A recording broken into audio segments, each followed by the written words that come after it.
synthesize, I analyze, I am the eyes. Yeah, they stand in lie, I stand in truth. That's my I am alive, I am alive, I am alive. I channel God, the frequency lives inside. Delinquencies leap aside, just look inside. I promise you'll find bodies the synagogue. You lie to self, then you sin to God. I take the end of lines, put it in a loop, then I tie a knot. This eternal life, this is Heka'u. We can never die, we are immortalized. They live mortal lives. I am more than man, I have God inside. Whoa. Opened the door and then I got inside. Found my inner child, gave him a hug, told him I love him, we gon' be alright. And then I gave a smile, you made me more than proud. Shed some tears, let us scream aloud, a stand in pride. Grabbed his hand, it was the hand of God, our fingers five. Double time, we put hands to sky. Raise them high, raise them high. This is dua. Praise in self, praise each other. Praise to health, that is the root to wealth. Praise comes from per, and it means to sell. See, that's what preachers do, buying souls, selling hell. Disguised as heaven, pushing P. Differences between prophet and prophecy. The Bible is a prop to see the lies of man, portraying God, open eye to see. Telling tales of wanderings, I've been wondering, they don't know that we're the real wonders. Miracles, when I speak it thunders, literal. You feel it under your flesh when your organs start to rumble. Heartbeat, you're listening to vibrations as my heart speaks. Stretch minds, I have far reach. Raj General, this is our me.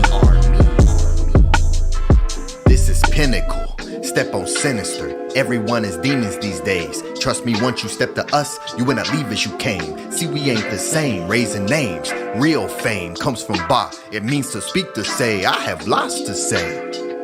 My ancestors taught me how to pray, ask and receive. Given that you live in reciprocity, our Ba shall speak through you to give our message of praise. Hands raised, this is dua.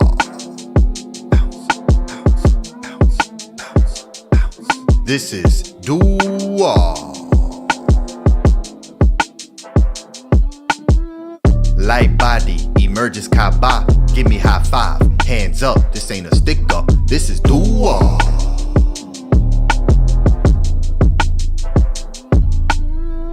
Giving praise, they're only giving praise when they receive a raise. Like thank God, I receive a raise as I rise up every single day. Raise comes from res, giving life the sun's rays, hands embrace. Consciousness extinct, even the ones who think they are woke are still asleep. Resi means to watch and it deals with what you see. Resi means to dream and it's the tongue of the speech. Watch what you speak, bring dreams to reality. Watch tower, watch me tower over with power. This is more than album, this is pure magic. Creation vibrations, layers on layers. Prayers on prayers, demon slayers. Soul cakes of fire, caught up in a rapture like I need a baker. The Lord has risen, watch the bread rise. To give sustenance, I've seen death eyes. The moon is my left eye, praise Yah, dua.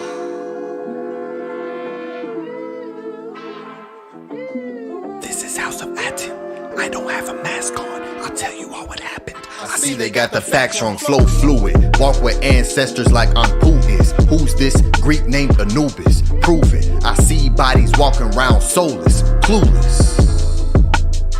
Ani Pata, don't compare me to Steve Jobs. Call me Pata Sakar. If you need to do more research, search Ray. Hands in vagina plays when pray. Spitting seeds into the womb to birth and raise. See, that's parades. Give thanks like it's in your hands. Collecting plates, ancient stele. Step through fire, see we trailblaze. Fate and faith, this is knowledge. Facts will flip a fake. Tell me what's at stake to give thanks. Hands raised, this is dua. This is dua. Light body emerges Kaaba. Give me high five, hands up. This ain't a stick up, this is dua.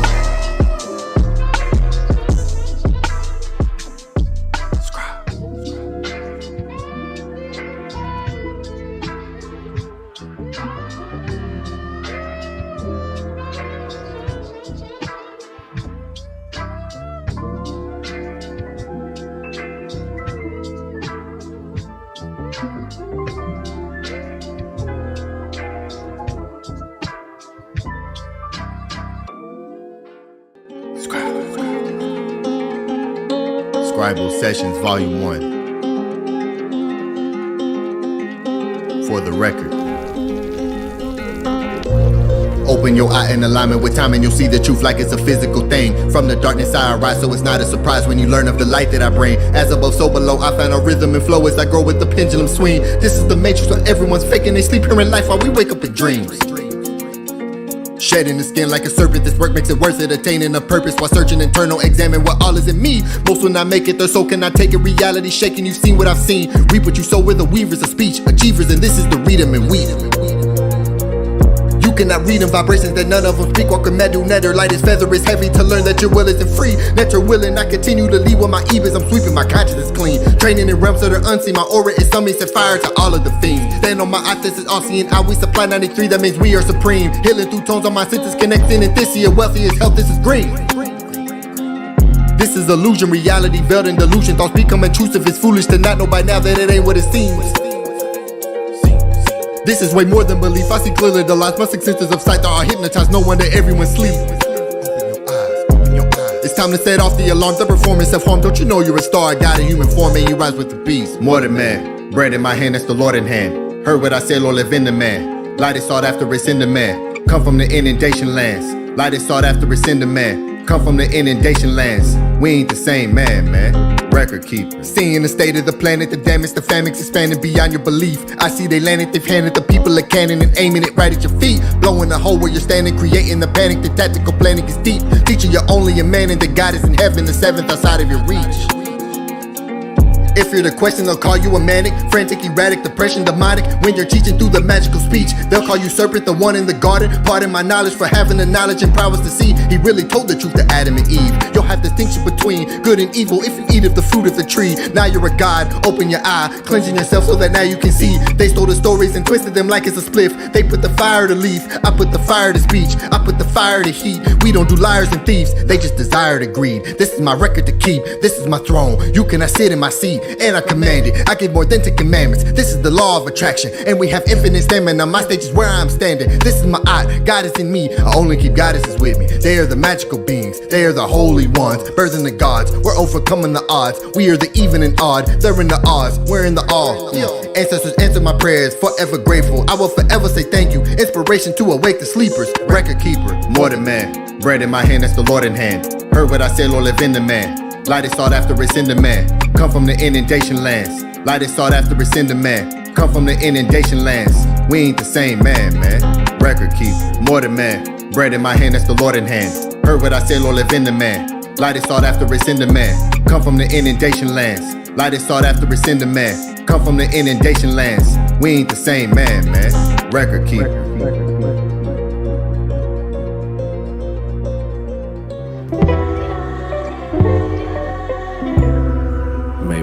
You and your family health and prosperity.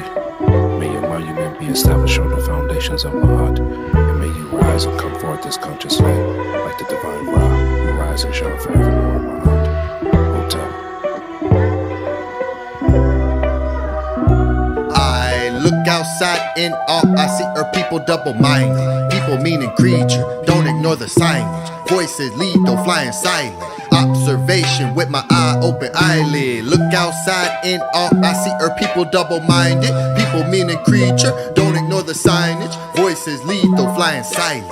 Observation with my eye open eyelid. I am him, king, crown, rings, Nesu, I am in mindset of when fighting jinns, sword swang, samurai, I am Shem, Suhor, son of Heheru, I am him, king, crown, rings, Nesu, I am in mindset of when fighting jinns, sword swang, samurai, I am Shem, Suhor, son of Heheru, words powerful, Hekau, see proof, you can feel the roots, gone, just look up, I am proof, break in doors now, make some room, but I is now speaking through me and trust me.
Resonant Realms, Sonic Sculpting of Reality by the great Ani Patah Aten Tehuti. Before I introduce the great brothers on the panel, we will start as we do every week with our beautiful affirmation.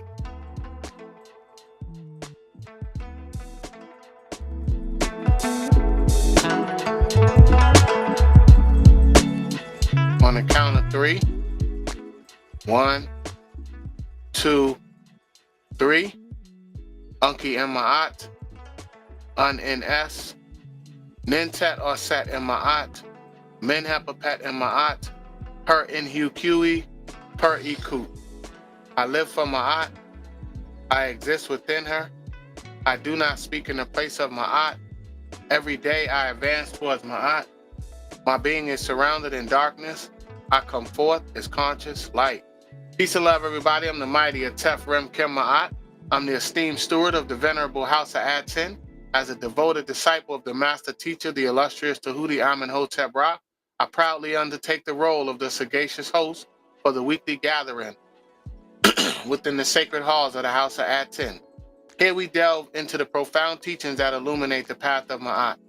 In the sacred sanctuary of the house of ATEN, I guide fellow seekers on a journey of enlightenment and understanding, drawing from the wellspring of ancient wisdom. Our gatherings are profound explorations into the depths of truth, meticulously deciphered through the lens of ancestral artifacts and the profound teachings bestowed upon us by the great Tehuti Amenhotep Ra.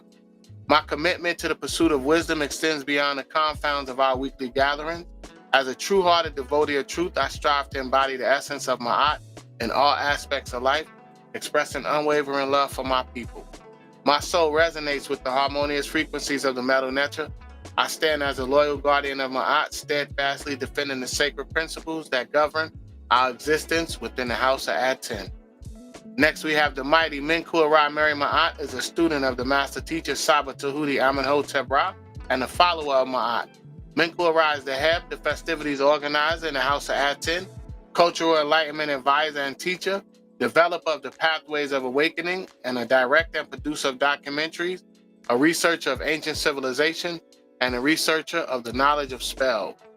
Next we have the mighty primordial thought, the Jed Sajim, is a seeker of divine wisdom, the wisdom with universal structure, the wisdom that remains the same from every perspective, the wisdom that adapts to any interaction, the wisdom that creates silence, the wisdom that sustains the house of ATEN. And without further ado, our presenter for the night is the mighty scribe Ani Patah Aten Tehuti, is a teacher of knowledge, spoken word artist, a creator awakening the sleepers and healing the chosen ones through sound, vibrational tone, and conscious thought. He's the Sob, the wisdom door opener, and the lead organizer here at the House of ATEN movement. Welcome everybody to Study Guide Sunday. Hotep, peace and love, great brothers.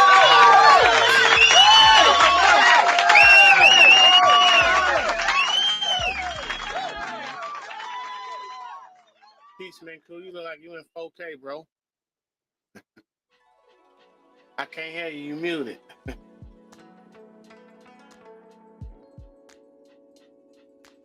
You muted. What you got? A new mic? What's that? Peace and love, everybody. This is gonna be great. We getting tones today. We get some fresh tones. New style and fashion. Hotep. Who's online with me? I can't see it. Look like I'm backstage, everybody. But yeah, this is gonna be a great one. Where we at? Scribal sessions number 14. Usually comes with tones, so I'm gonna keep my fingers crossed. I'm not superstitious like that, but I'm gonna cross my fingers and just hope. I hope we get some new tones today. It's always a special day when the great brother Ani Scribe is presenting, because a lot of times it comes with tones. I'm just gonna drop that out there. So know how we love the new tones, great brother. But yeah, this is gonna be a great show. Shout out to everybody that's in the chat. Shout out to the moderators. Amun, Amunet. Shout out to y'all too. I love what you're doing with the social media posts. I be seeing them in my algorithms, even though I'm not big on the social platforms, but I be seeing stuff pop up all the time. So great job to you. Shout out to the great Sister Nefertatin with the Spotify. I love that. I love what you're doing. I love how we're expanding, how we growing and building brick by brick. It's beautiful.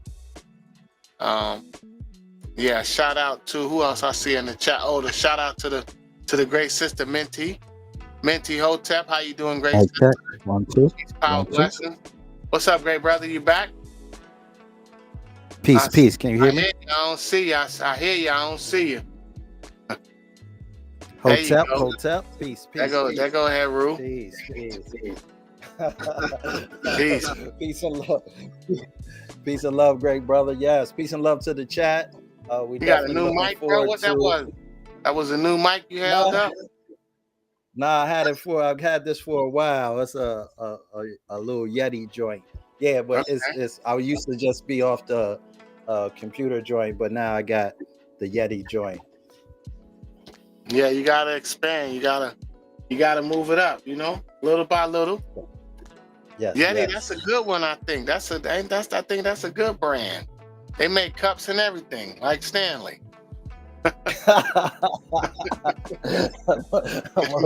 Most definitely. They make the Yeti cup. Now they got the Yeti mic. All right, that's what's up. Yeah, brother, this is gonna be a great one. Hopefully we can get some tones. I was shouting everybody that's in the chat. Shout out to Lisa, peace and love, everybody. Shout out to the great Minty Hotep. Shout out to, I don't know, I'm looking on 2 different screens. Shout out to everybody, all the supporters, the moderators. Amunet. Shout out to the great brother, the Jed. Look forward to seeing you on the panel later, great brother. And Menku, how you doing, great brother? How you feeling? I'm feeling good. I'm feeling wonderful. Next weekend is the 3-year anniversary for the Tehuti Pi class. Where did the time go? 3 years.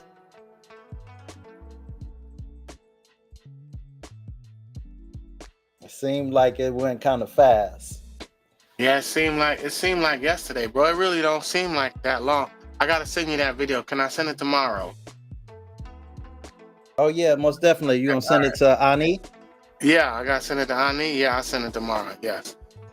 Yeah, man. Okay, cool. Yeah, I don't know where the time going, bro. Time going fast. But you know what they say though, time goes fast when you're having fun. Cause I'm enjoying learning and this frequency that we in.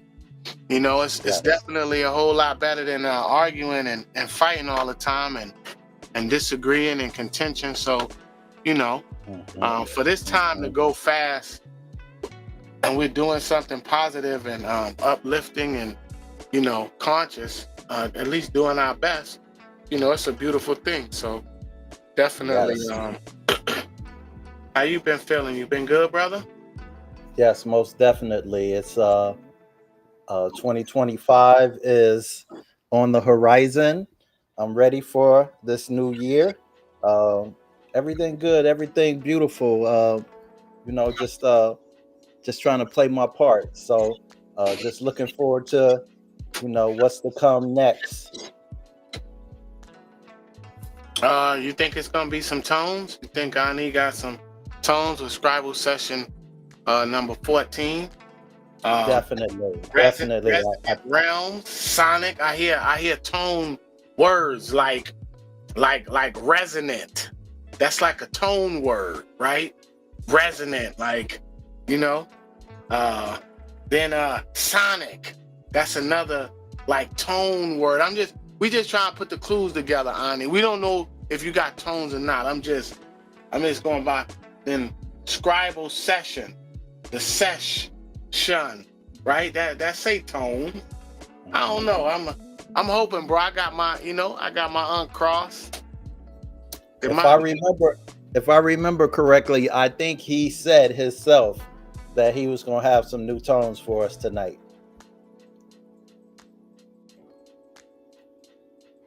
That's what he said? That's what he said. Okay, all right. So then I'm gonna expect some new tones. I'm gonna hold you to it now. If we just get up believe here and just do all teaching, Minku, then I'm gonna hold you to it, brother. My memory is pretty decent. It's pretty decent. I'm pretty sure he said that. I'm pretty sure he said that. We gonna see. We gonna see. Shout out to Boots. He said we've been here since the beginning. Netter's Hotep to the Nefer House of ATEN. That's right, House of ATEN. Ancient Tehutian teachings of the Natiru. Back to the source. We the original Axemen. Gotta take it back to the source. Man, I am Sabbath class this morning, bro. It went until 6. Like for me, it was almost 7 o'clock in the morning, right?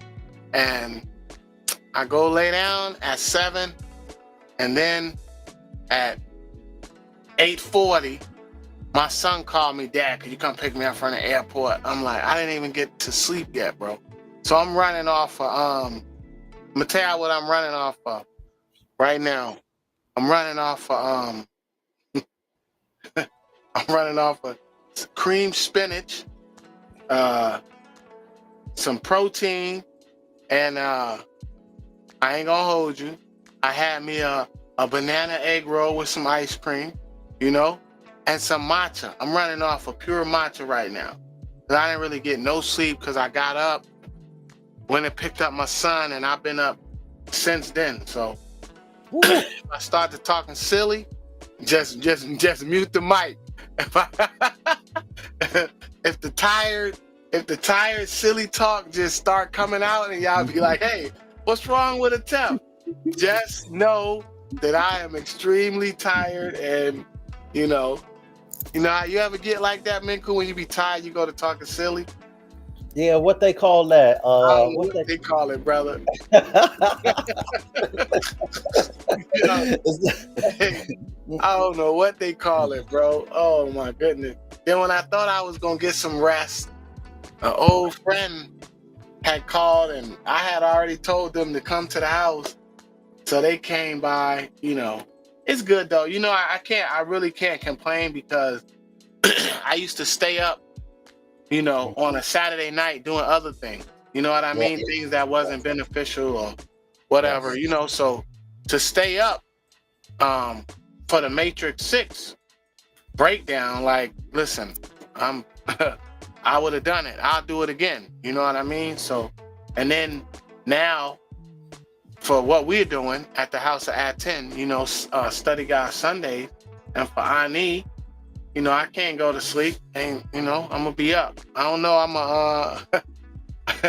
gonna be up, but I'm telling you now, if I go to talking silly, now I done gave you guys a heads up, right? Because I be trying my best. I don't practice what I'm gonna talk. I don't practice what I'm gonna say. I don't do a whole bunch of thinking about it. I just get on the frequency and I just try to stay there. So, you know, if I start veering off, guys, and start talking silly, I'm telling you, just mute my mic, Menku, and let me know. Say, hey, what's wrong with ATEF? Hey, yeah, you can blame it. You can blame it on Sekhmet if somebody from over there start talking crazy. Oh man, I'm telling you, bro. But yeah, this is great, man. Time is flying. You know, we definitely expanding too, and that's the beautiful thing because we growing. You know, the website is growing. You know, Saba's teachings are just, man, they just get better and better. Like as time goes on, you know, because the more we learn, the better we are at making decisions. You know what I mean? Like the more information you have, and especially when you have the truth, you know, then you can navigate the world a little bit better, you know. And even with just what they say, having faith or, you know, believing in something, I don't want to believe in nothing. I want to know what something is for real, so that I know how to navigate it. You know, they feed us all these religious stories and these, you know, inflated just stuff, but none of it is true, and we just take it and run with it. You know what I mean? Versus what's really going on out there, you know, what the truth really is, then we could take it and really do something with it, you know. It's yeah, so you know, it's like this time that we're in right now is like no other. So it's nobody answering questions like that, you know, from ancient history to science to shoot, man, how to make toothpaste. Like, you understand what I'm saying? Like high blood pressure, you know, are the Natiru real? Like, just, I mean, the vastness of the questions that Saba answers for us, it's just not happening nowhere else. So for me, bro, I'm tired and I'll stay up again. You know, for me, yeah, I would really rather not be live and talking in front of a bunch of people, but at the same time, hey, I'm just going to speak from my Eve, right? If my heart is pure, then you know what I'm doing is gonna resonate with the people. And I'm being straight up, yo, I'm tired. Like, I'm tired, but I'm still here because this is important to me. I was there last night. Why? Because that is important to me.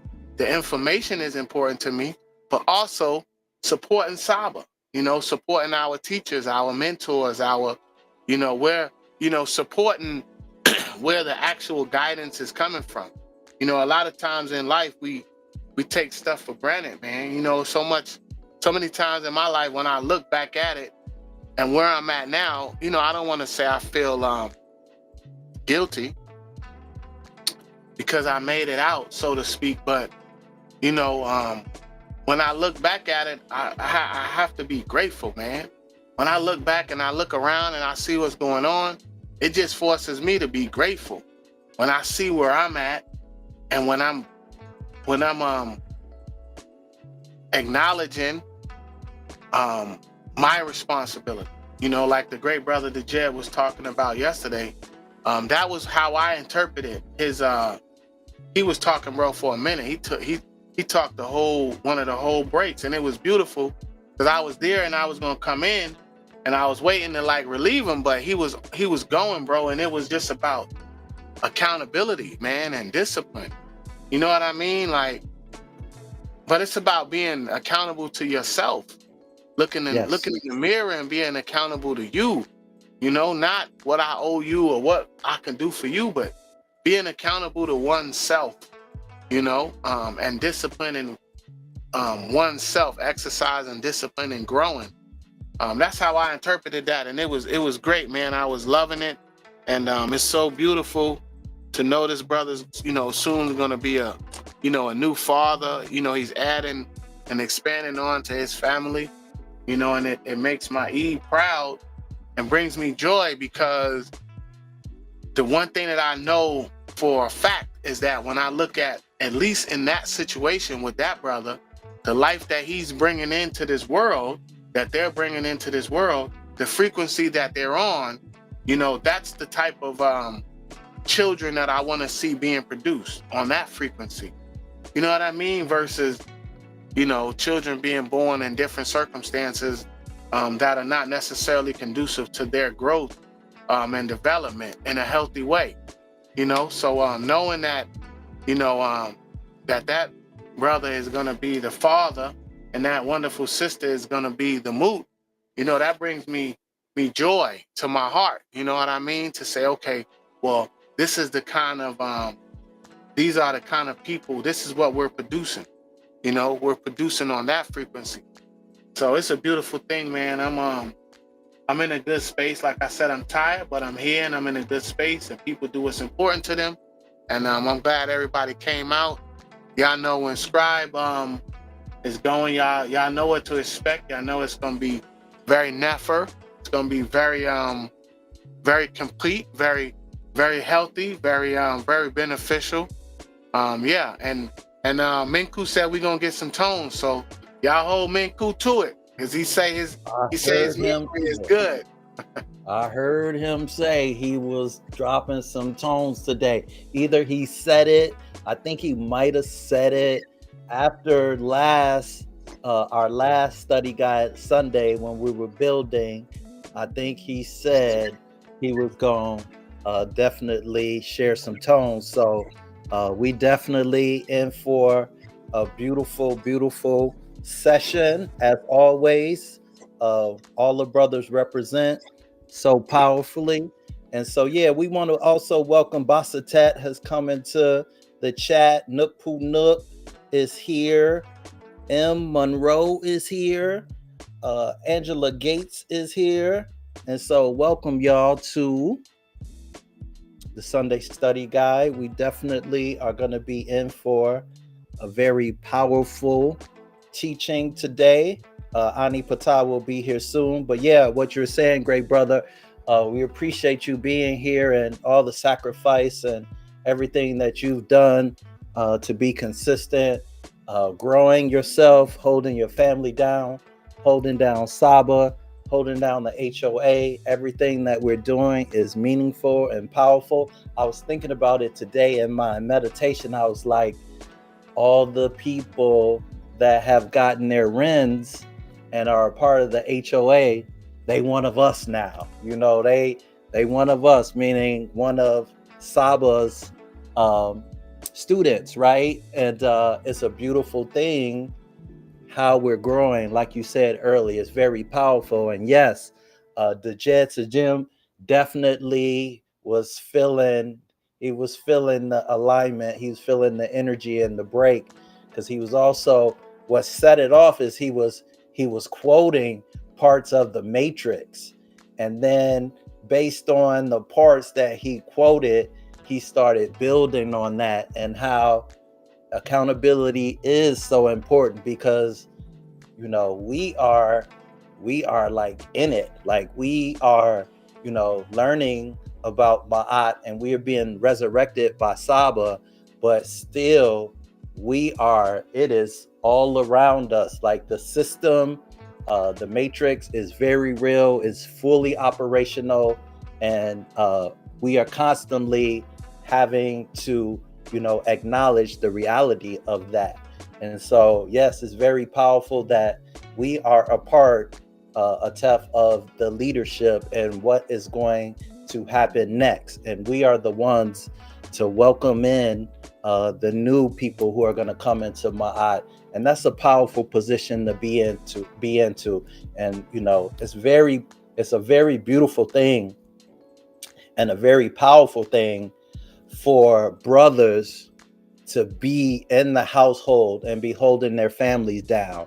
And like you said, with the Jim and Gabriella bringing in a new life into the energy of Ma'at is exactly what we support. And that's exactly what we're promoting, because, you know, the Black man not being in the family, that is systematic. A lot of children don't have that. A lot of people don't have an actual brother that's in the household being in position. So we appreciate you being in position, and Saba promotes the importance of family, the importance of organization, the importance of unity. And he talked about that when he did his opening yesterday in the pod class. I was like, he getting ready to go in tonight, because the way he did his testimony was different yesterday. He was ready to go, and we started late. Yo, I was like, I'm already knowing what's about to happen. And yesterday, definitely, he did what Saba does. And one thing he said yesterday, he taught so much, but one of the things that he touched on yesterday, I knew this, but the way he said it and what he said about, and the part of one of the teachings he talked about, it was in the, let me see. Yeah, it was in the second, and answering the second question. And he talked about Tehuti being the first doctor and Tehuti being the healer. That was extremely powerful, because he is in that role, you know, in this day and time.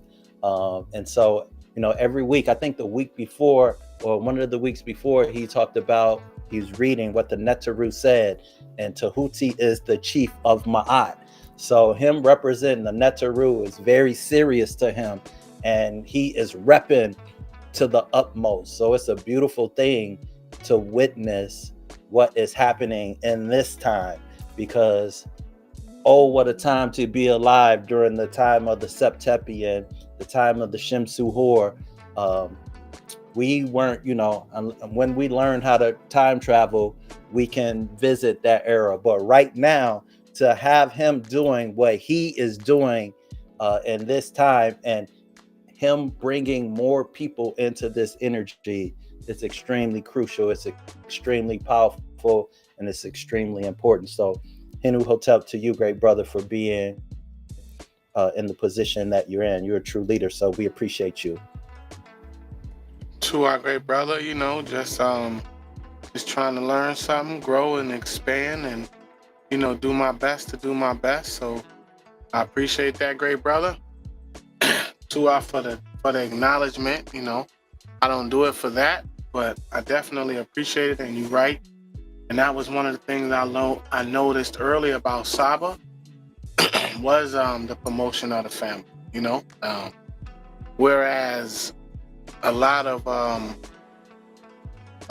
the other people don't necessarily do that. So early, when I noticed that, he talks a lot about family. That like resonated with, early on. So it that in itself inspired me. Just that, and how well he spoke and the things that he said. So yeah, brother, I definitely owe it on. I owe my growth and expansion to Saba, where I'm at right now, 100%, and definitely to you brothers as well, because to be able to be with you, they say, I don't know if it's true or not, but I'm gonna tell you what I've heard. I've heard that if you hang out with 6 bank robbers, you'll be the 7th or something like that, right? If you hang out with 6 gangbangers, you'll be the 7th, so on and so forth. You can fill in the blanks, but yeah, you are the company that you keep, basically, is to break it down in a not so cool way, but to just say it in another way, right? You are the company you keep. Birds of a feather flock together. So what type of people do you surround yourself with? What type of energy are you in the circumference of? You know what I mean? So, because that is really important, right? What you do on a daily basis. So, just to give you an example, I was tired before. I've been tired I've been doing a lot. I have a lot going on right now at this particular moment. So, I've been really tired, right? But I still was in class. I was still in class.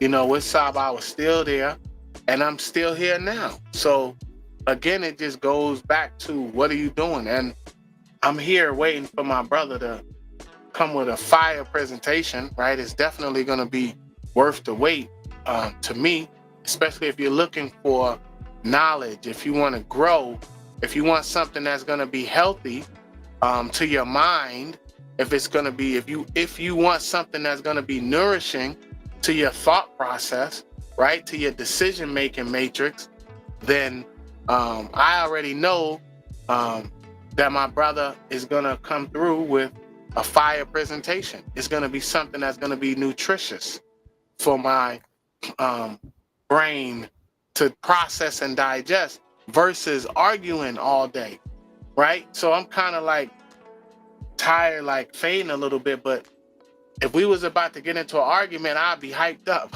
I wouldn't even be thinking about how tired I was. You know what I mean? My go button stay mashed. I'd be ready to go. You know what I mean? Stay ready, you ain't got to get ready. You feel me? So, I could get easily hyped up. So my mind be telling me, okay, you be ready for the smoke, but do you have that same energy when it's time to learn? Are you putting forth that same energy when it's time to, you know what I mean? Expand and grow and challenge yourself and be accountable, right? Because I don't know what this brother is going to bring forth other than the title, Scribal Sessions 14, resonant realms, sonic sculpting of reality, right? But what I do know for sure is that it's going to be something that I don't know in there. There's going to be something that I'm going to be able to benefit from learning and knowing, right? There's going to be new information in there for me to process.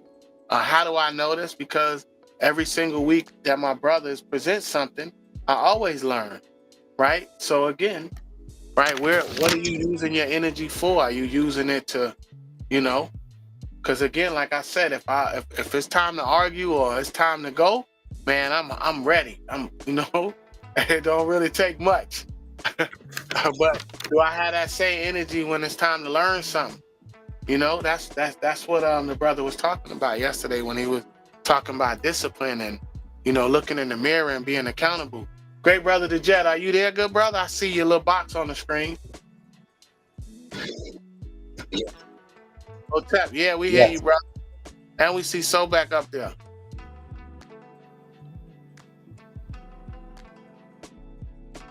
Yeah, we can hear you and see you. You just faded in the screen like that. How you did that? Hey.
Hold up. I'm sorry, Dejet. People on the YouTube are saying they can't hear you.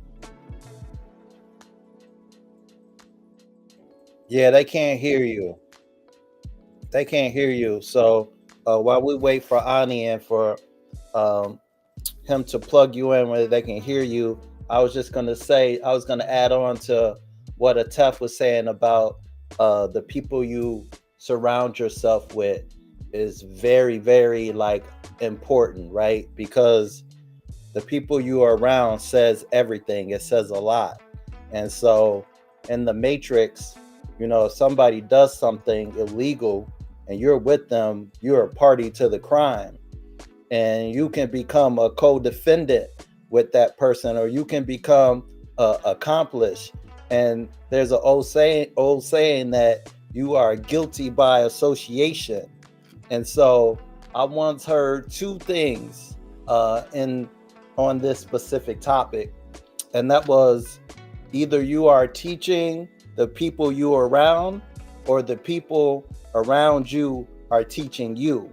And then I heard Chuck D from Public Enemy say something. He actually has a song, and he says, "If I can't change the people around me, I change the people around me."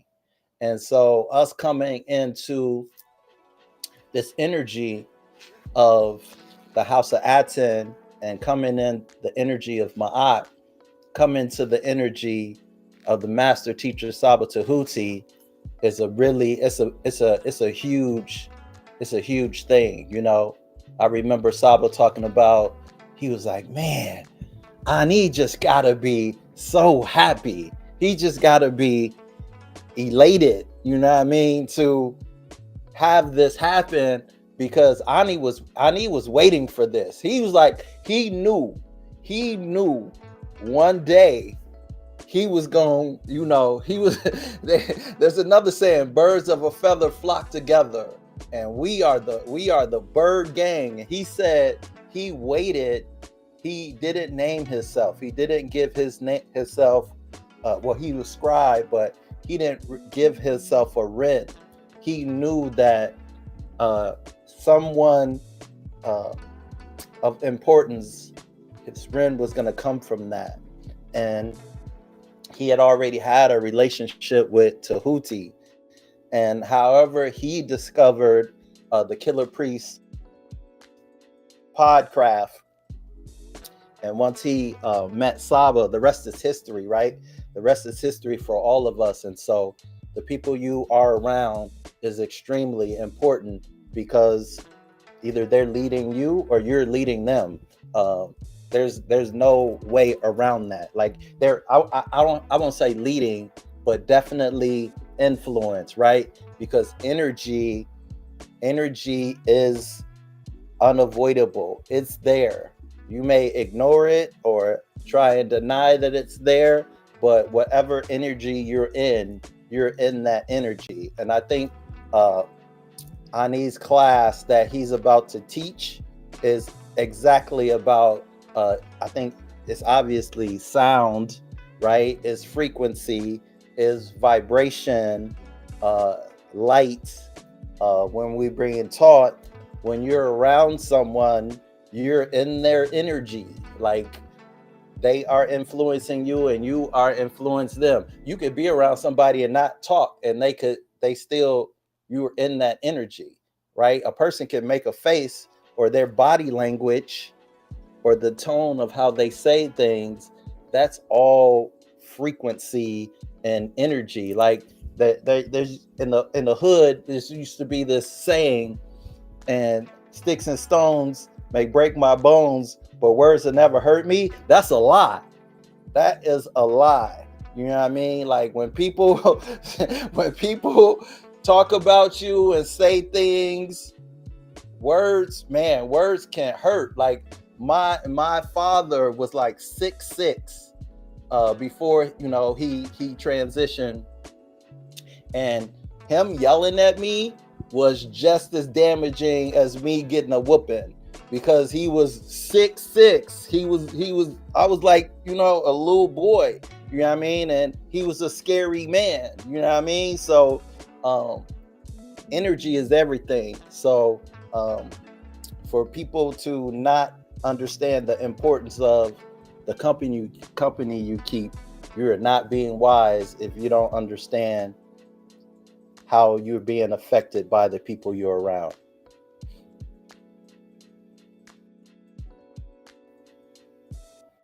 Yeah. Can y'all hear me?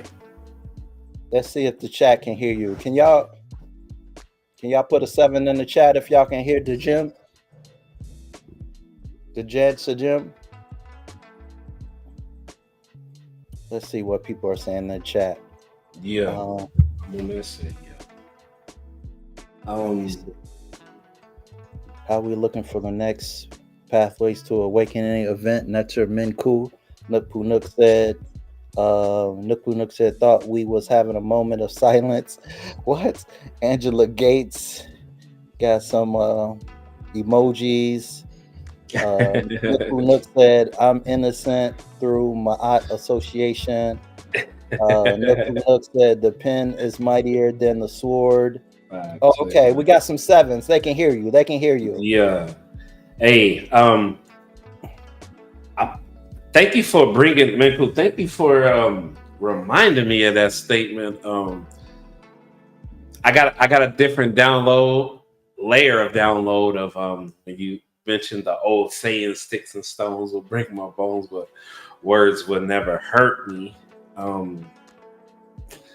I think it's those very words that keep us from becoming who we need to become and who we're, strive to become. So appreciate that, man. Cool.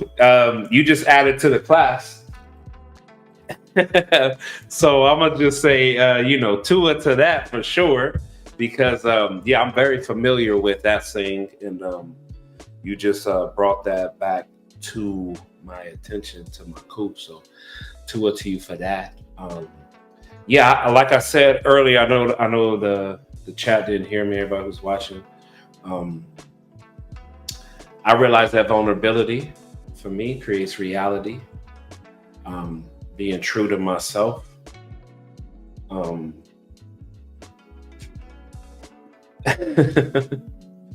things that Saba say, and I feel like he's talking to me, but not talking to me directly with his consciousness, right? We're just talking about truth. Truth convicts those who need to be disciplined in the things that they know they need to be disciplined in. And I don't look at it as a personal thing, like, oh, Saba's trying to, call me out, or nah. Truth does that. Truth has this way of, for those who are truly seeking it, truth has this way of speaking. And that's why I said last night on the class, like my God tells me, like, it's so I love the gems that Saba breaks because they're checkmate moves every time. Every time he gives me a gem, it's a checkmate move that I don't have no rebuttal to. There's nothing in me that's saying, well, no, Saba, I look at it kind of like this. No, it's none of those things. None of those things. I have no move when he says certain things that triggers to me. And for me to become the Ren that I was given, that's that accountability. So I realized, like I said, vulnerability to me creates my reality. It shows people that I realize that vulnerability shows people that, hey, you're not the only one. Like, whatever prevents you from showing up on the podcast, like whatever prevents you from speaking, donating, whatever, like whatever's stopping you, it's to be vulnerable. It's that vulnerability. Like I said, I don't sit up here, part of the leadership, thinking that, hey, I'm better than you. No, you only see me up here because I decided to take a step further to say, hey, I'm going to be a part of this frequency that I'm continuously watching. And I want to be a part of, right? And if I submerge myself within this frequency, it's going to help me become what I know I am when I'm behind closed doors and I know who I am. But once I become in front of individuals and other people, or I'm in front of the public eye, that's when that fear kicks in, right? I become this this who I become this person that is opposite of what I was proclaiming earlier when no camera is on.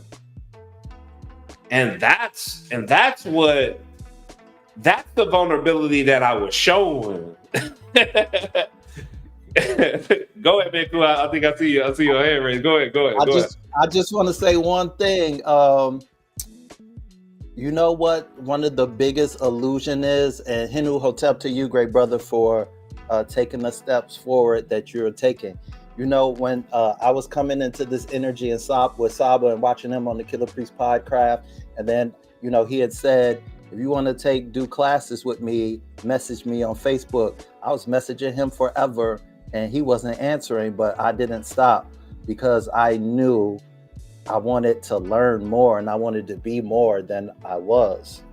But I'm saying what I also have been learning on my journey is you thinking you're playing it safe and hiding is an illusion, because there's no place to hide. There's no place to hide. It's a war that is happening, right? And you, even if you not picking a side, you picking a side. Like, there's really no place to hide, because they are going to obliterate you their first opportunity to take you out. So instead of hiding, stepping up and representing is only making you stronger when it's actually time for the moment of truth. There is nowhere to hide. They will find you if they want to find you. So what stepping forward and getting out your comfort zone and being vulnerable is the most powerful thing you can do, because you're weaponizing yourself for the battle.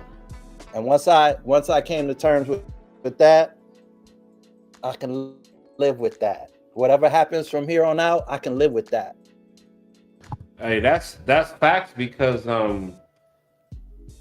I realized that mentally, within my own mind, occupancy of one, right? The only person that's within my mind is me. I can look at the town of the jet, and it only occupies one person, and that's me. Guess what?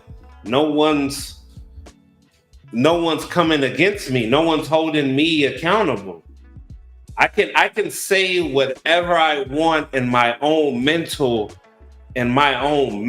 reality, just me.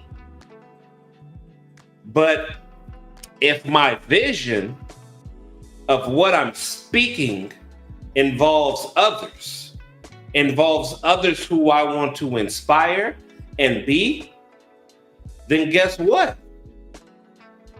That means that I have to take action on this vision that I see. I have to take that, right? So part of that comes from what you saw last night in Saba's class, was me just being vulnerable and just saying, hey, anybody who's like, I'm starting to understand just this own one person within my mind, and I'm only believing in myself, but I don't believe that I can be that, and who I see myself to be, I want others to see that within me. And if I doubt that and I don't hold myself accountable, then guess what? That seed of doubt will always manifest itself. So I would rather be as vulnerable as I was last night, to show that, look, the first step for me, for the jet, is saying fight, flight, or freeze, right? Either I fight it and I become who my Ren is, I run away and you no longer see me in the pod class anymore and I just become another statistic, or freeze and I'm just taking in the information and I'm just regurgitating, but I'm not even applying it. So I'm on record now. So that's something that that I know within me, that guess what? That exists now, right? Like now I'm putting, if I'm going to say House of Aten, and I'm part of it, and I'm giving presentations, then guess what?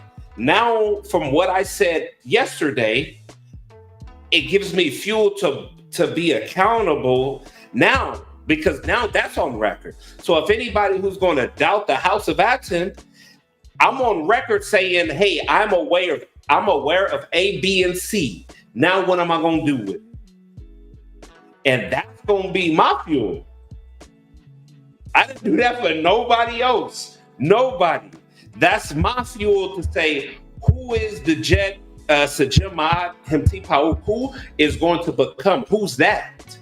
Because if leadership is saying it and not becoming it, then why should I support? And I'm not even doing that.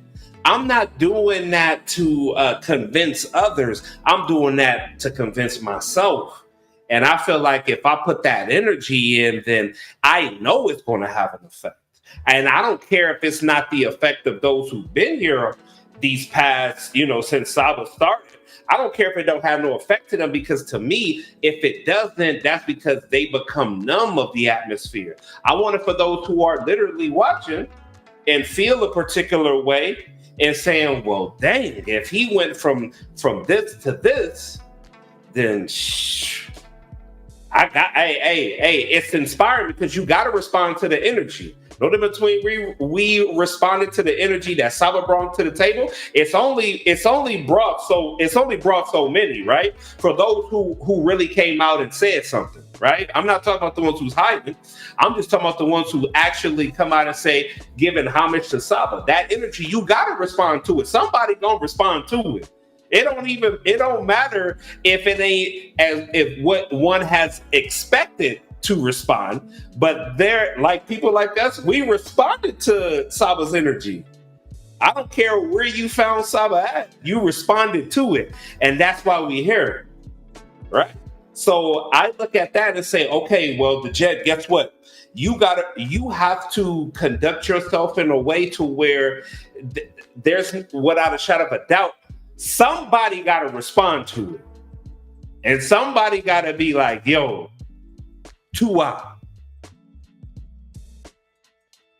And that's why I had to say what I had to say. And I didn't plan on saying all of that, but Ani he kind of like, I don't know what he felt that was within me, that everything just went in synchronicity.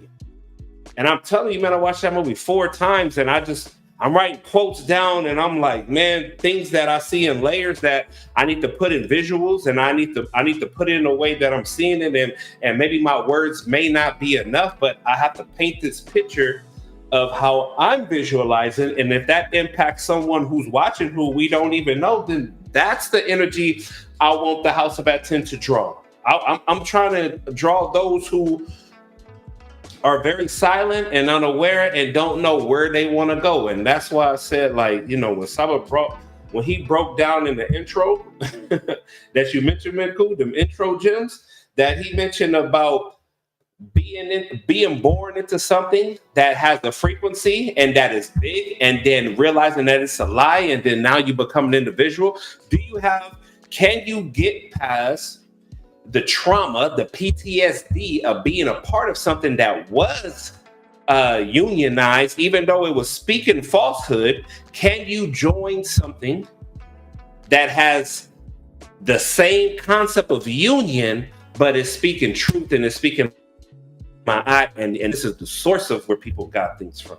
And that's that part, you know what I mean, I'm trying to get within the mind. Like, can you transition from that trauma?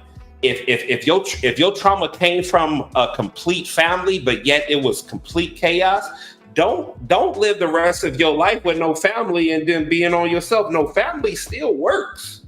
It's just that, what are you going to do, and what would you take from that trauma in your family to create this ma'at way of your family and how things are supposed to be? Don't abandon the concept of family altogether, because that's the reason why you exist. Even if it wasn't on no family basis, it still took 2 people to create you. And if you think you're going to be able to live the rest of your life just by yourself and whatever, then okay, that's your decision. But your very existence, your kind, you, who you are, doesn't exist without a second person. It don't happen outside of that. So this singleness, this singularity type of thing, this I'm just an individual, it don't work. And that's why your mama raised your kids. That's why when you want to go out, your mama right there. Your dad right there to watch the grandkids. You can't go out and still go do your thing and leave the kids at home. There's parents that traumatize their kids that do that, but that comes with a different effect. What I'm saying is that just in family in itself, you need number 2 in your life in order to flourish. And I'm just saying number 2 because that's just the beginning of a group. That's the beginning of a team. So you can't be an individual reading things that someone else had put out, because even the information that you're reading, it didn't come from you. So it took another individual. That's the layer, is what I'm saying. Like, that's the layer. You're reading someone else, like Saba say, like, oh, you want to take this culture and that culture and this culture and that culture. Hey, look, if you didn't create it, obviously you just being on your own and want to do your own thing and feel like you just want to isolate yourself from the whole world, and you don't think that you need anyone. Your very existence came from two genders, male and female, created you. So if you think that you can go on through this life just isolated by yourself, okay, Hotep Henu, Tua, if that's what you really want to do. But that really don't make no sense, because whatever book you pick up, you picked up someone else's thought. You picked up someone else's research. You picked up, even though you living by yourself, you picked up someone's research, you applied it to yourself, and you're living by it. So call that a parent. I don't care whether the author is a male or female. If they're both, then them your parents now. If that's what you're living off of, it's still instruction. And those are the things that I look at in layers, like, hey, the jet, I don't care what you think about. I don't care what trauma you went through. I don't care all of your mistakes. I don't care about none of that. You are aware enough to know what is the matrix and what is not. What is Isfat, what is Ma'at. So if you're aware of that, then be that, and be that consistently. Be that all throughout you. And if you're consistent in that and you generate that energy and apply it to the house of Aten, someone has to respond to it. That's part of it. Everyone's not going to ignore it. It's going to be at least one person to say Tua and Dua to you, just for what you decided to take a stand on, leading with that left, leading, following your Eve, doing what is pleasing to your Ka, Pekka and Kuin, and then they're going to have a response to that. And to me, that's the purpose of vulnerability. Vulnerability breaks this illusion. It breaks this illusion of thinking that if I hide behind this and still learn, I'm still cool. And that's who you're learning from, and the structure that you're learning from can grow if you take in that type of mentality. So, Ani's on the panel. Let me know. Hold it. Peace and love to you, great brother.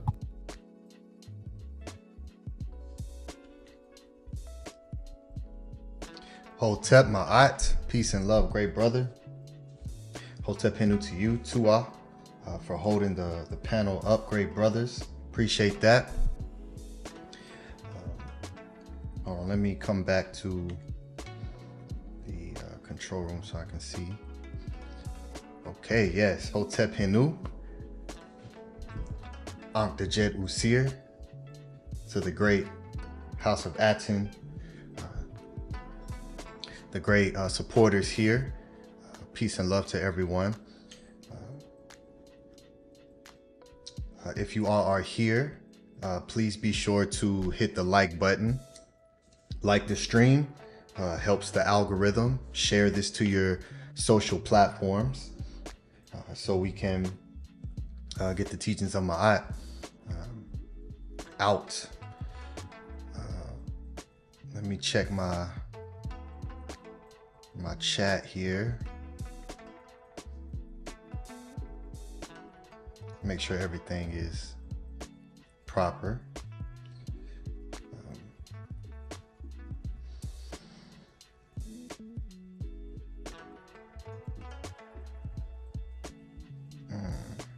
If everyone can hear me clearly, please put a 9 in the chat if you can hear me clearly.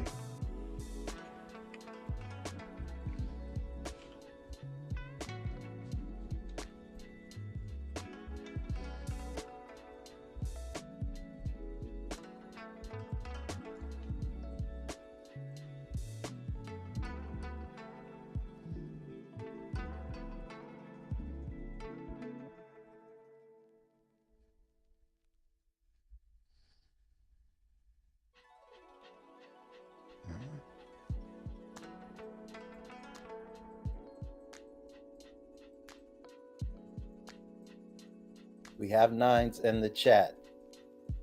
Okay, to our great brother. Let me add the banner at the bottom there. So everyone knows to support. For some reason, my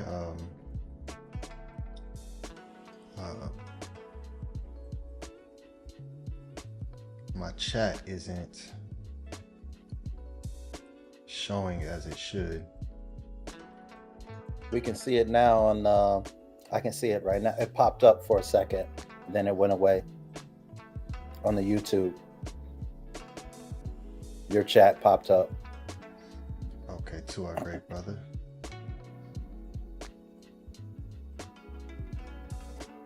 Okay, maybe it'll correct itself as I go forward. So yes, peace and love, everyone. To for being here. The support links are pinned to the top of the chat. Please support if you're here and you appreciate what's taking place here. And I will show all the support at the conclusion of the session. So Tua,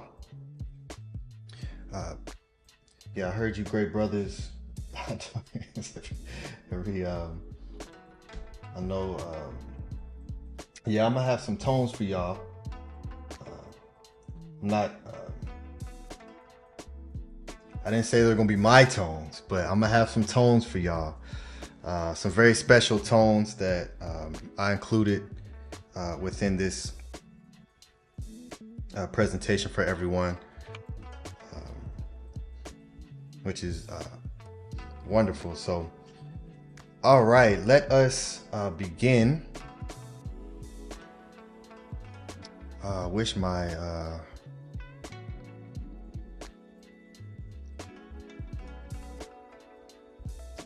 my chat was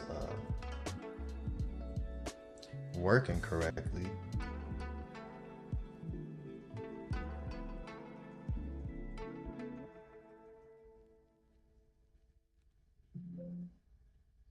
Okay, so let me change this here.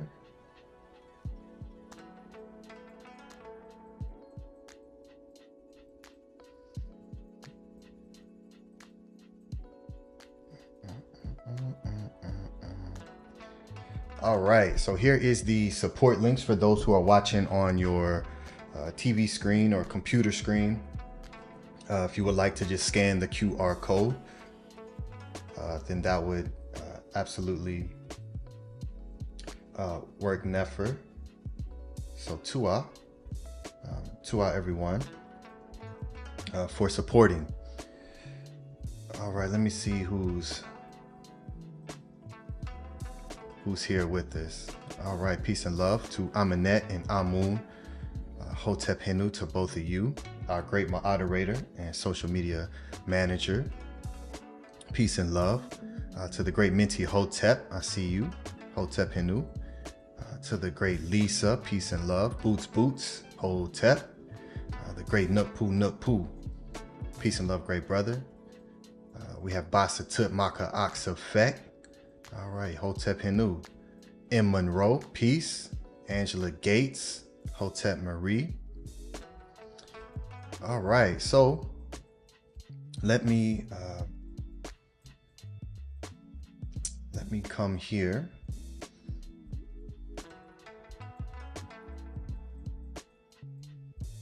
Let me check and make sure my screen share is proper. Okay.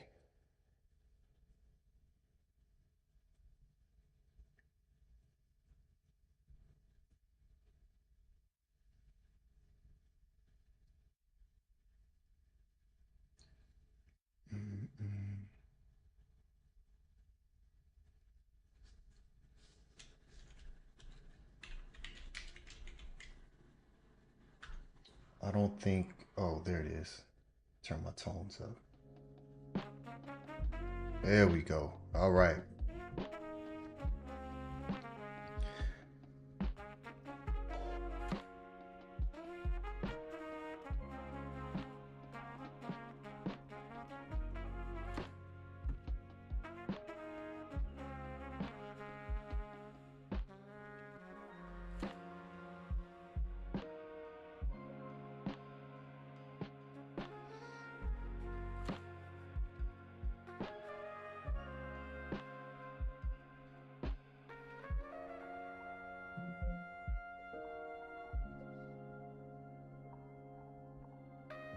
to offer everyone's patience.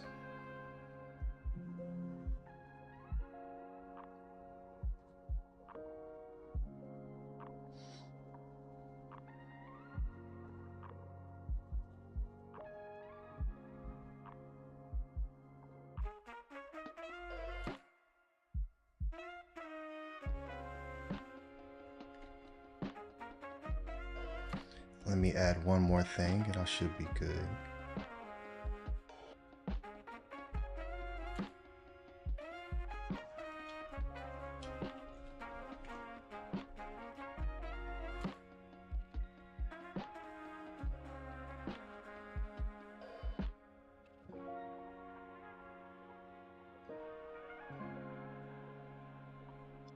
All right. Yes, Minku Aratua for reminding everyone of the anniversary pod class for next week. Tua to everyone who sent in a video for that. Appreciate everyone who participated in one of the wonderful ways that we celebrate the Great Saba.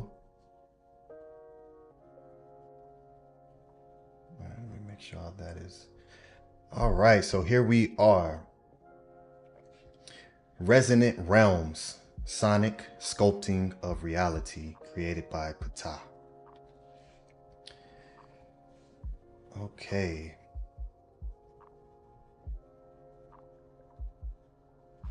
All right. Yes. Hotep Ma'at.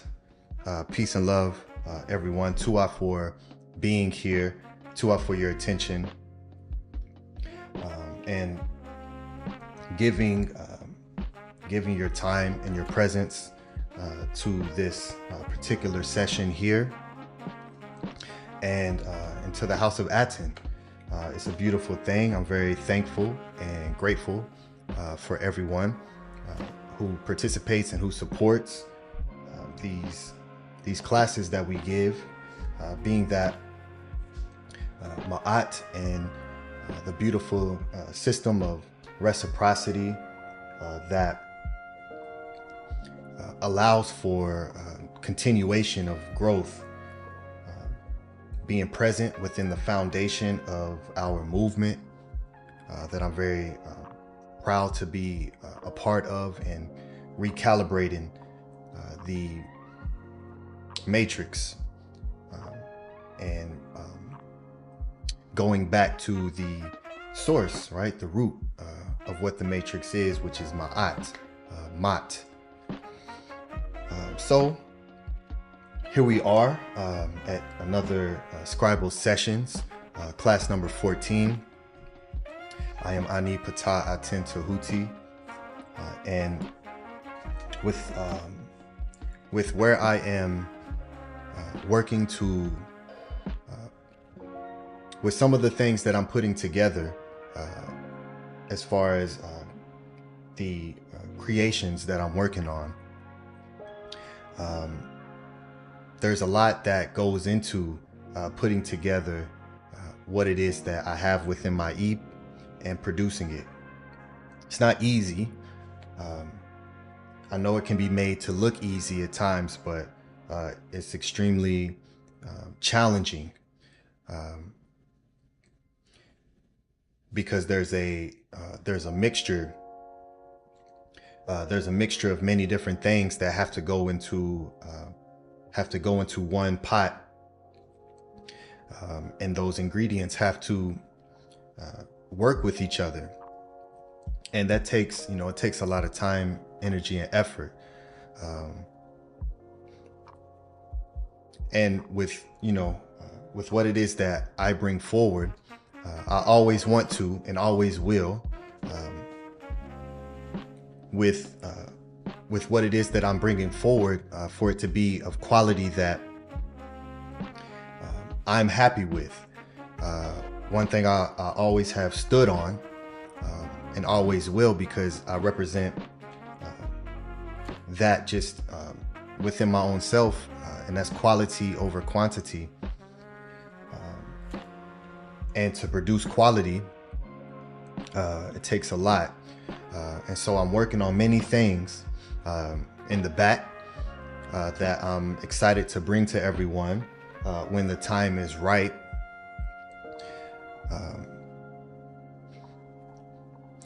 And so, you know, with that, I find many different ways of learning how to be expressive in my creativity.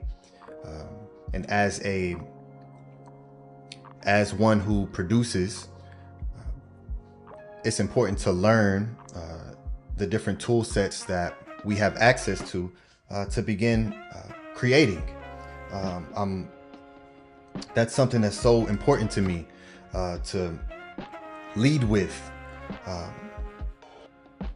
because the Matrix is dedicated and most definitely programmed to eliminate your creativity and to take away actually utilizing the different parts of the brain that are tied within that faction there.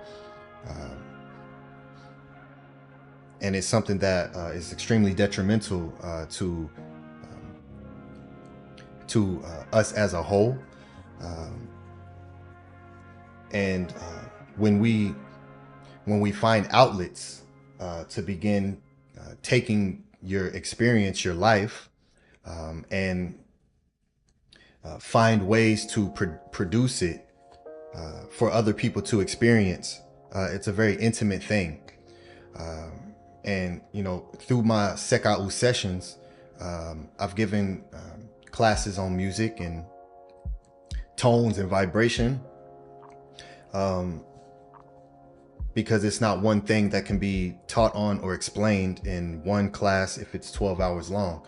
It's a consistent thing that will be taught on for ever.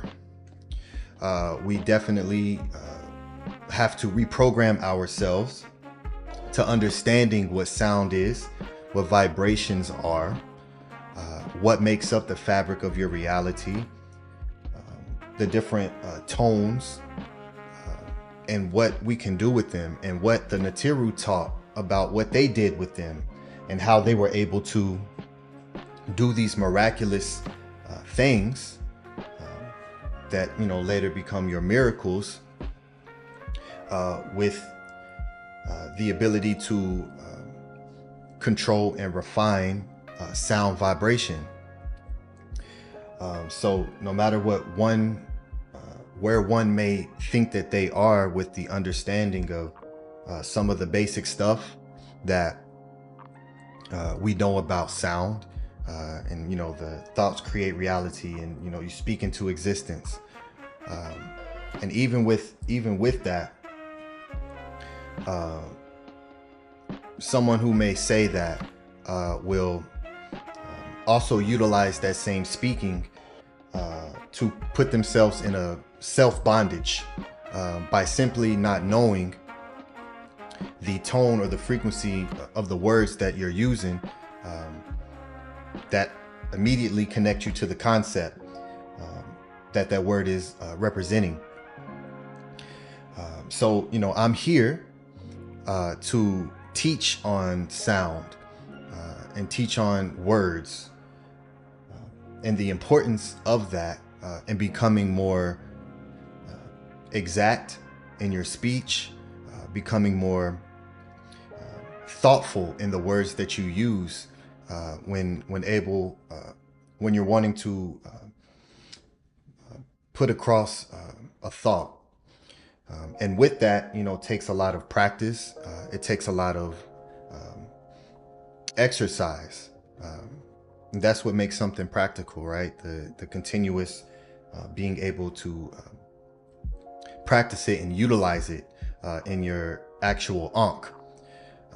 So, you know, we have the great Saba Tehuti in a very Nefer representation of Heka, what that is, and how we can begin utilizing it.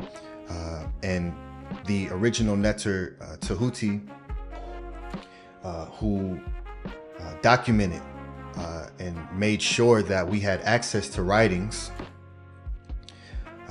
to teach us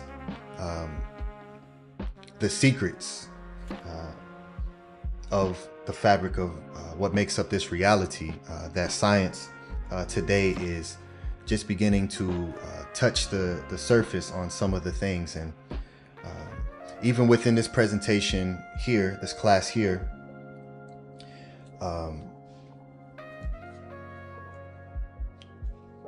I didn't put a lot of what I wanted to in it, simply because there are a few things that I'm sticking myself to be disciplined with, and this is just me sharing with you all, you know, part of my process whenever I'm creating or I'm building something,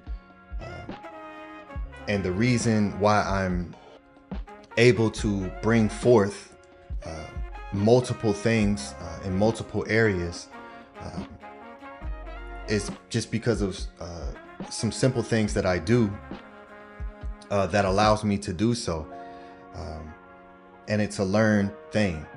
And one of those things that I do is I give myself either a particular time to complete something, or a particular space to create the thing within. And that gives me a beginning point and an end point to make sure that I start and I end, and then I can tie it together within a loop, and then it can be brought forward for you to experience. And this is one of the methods that I do. So, and you know, I always want to take my time with these type of teachings, because of the importance of it, to really begin reprogramming what we take in, what we observe. So I do a lot of classes on the Sejimu, the Ankti, the ears, and the ability to receive and take in teachings, to then begin utilizing them. And that's the part that I see missing from a lot of different spaces, and the ability to be able to move a conversation forward, and you know, instead of the just consistent running around in a loop, speaking about the same thing, and learning how to put a pin in that and then move forward. And that's how I teach. You know, creativity, and being able to learn how to refine it, so you can actually be a producer, one who produces things, which is what we all need to be doing outside of the matrix, for many reasons. So we shall begin with this KHUNUM session, class number 14, and I'm very excited. I hope everyone has their notes ready. There are sources, many sources here, as I always put in my sessions, because I like to teach in that way as well, and to give you all sources that you can use within your own personal study. So I'm gonna introduce some new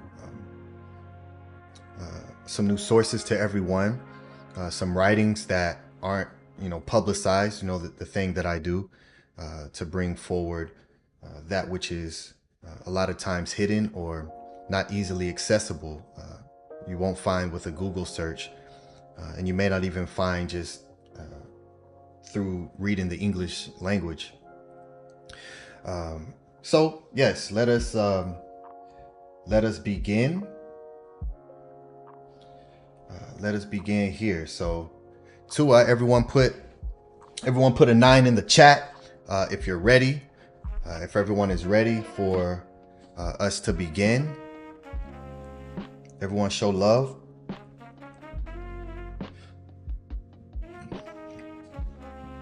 And throw the emojis in there too.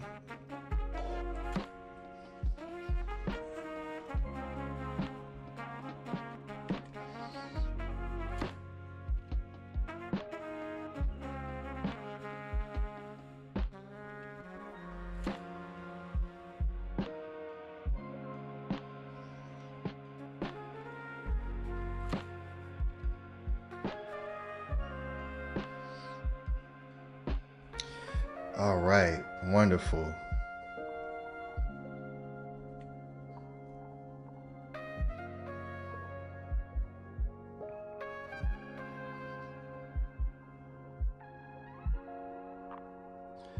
Oh, okay. See, yeah, I want my emojis to be on the screen, so.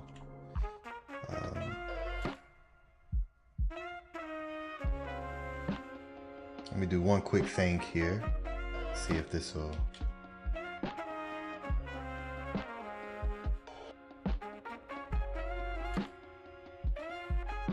Fix it. Everyone keep typing in the chat so I can check and make sure.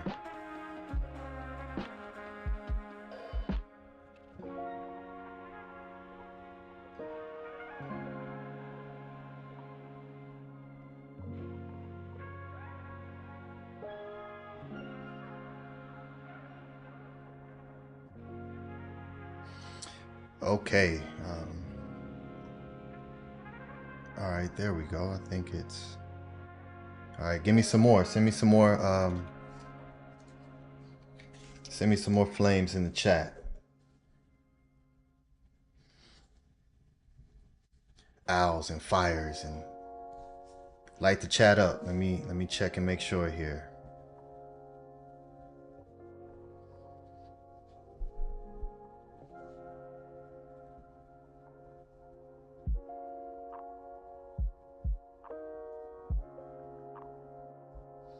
Okay, yes, there we go. All right, I see everyone's now.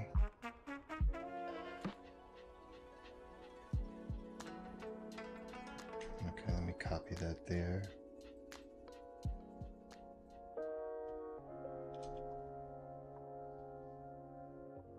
There we go.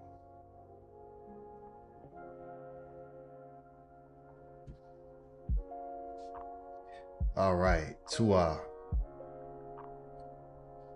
everyone. All right, let us begin. I got that fixed. All right, so here we are, Resonant Realms, Sonic Sculpting of Reality. And as you see the netter here, sitting on the mound, that some may know as the primordial mound, here speaking through an object that is creating a frequency that then creates the planet.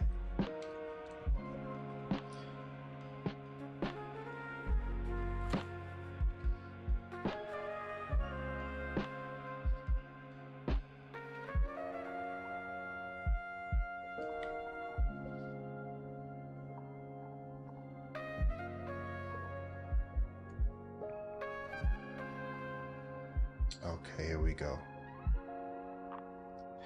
So, again, welcome to KHUNUM Sessions, class number 14, with your teacher here today, PTAH.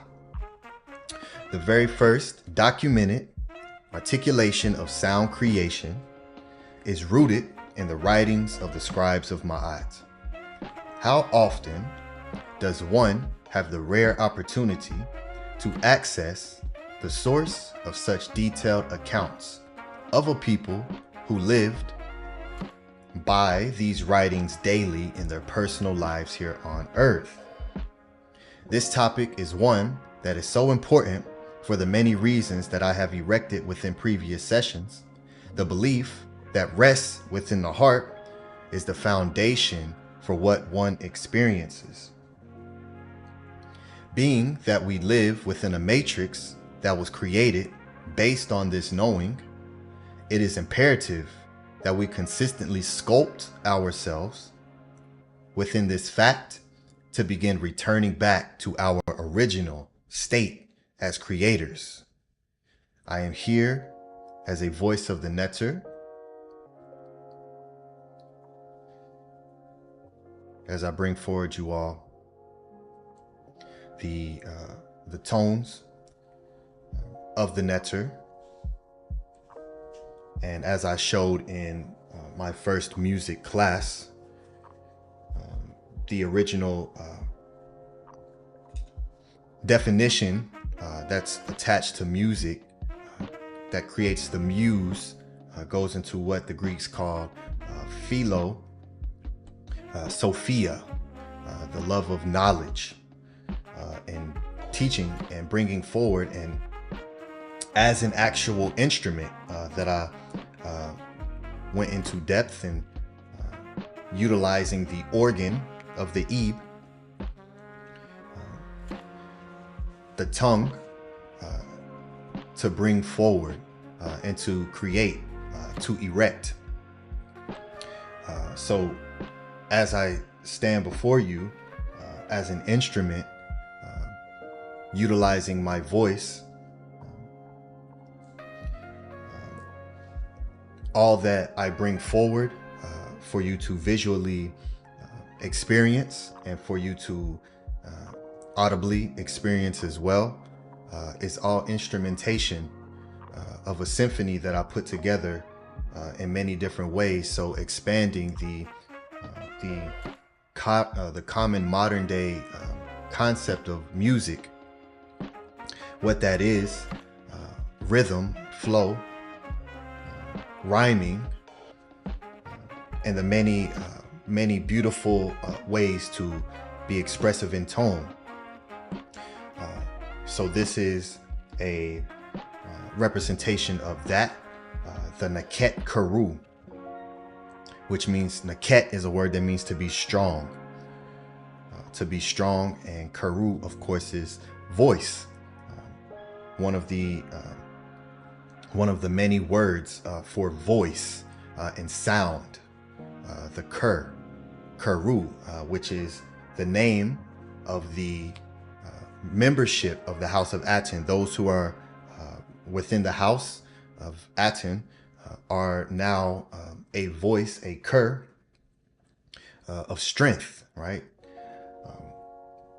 And power and Heka, and all that comes with the Karu and all of the wonderful teachings that I've given on the Ker.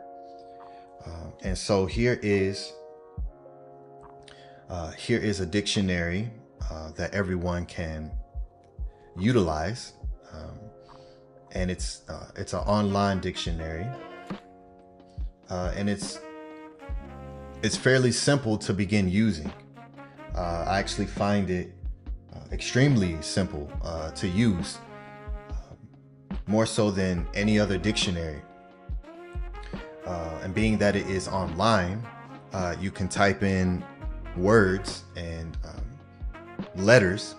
It'll pull up specific things just based on the letters that you put in. So if you're looking for a specific word, such as voice, you could type that in and it'll pull up many different words for you.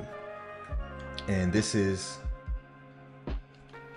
what it's called. It's called Vega here, Vocabulary of Ancient Egyptian.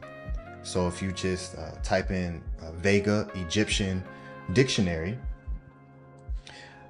it'll bring you to a website, and from there you can click access the tool, and then you'll have access to the dictionary. And here's a comment section that gives you more information concerning the words. So this is a super gem for anyone who is into studying the Medu, into looking up words when you're speaking, right? In which everyone here should be should be doing on some level, right? Because this is about sound and reprogramming of the language and the tongue and learning what words are and learning to replace different frequencies with tones of the original source word. And so here we have comments. Title formed from Neket, become strong, powerful, stiff, conquer, protect, mighty, victorious, very, and Kuru, voice, sound, noise, request, and fame. Because I brought out in one of the previous sessions that the word fame in its etymology goes back to ba, which means to speak.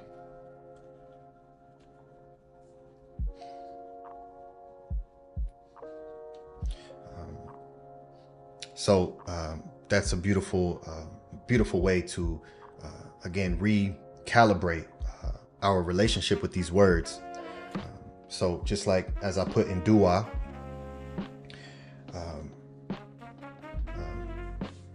when I spoke about fame, how it comes from ba, it means to speak, to say. I have lots to say, as the ancestors taught me how to pray. Ask and receive. Given that you live in reciprocity, our ba, our fame, shall speak through you to give our message of praise. Hands raised. This is dua. So tua to the netter, and all of those who represent the Neket Kuru, being within the Kuru, and houseofaten.org for those who would like to be a part of what we're doing. Oh, and excuse my manners, I forgot one important thing, and that is the scent for this evening, for this session here, is Hesi from the great ATEF Remkem Ma'at. Hesi here, which is a very beautiful scent. Smells amazing. The great ATEF is phenomenal with his elixirs. So yes, this is Hesi, and I always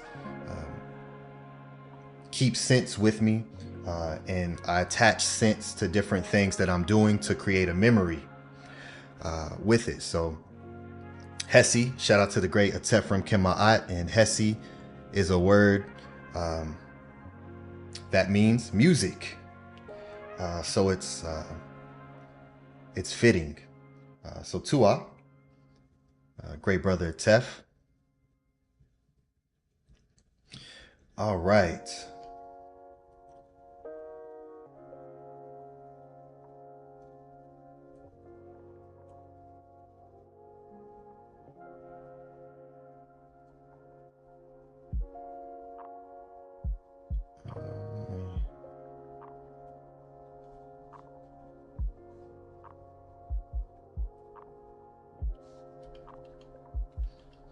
All right, as above, so below. All right, this very popular concept that many have heard and many use, and is a very real thing. It's a very powerful thing, but like a lot of teachings that were taken from Ma'at, and the reason why I say that is because there's not very many who actually attribute the source of where this comes from and why this is even a thing that we understand and know, especially to the level that we know it. So yes, every session is a as above, so below teaching, which then is simultaneously saying many other things at the same time. by understanding that we are reflections of the Netter. We are children of the divine that people recognize today. And learning and understanding and building your connectivity with that which is illusionarily outside of you actually brings you closer to that which is within you, right? And it's just from a switch of a perception that allows one to change that whenever you're having an experience that is outside of you, such as an outer body experience, right? It's something that you are conscious of outside of the physical body, or whether you're sitting outside and you're talking to a tree.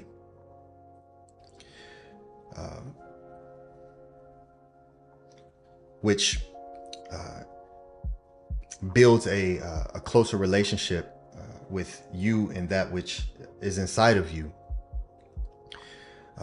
which then gives you access to different forms of communication and language, as everything around us is always speaking, and whether or not it's silent or an actual tone is being produced, there's always some form of communication taking place earlier. I saw a comment that Minty Hotep put earlier, before I came on, about there's a combination of words called body language, and so therefore you can speak with your body without actually speaking with your karu, with your your voice. And though that may be something that we may know, again, there's layers and depth that goes into it. And until, until we can get to a point that at least that is somewhat close to what the great ancestors brought forth, in the intent into everything that they did whenever they were creating, there's always more work to do. There's always more digging to do. There's always more implementation. There's always more practice to do. When I gave out something that I do for memory, when I want to memorize particular things, is I record my karu as I read it, and I play it back. And that does a lot of different things. And we're here on the panel. The great brothers and those who come up on the panel, we're able to watch back and look at ourselves and see what it is that you like about what you're doing and things that you want to improve on. And that's part of the process in peeling layers back to become more intentional with what it is that you're doing. And the more intentional you become, the more sakim you're able to hold, because you're less in the realm of potentiality and more in the realm of command, which is what we're going to get into as well. So here's a image of a netter, right, in pet in heaven, or in hor, another word for the heavens. And you see the swirl coming to create ta, as above so below, which simultaneously is telling you as within so without, right? And so here's a beautiful image in which I love using imagery to help to express and teach, which is, you know, what the Medu does. So, and you see half male, half female being here to represent the dualistic nature of the masculine and the feminine that exist in everyone. All right, the reflection of that which is above is below, whether outside or in. All right, and it's reflected all throughout nature.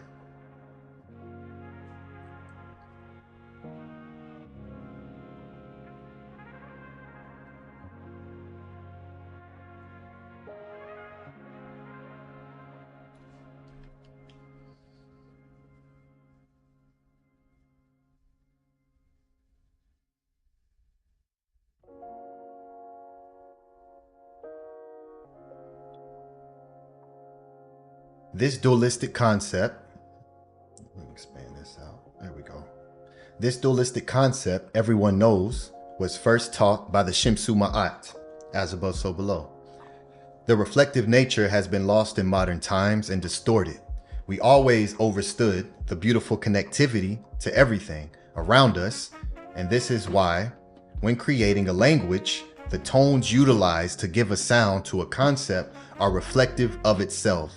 Let me demonstrate by asking everyone, what is a Medu word for father?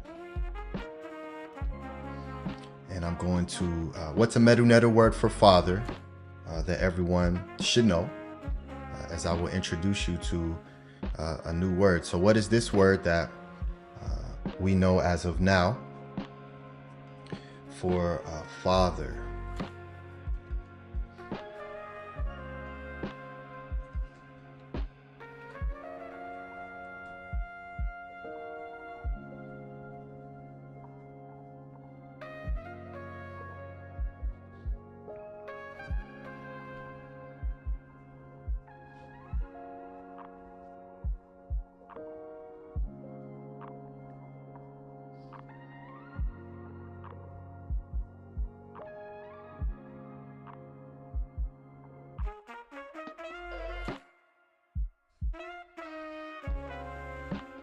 And yes, the Hekau really works.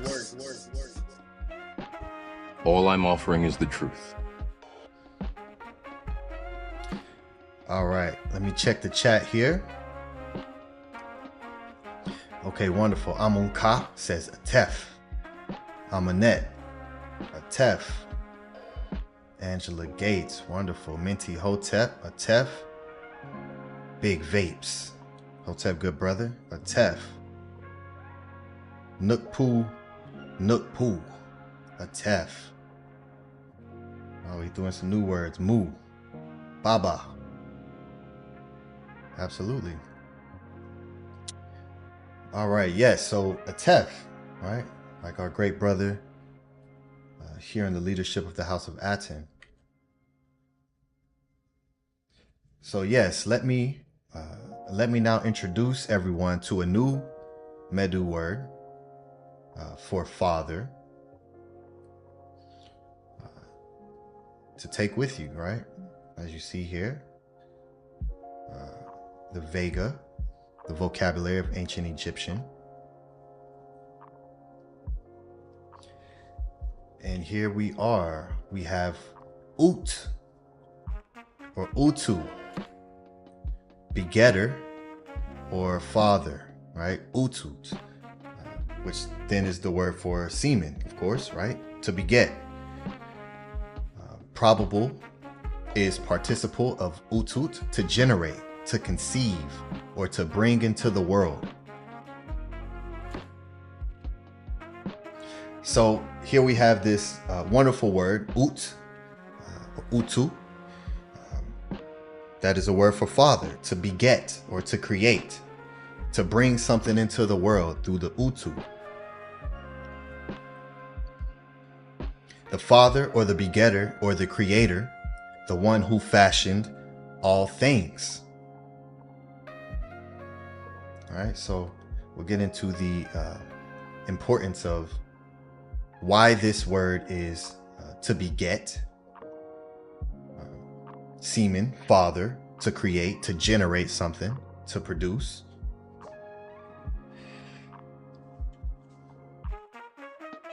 Which is also another title for Asar. Asar Utu. Asar the father or the begetter. Of course, this is a familiar concept that was stolen and implanted within the writings of the Christian Bible. Isaiah 64:8 KJV. When I saw this picture, it's still making me laugh looking at this picture. But this, I did not create this picture. This is every other picture you see, I created. I did not create this picture. This was already something that someone created. Okay, so this wasn't me. But here we go. Isaiah 64:8. But now, O Lord, thou art our Father. We are the clay, and thou art our potter, and we all are the work of thy hand. So, yes, so here we are, Isaiah chapter 64, verse 8, the KJV, saying that the Lord, thou art our Father. We are the clay, and the Lord is the potter. All right, we are all the work of thy hand. And so here's a little baby being formed from the hands of Jesus, who is, there's many debates. I see some debates that's taking place on whether or not Jesus is the Son of God or is actually the God incarnated. And a lot of times people use John chapter 1 verse 1, which I did a very deep, intricate class on, showing the difference in the Greek and in the Hebrew, and how later in the Hebrew they created the flesh being of God. So, you know, some will say that Jesus is God, you know, as his word, because the word was with him in the beginning. So here is the fashioner and the creator of you, our Father, who art in heaven.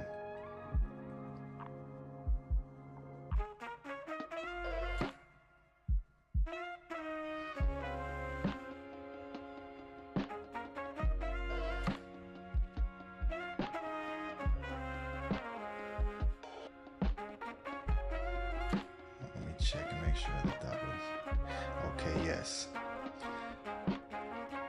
All right, our Lord in heaven, who is the fashioner and the one who puts together us, right, as clay. So let me now take you to the ancestral artifact that is held in the Cairo Museum, Stela of Sehetep-Ib-Ra, Cairo, CG 20538, reign of Amenemhet III, about 1825 BC. The late 12th dynasty stela belonging to the royal seal bearer and deputy chief treasurer, Sehetep-Ib-Ra.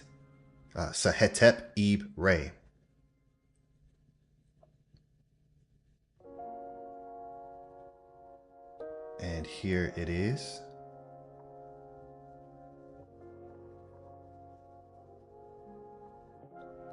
Here it is for you all to look at.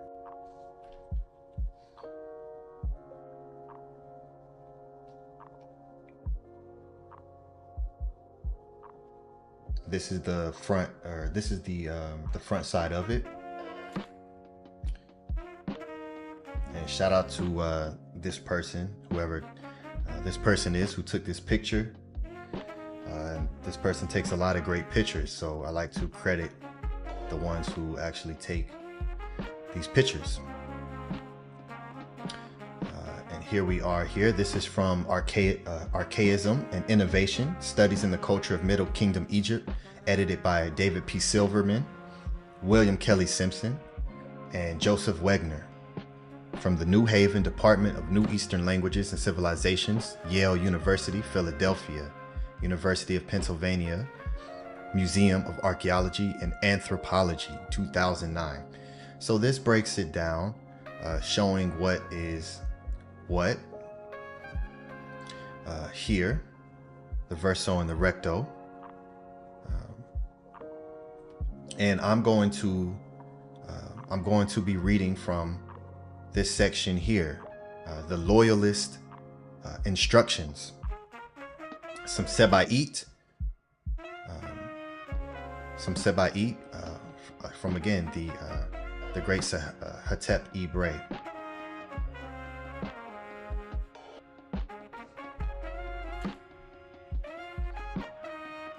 And this is where this translation comes from. It's the same book here. Ka pu nesu hau pu ra f.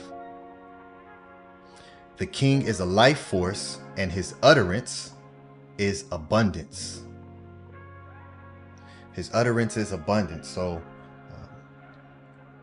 which is then connected to the life force of someone who speaks abundantly to you, to yourself, always speak in abundance.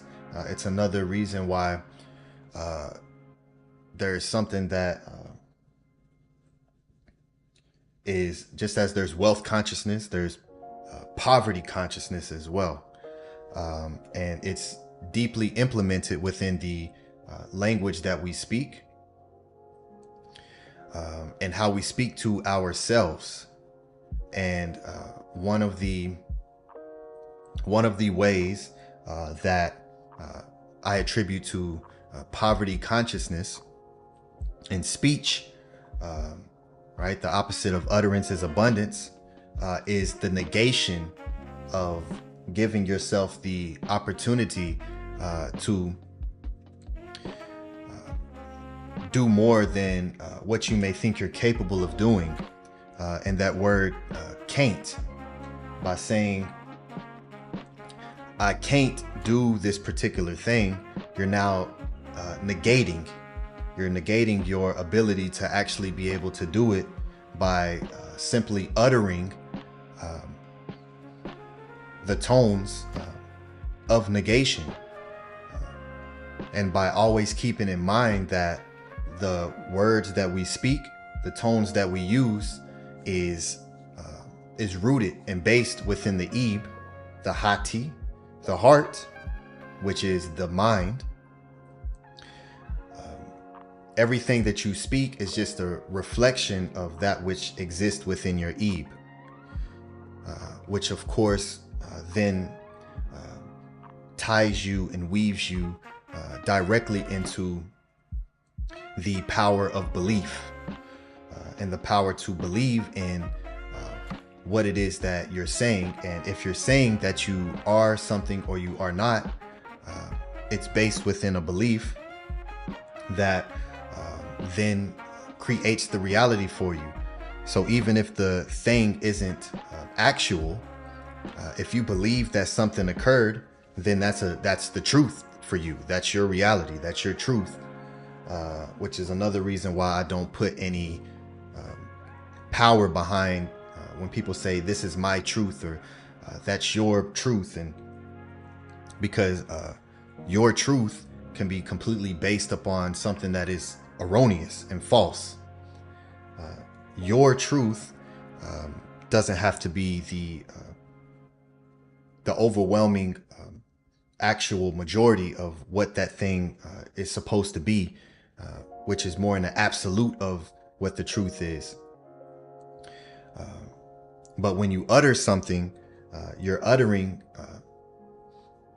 that which exists in your Ib, and with more belief in what you're saying, allows you to tap into a superpower by simply changing and removing the T from that word, and placing that within your Eve. And now, like that, you have the ability to do that which what you said you couldn't do by simply changing your thought,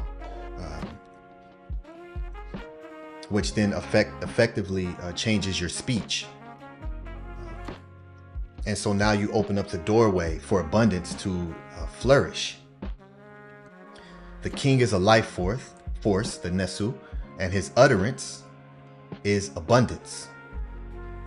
That's Sekeper F Pu Unti Fi.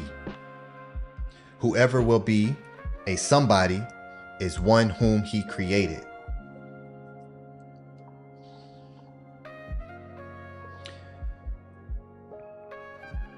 KHUNUM Pu Ni Hau Nebu Utu Sekeper Reketi. He is KHUNUM for all bodies. Utu, the begetter, who created the Reketi, the Reket, which I'm pretty much the only one I've seen who teaches on the Reketi. And here, as you see, the Reket that they translate to mankind, which, as I've taught, this root word of this word, Reket, is Rek, which means knowledgeable. The Reketi is also a part of the teachings of the Amduat that I read in my last session through the first hour, which, by the way, was only part of the first hour.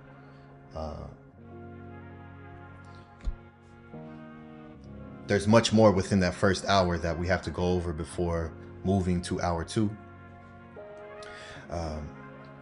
But yes, here it is KHUNUM, who is in all bodies, right? As the fashioner, as the potter, the begetter of the Reket. Here it is, the Neter KHUNUM, who is known as the begetter of the Reketi. And I had told Saba in the last podcast, not this last one, the one prior, when he was speaking on KHUNUM, and I said it's very interesting because, and this always takes place, which I love because it just shows the connectivity of the frequency and the resonance that's taking place within those who tap into it. So yes, here it is, the Neter KHUNUM, who is known as the begetter of the Reketi.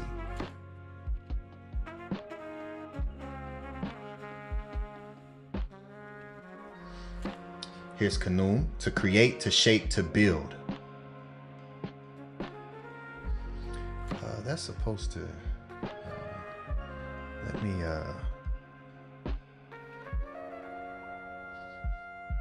let me change something here real quick, because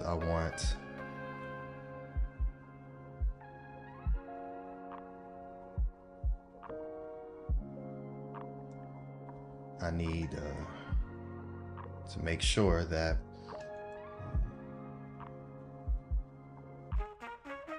okay, I see what happened.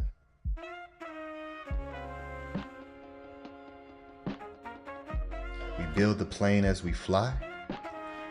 So let me go back here.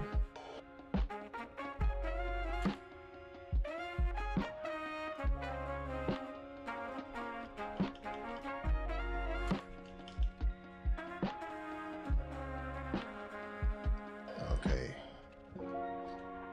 Now let me share my screen again.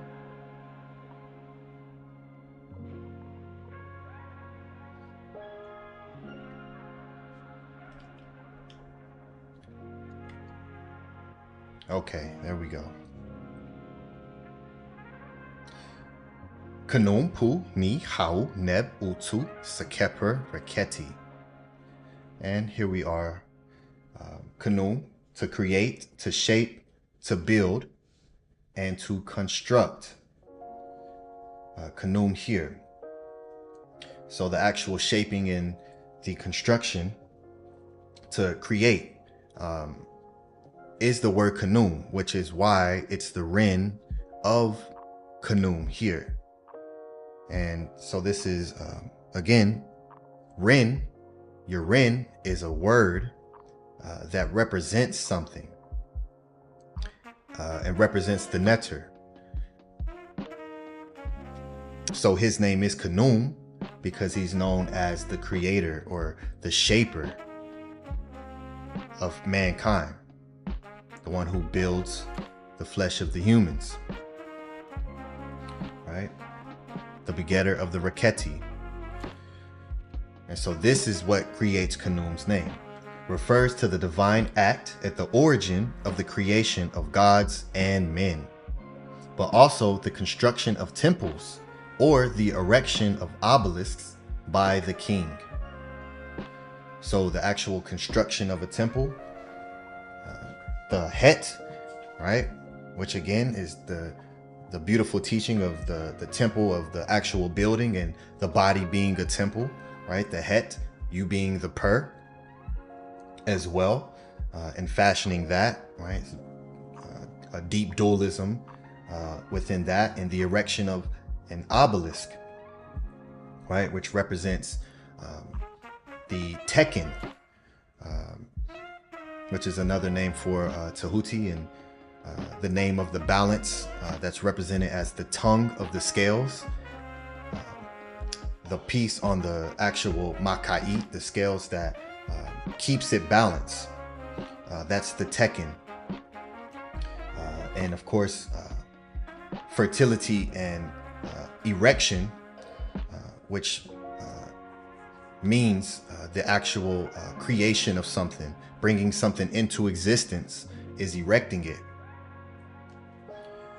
And this is what we are doing with our speech, with every word that we use, with every thought that we emanate.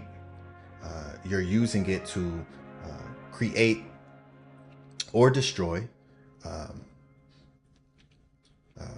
that which what is written for you, which is written heavily within the Seba'it, and understanding that there's the Shai, the Medu word for fate,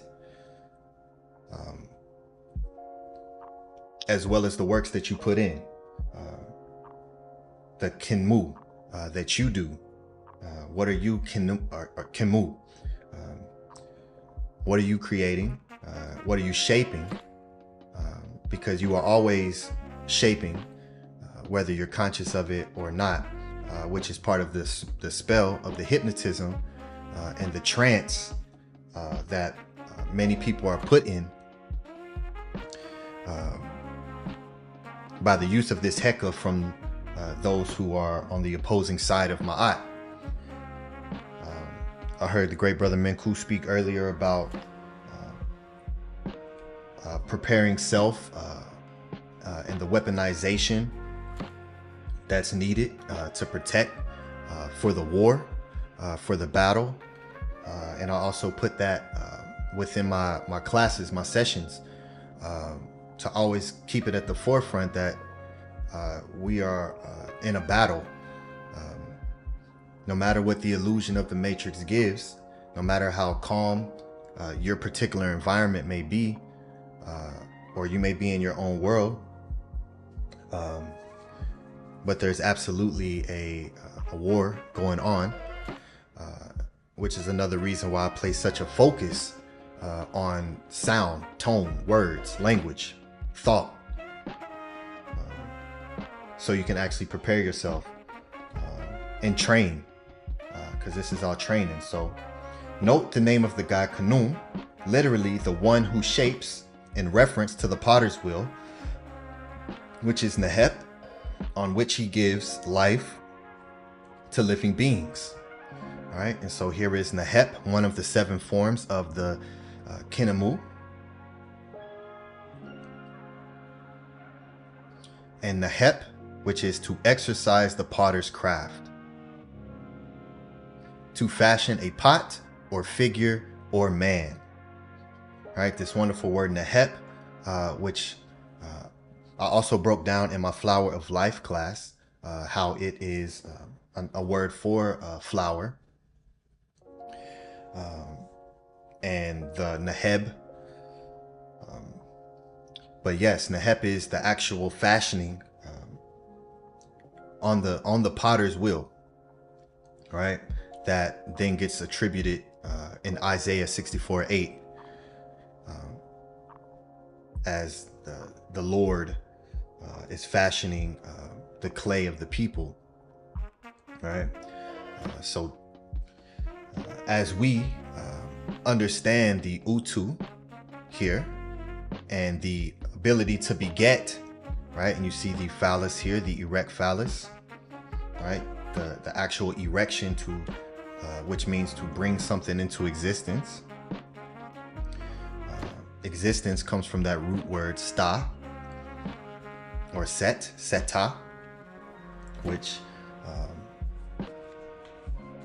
means to erect. So as we understand the KHUNUM, the KHUNUM, however you would like to pronounce it, as you see, it's just the vase here. KHUNUM, which is also a vase. It's a vessel. So not only is it the actual shaping and the construction of a vessel, but it's the vessel itself, right? The concept of the Son being a echo of the Father, which then also puts you in line with one also being able to represent the other, right? Which is what the Medu completely represents.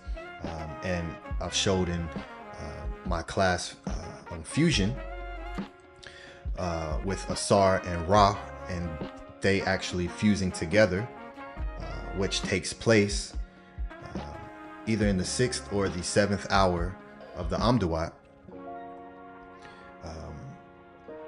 And so this again gets placed within the biblical writings, to where now they're debating on whether or not the Son is the Father, not understanding that it's both. That you know, a lot of times it's either one or the other when it comes to people. It's either has to be one way or the other. And for me, it's never been that. It can always be both, or 3 or 4. It don't have to be one particular thing that you have to choose to do. And that's another way to take away the negation of the utterance and have the utterance of abundance, is by changing the word or to and. So I'm either going to do this, or I can do this and this. And of course, with the refinement and the dedication and discipline, you're able to do these things. It's how you're able to create and do multiple things. Of course, it comes with organization of the mind, documenting, writing, keeping record, to be able to do multiple things. But it's something that you can do, and something that I encourage everyone to begin doing, and is simply changing your word from can't to can, and from or to and, to begin speaking in abundance, to allow yourself the opportunity for it to become a reality for you. So yes, KHUNUM is the Neheb, the one who is fashioning and creating figures and creating man, and the Netiru. And you see this image here of this person climbing up the wall, right? Putting it together, building it so you can then utilize it.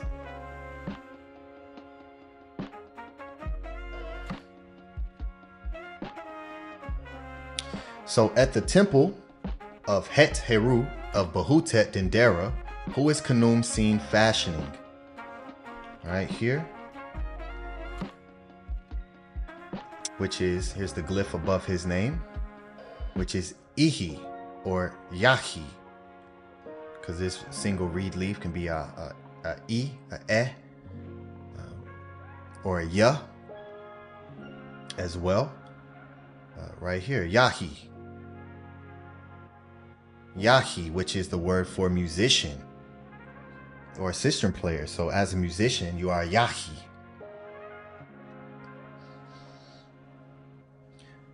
So why would KHUNUM be fashioning and putting together Yahi, who is a actual bodily representation of a musician, right? As he's putting his hands here and creating and molding, this is his instrument. The potter's wheel is his instrument. Everything that he is utilizing is an actual instrument that he uses to then put together the frequency of this being here. And so by using his instruments, he's creating music,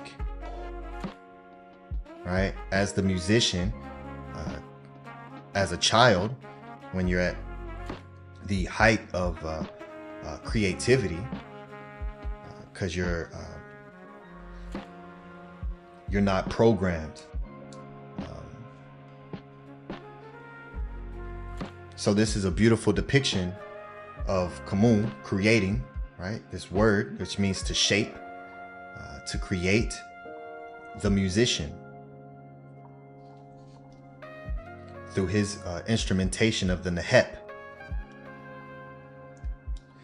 So hopefully you all are seeing what I'm doing and the tones that I'm putting together and the music that I'm creating by broadening your sejimu, your listening ability,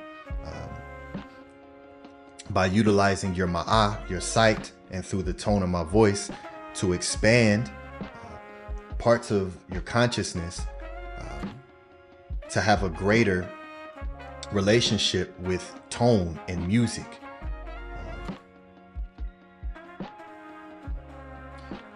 A lot of times in the matrix, that what you learn unless consistently applied falls to the back.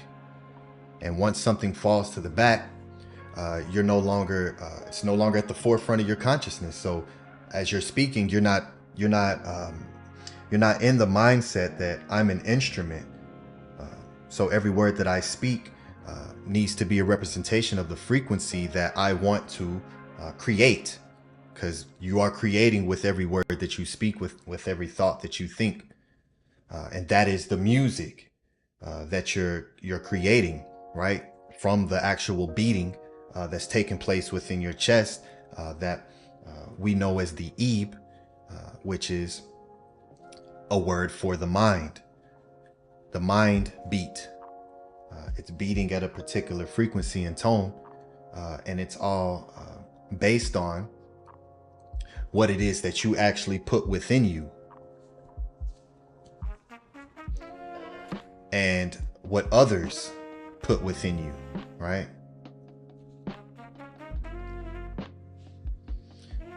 So this is why it's extremely important to check your sources.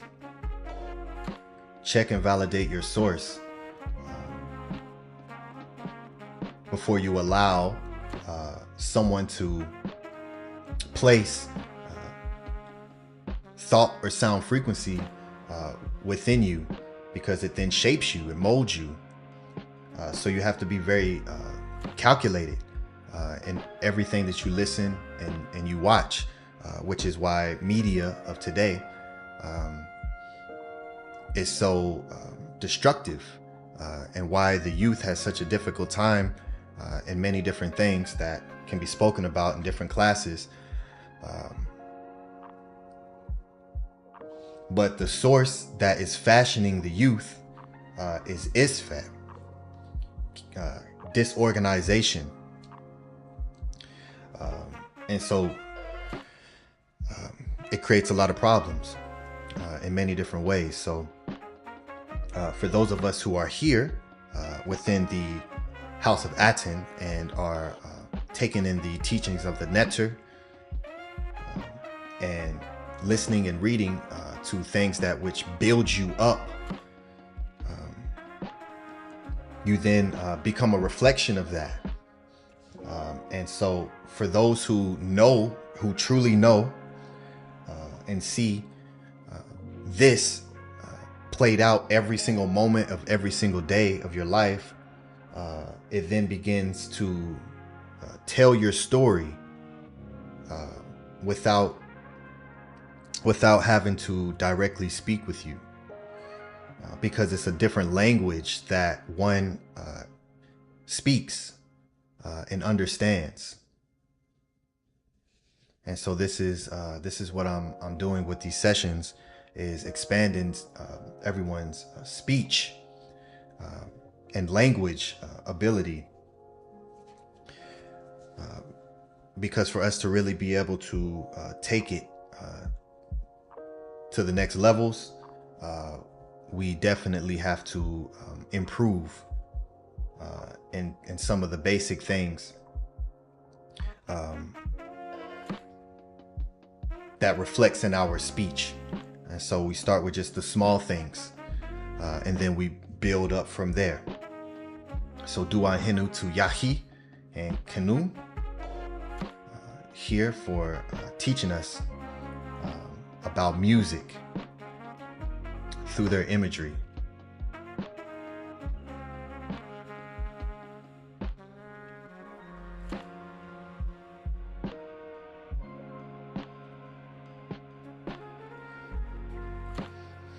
Naket Karu, stronger voice, crier.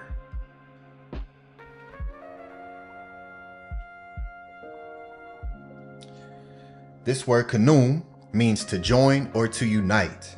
If we look at the root of this word, what will we see? This is from a concise dictionary of Middle Egyptian of Raymond Faulkner. And here is KHUNUM, right here. KHUNUM, and you see the vessel and the owl. Verb, to join, unite with a god or the dead. To enclose, enfold. To protect. To take one's place. To enter a place. To unite crowns. To wear a crown. To receive favor. Enrich. Endure with. Of child. Of child. Be united, be associated with, be provided and endowed.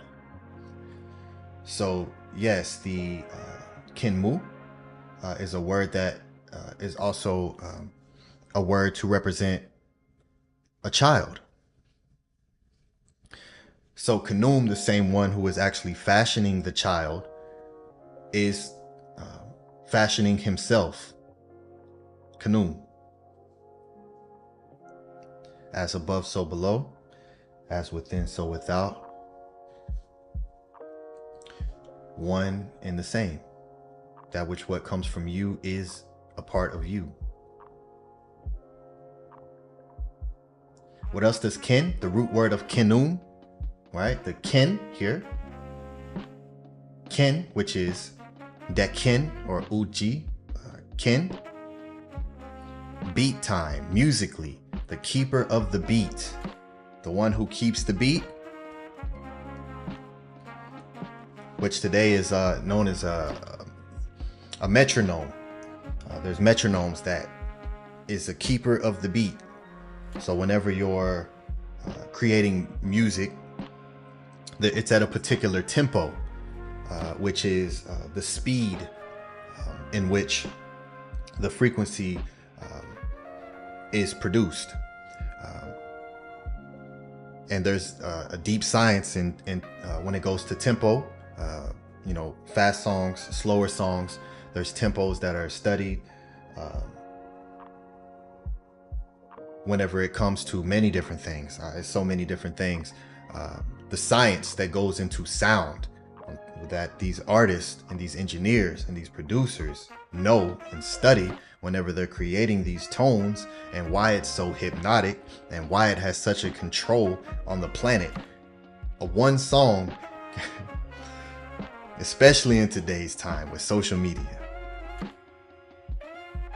a tone, a song has the ability to change a lot, right? And so there's, of course, an extremely deep science that goes into it. It's not just, turn a beat on and start rhyming, which is what a lot of people do. A lot of artists do that. But the ones who are behind the scene that no one sees, they have the secrets, as there are many studies on this. So yes, kin is the clap of hands, right? Where's my...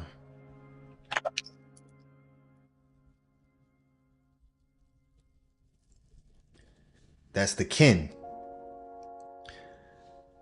The clap of hands, the jet kin, the deet kin, the uti kin. Again, beating time. Kini, to play music. Kinu, musician. And here are the page numbers for this dictionary. So yes, the kinu is the musician. So the root word of KHUNUM, who is the shaper and the creator, the root word is kun, or kin, kun, which is a musician, to play the music, to keep beat, keeper of the beat musically, while joining and uniting something together. It's the music that creates you and who you are, that which shapes you and builds you up, is based on the music that you listen to, the music that you watch, and the dance that you participate in.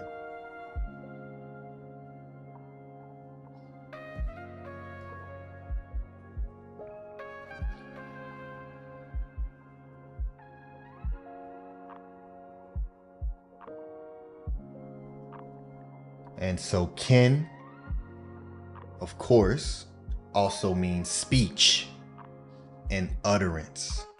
You know, the root word of KHUNUM, the shaper, the fashioner, the one who is creating and building. Well, the root word of KHUNUM, which is kun, is speech and utterance. Keeping of time through the music. Your speech is music. An affair.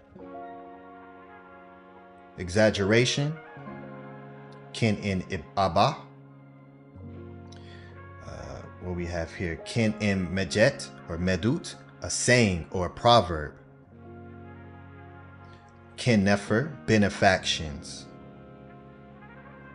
Kin in nachem, song of joy.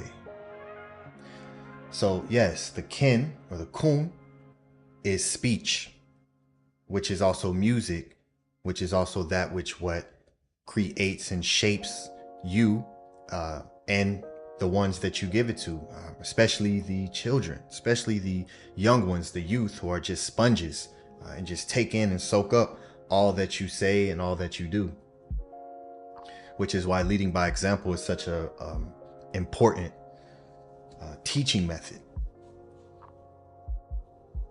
The root of KHUNUM, which is kun, means musician and utterance, which is also used to represent the keeping of time or beat, aka the rhythm. And anyone who's ever done any type of public speaking, you understand that there's a rhythm that comes with speaking. There's a rhythm that comes with anything that you do. Whenever you're creating in your building, you get in that rhythm. It's like a zone. Even when it comes to, it doesn't matter what you do. Everyone has an ability to tap into a rhythm. And once you find that rhythm, then it becomes effortless, right? You don't have to try as much, because you've found a rhythm and you're weaving in and out within that rhythm. And music is just a beautiful way to teach that and express that because it's something that we all enjoy and we all can understand, right? Through listening to the rhythm of the beat, it creates a tempo, which then creates a mood and an energy. And that is the kin, right? So as a kinu, as a musician, through my utterance and through my speech, I build. As a fashioner, right? Coming forth as a tone such as PTAH, and representing what that netter represents.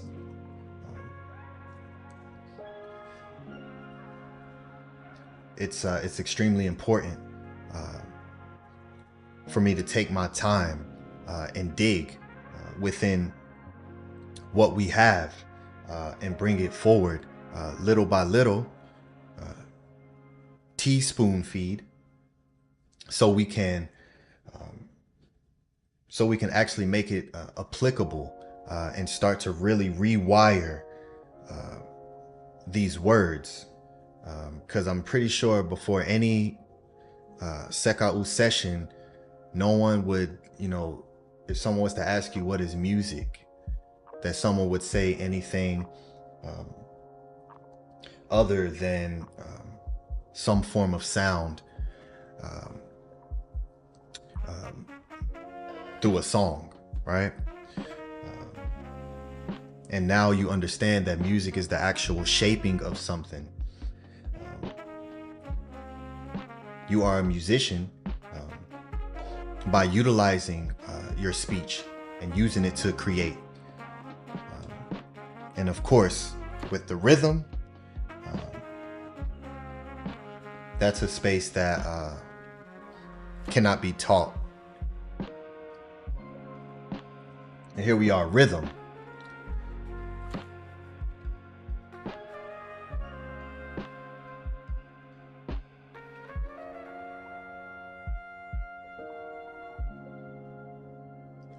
Spelling variant or attempted classical correction of Middle English rhyme. To measure,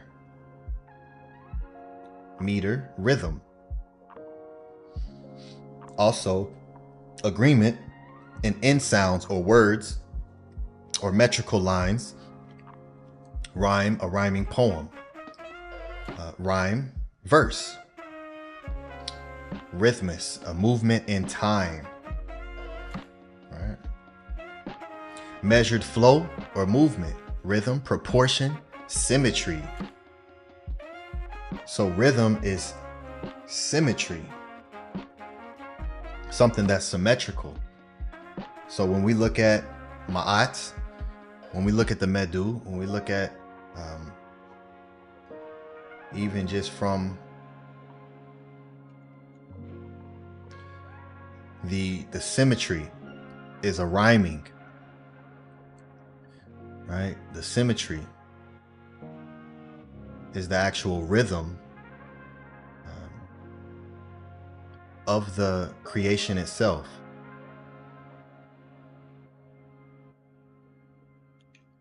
All right, so when we look at this here, you see writings. You have Heru here in the middle, right? And Behutet, the winged disc. And then from this side here, and this side here, you have a rhyming.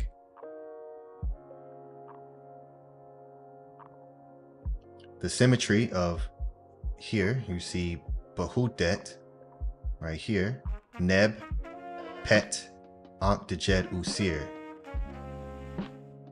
And you see the same thing over here, Behutet, Neb, Pet, Ankh Dejeta. Though it's not completely the same, but it is symmetrical. So this is a different level of rhyming that's taking place.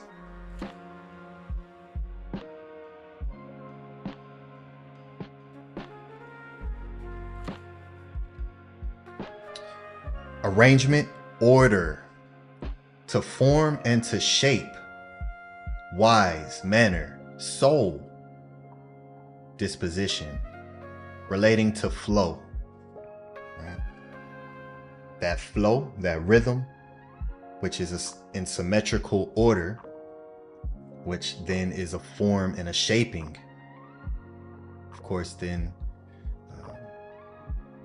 is always connected back to you and the ba, which means to speak, to say, and etymology creates phantom and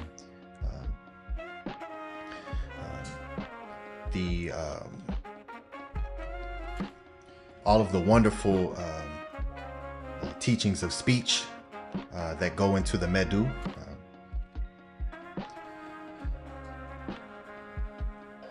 Understanding and knowing that the scribes who wrote and documented it, understood and knew on such a profound level language, you know, and that's why the Medu is so deep. You don't just create a language and it just be so metaphorical and double, triple entendre. Even the way that, because I studied the writing style of many of the scribes and some of the writings in the poems, and they'll start a sentence with a particular word and conclude it with the same word. They'll have the first, there's so many different writing techniques, and it's very nefer just to understand that that they had a different relationship with language outside of just being able to speak to one another. We were able to teach about speaking to one another in such a deep, complex way because we understood it in so many different ways. We understood it outside of just speaking to one another.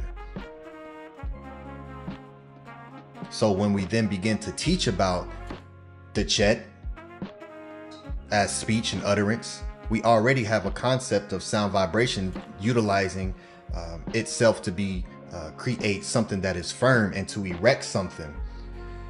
We already understood that, and being able to utilize the Heka to bring something forward into existence by utilizing the tone, which comes from the thought, which is the Ebe. So then you're able to teach about it.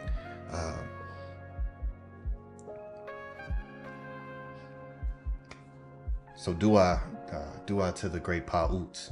So yes, kin, speech, utterance, musician, keeper of the beat, is the root word for KHUNUM, which means to join and to unite something together. So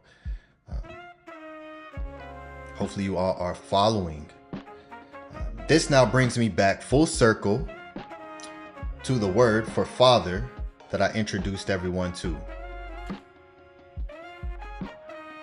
which is ut, to beget, to create, and to give birth, right? The word for father, ut, which creates a word that not only rhymes in concept, but also in tone, which is uch, to order, to command, to decree, to commit, and to assign. And I've showed in many Scribal session classes the T, the D, which is the serpent, which is the cha, are all utilized interchangeably because we understood the similarity of the tone that creates a rhythm of expression. So yes, the word to create or to give birth is going to be a rhyming word, ut, utu, or uchu, which is to command through the actual speech, which is what we know PTAH does through the actual speaking into existence. So of course, utu, ut, a word that means to create or to beget, is going to be a word that also means to speak, because there's going to be consistency throughout the Medu, because we understood extremely deeply these concepts and put it in many different tones. So yes, the ut, the commandment, the speech, is what you're using to create. It is you spitting and ejecting out frequency, which is a light of sound that then creates and begets your actual reality, gives birth to your experience. Utu arit, order to be carried out. Utu medu, to order, to command or govern. The Utu heka'u, the one who decrees magic, the birth bed. So the actual birthing bed, that word is Utu heka'u, the one who decrees magic, you know, giving birth to the child, which is the fashioner, right? The ehi or the yahi, which is the child or the musician, which also is the name Heka. Heka is the child netter, with the finger to the mouth. So of course, children are always been associated with magic and music. The ut sekiru, to make an arrangement. Ut karast, to order a burial, right? It's about giving commandment, creating order, right? The personified birth bed, Utu heka'u, regarding menbit, throne or litter.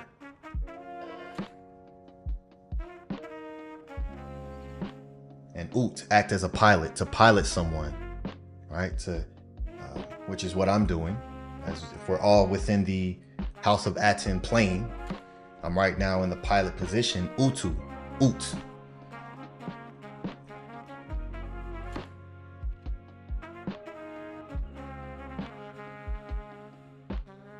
And also part of a boat, to transmit, bequeath, grant, or entrust. The sa'ut.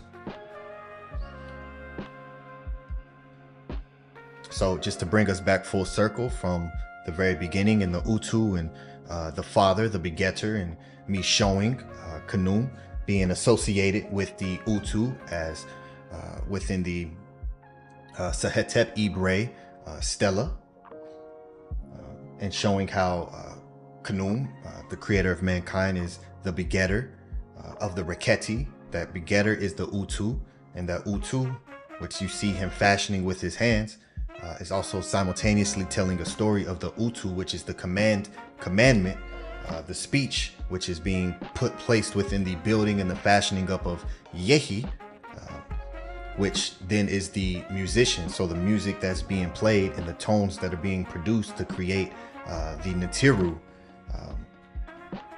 is just a Nefer story for us to learn from, to begin building ourselves up by expanding our knowledge of language.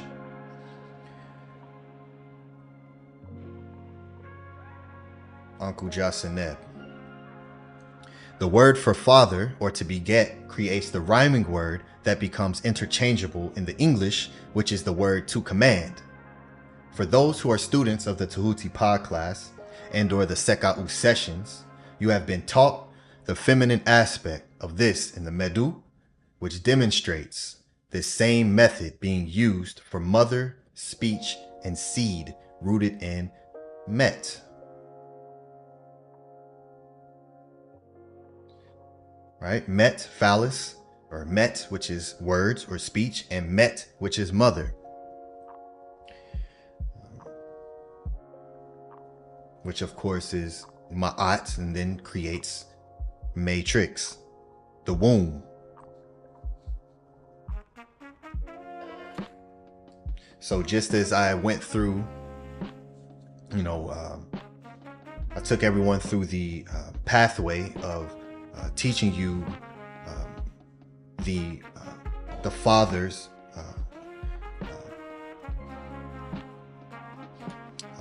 the side of the father when it comes to the utu and the begetting, the creator, the fashioning through the speech, and how those words are the same word.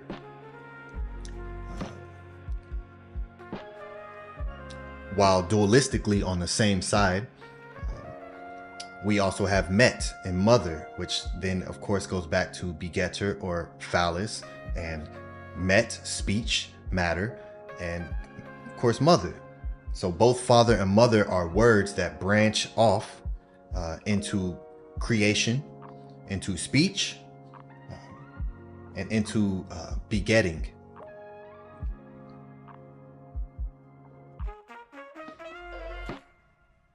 So I always love to bring the dualistic nature to teach from both sides of the masculine and the feminine, for one to be able to tap into either side, one, and get to a point to where you can utilize both. So whenever you're in meditation and you're painting, you can have this within the forefront of your consciousness, and you're completely aware of your ability as a creator. And so by taking that with you into your meditations, you're able to create at a high level. And anything that you want to bring forward, you can.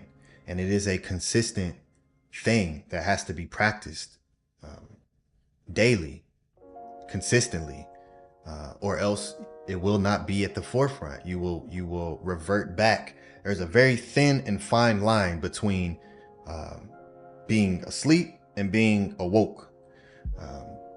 That fine line people traverse in and out of all the time.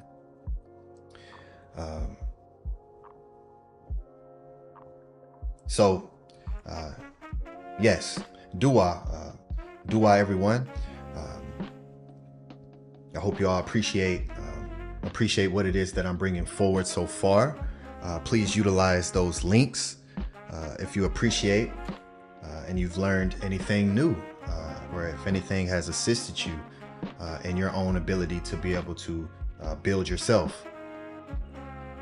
So what else does Medu mean? All right, Medu. Medu, which is caller, or the beater of the rhythm, the leader of a song. This is in the Vigus Dictionary, page 2022. So the Medu'u is another leader of a song. And the only way you can be the leader of a song is if you are actually keeping rhythm, because everyone else is following your rhythm.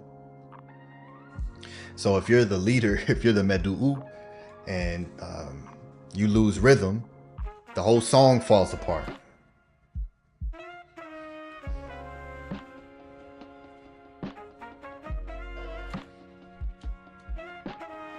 So Tua to the great Neter and the Medu,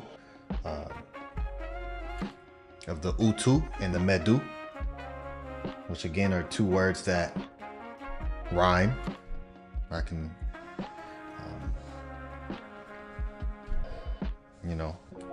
utilizing the Medu to create the Utu is just a beautiful dance when we really understand what's taking place within us. So when we then eject and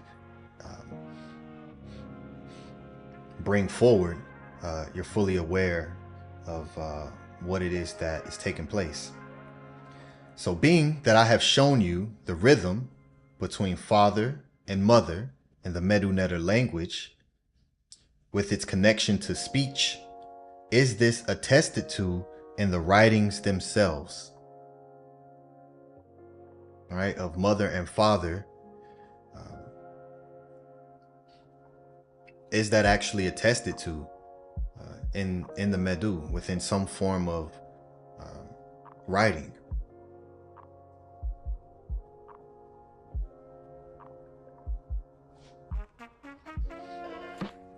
And you know what I do here in the sessions, and that's bring you all direct primary sources.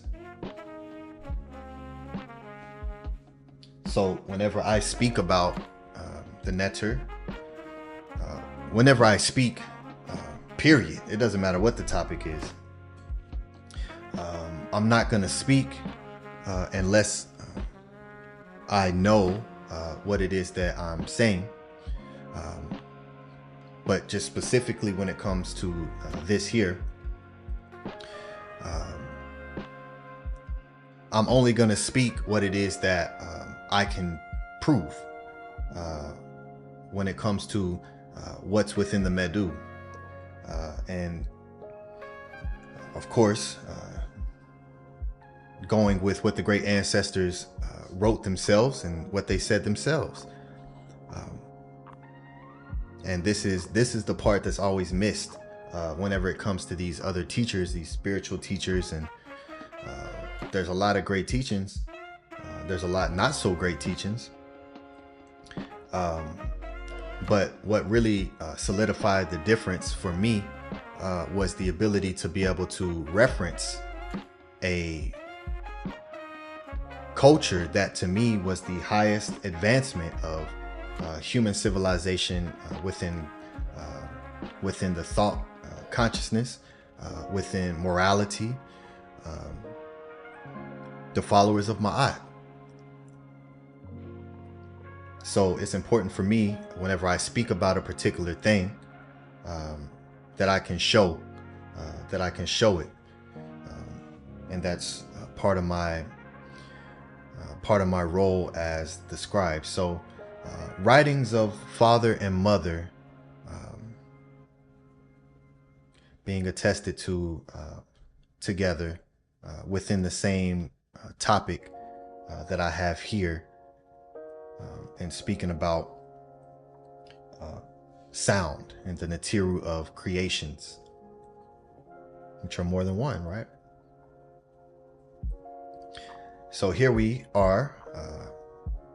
Here is the Risks Museum van Oudheden, papyrus of Emin Hymns. And here's the actual papyrus here. Very Nefer papyrus.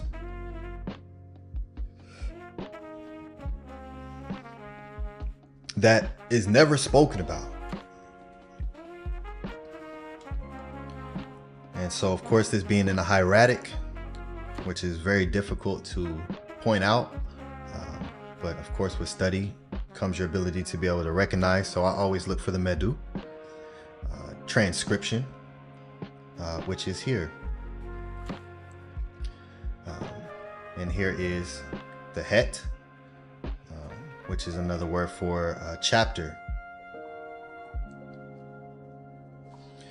And then here is F2, and then the sign for 100. So this is 400, chapter 400.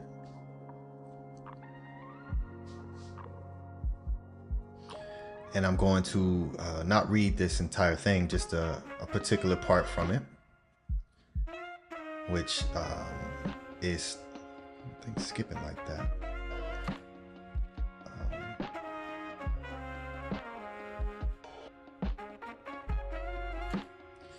All right. He who has made the vulva, the uterus, bringing life to the phallus. He inaugurated the mating with young women. He behaved like a husband with his fist when there was no vulva. He who has appeared as Ra in the noon and gives birth to what is and to what is not. Father of the fathers. Oh, there's father of fathers. We got a father of fathers here in the house of ATEN. the father of fathers, and the mother of mothers. So yes, here we are within this hymn here. We have, which is a very powerful papyrus, papyrus laden I-350, for those who would like to look and read into this, the hymns of Amun, being recognized as the father of fathers and the mother of mothers. All right, which is another source writing of a trinity, which is Amun, Ra, and Ptah. So here we see Ptah, who appears as Ra, giving birth to all that is and isn't. Right? He who has appeared as Ra.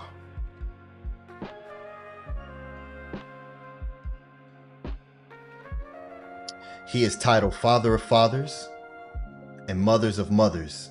This shows the dualistic Ma'at nature of the Shimsu Ma'at and our understanding of the divine feminine and masculine source of creation. So yes, in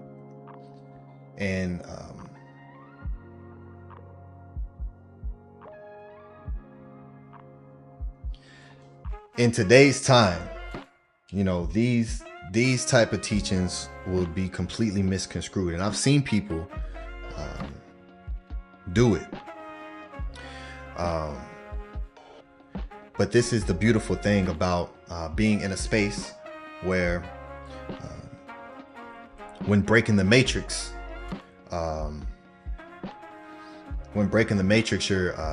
you're able to receive more and connect more to creation. Right? Christianity has dissolved the minds as far as critical thinking and how it's just the father. You know, people will tell you that the father has no wife and is not feminine. The father is a masculine principle, and if someone does say that Yahweh or Yahu has a father or has a mother, there's debates going on about that, about, you know, Yahweh being the child of El, but there's also people will say that, especially Hebrews or Christians, that Yahu doesn't have any feminine energy, but they'll say he's neither male or female. But if you were to ask, is there any feminine qualities of the creator, and there'll be no. And some Hebrews will say, you know, that the Israelites themselves are the wife of Yahu or Yahweh. But being able to understand, and also showed this in, I think it was my Flower of Life class, where I showed Met, Mut. There's four titles to Mut, and one of them is Mut with the Met, with the phallus. So that was showing the feminine representation of having the masculine principality of erecting through seed. And so here now I give you the other side of that. So it's a beautiful thing whenever you can sit and think and place yourself within that, to be able to really utilize both the masculine and the feminine to create, and making sure that there's a balance that has a rhythm within you. And that doesn't mean you know, you have to be half and that's not what that means, because each individual person has to find their flat line, their met, their median, their middle, that allows them to move in the rhythm that is vibrating at your natural frequency as a Ka, So I always love to show these teachings to really begin to teach and show how deep and intricate the great ancestors was to understand and put the creator, creators, creation within an expression of both mother and father. Right? Like in 99 Allahs, born from self, I'm mother and father. I have 99 problems, Allah is in one of. Godhead, sun, fire. And understanding and living that is a beautiful thing. So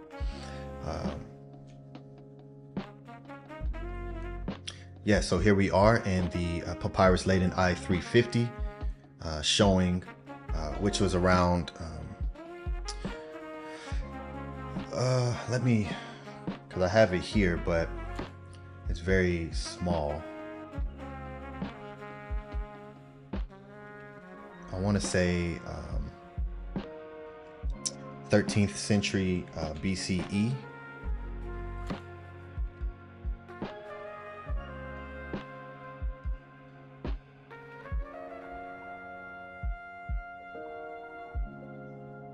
Yes. New Kingdom, 19th Dynasty, Ramesses II, 1290 to 1224 BCE. So yes, the 13th century BCE is what this papyrus dates to. Ramesses II.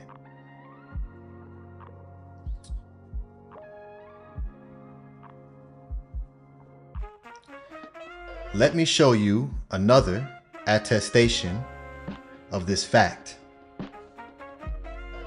Right, in the Shabaka stone, British Museum, number EA 498, which is here. I don't know about you all, but I know the British Museum website was down for me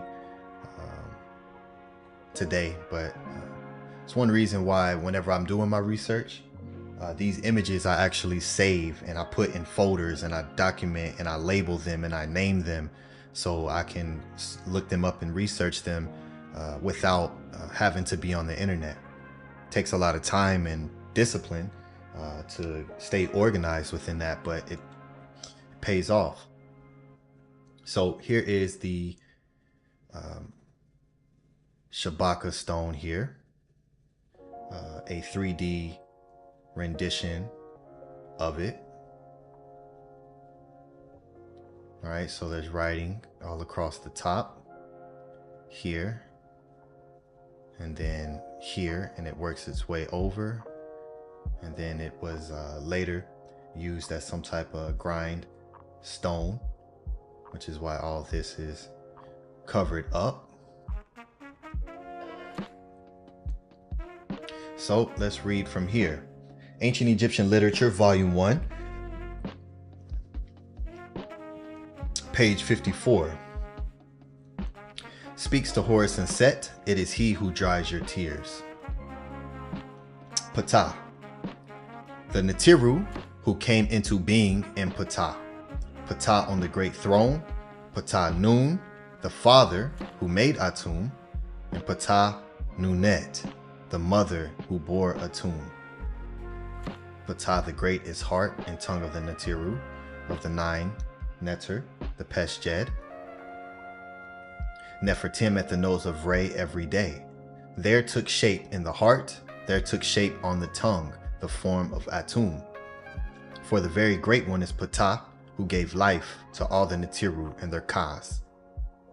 Through his heart and through this tongue, in which Heru had taken shape as Ptah, which is Ra, the elder Ra,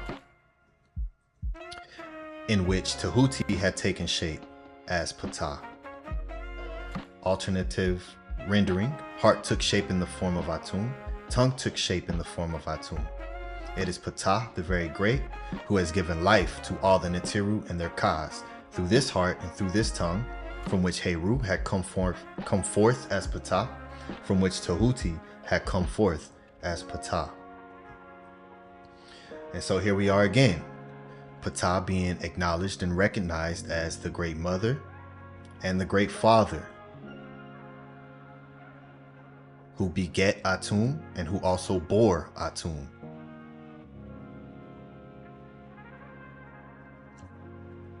PTAH Nun and PTAH Nunet, the father mother who bore ATUM, which ATUM is a word that means to be complete. Tim.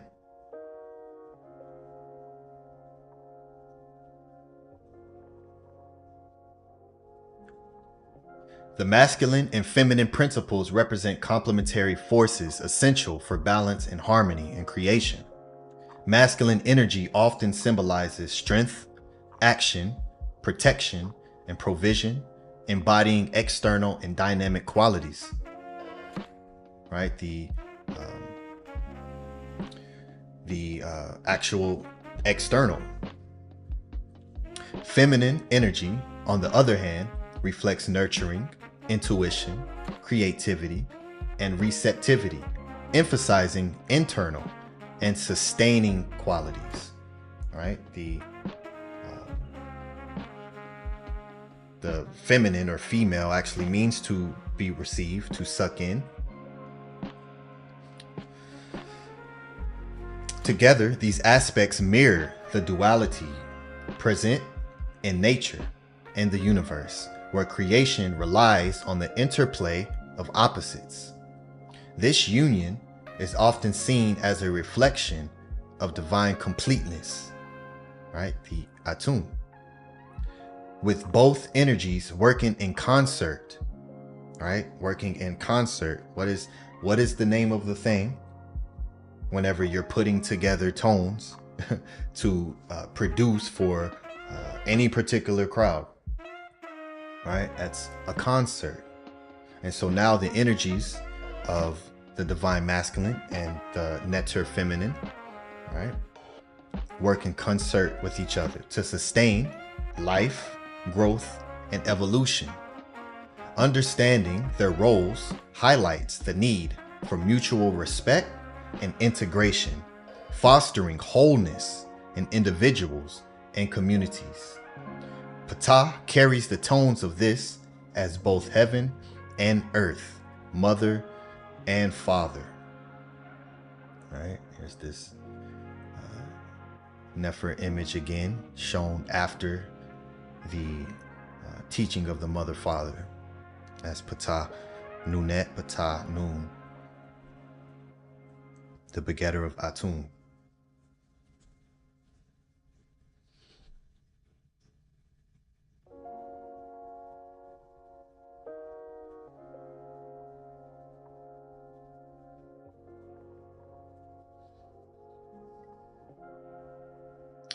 Understanding the depth of what we taught of sound allows the opportunity to have access to realms that are hidden to others. In my previous session, I documented and showed publicly the neter who is credited as the one who travels in and out of the realms of sound to record what is there for the children of Ra here on this planet. This neter is Tehuti. Let me take you to a papyrus which details this and is an early source for a Medu lexicon that gives us many words that helps in the decipherment of the language. Right, so as a scribe, I do so much digging into the actual language and what sources do we have. You know, when people say, how does the Medu been deciphered? And, you know, I ask myself questions consistently. How did we get to this particular? So it leads me to other things that you just don't find with a Google search. So much papyri I have. A lot of it was just things I stumbled upon by simply digging into other things in research, which led me to different sources, which is why I read the comments in the the Vega dictionary that I showed to show you all. That's like a very digestible footnote versus in different books or writings where you have to kind of look for the footnote, and when something, then it may give you a source. You know, it'll say, it'll be some word that is cut down, so you don't really know what it means. So you gotta then find what that word represents further in the book. So it takes a lot of work to be able to find a source of a particular thing. Sometimes, a lot of times. So for me, you know, dealing with the Medu, this is Scribal Sessions. I'm going to bring things to you that you just won't find anywhere. So this is the papyrus hood here.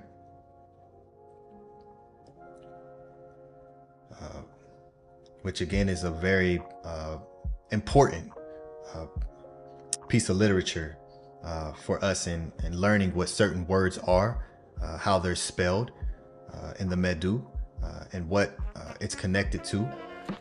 So here we are, Ancient Egyptian Onomastica by Alan H. Gardner. Text, Volume 1. Translation, beginning of the teaching, right, which is here. Here's the Ha Im Saba Eat.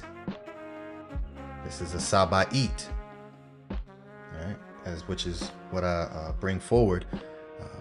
And for those who are a part of the KHUNUM, you want to be within the classes where I teach on the Saba Eat.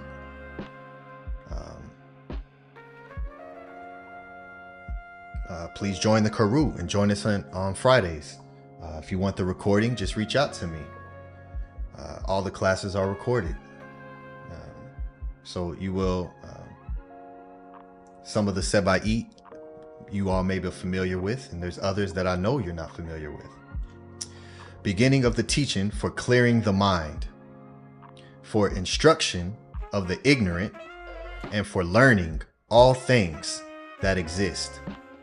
What Ptah created, what Tehuti copied down, heaven with its affairs, earth and what is in it, what the mountains belch forth, what is watered by the flood, all things upon which Re has shone, all that is grown on the back of earth, excogitated by the scribe of the sacred books and the Per Ankh, the house of life. What's his name? Amenemope, son of Amenemope. Not to be mistaken with Amenemope, the instructions of Amenemope. This is another set of instructions from a different Amenemope who was the son of another Amenemope.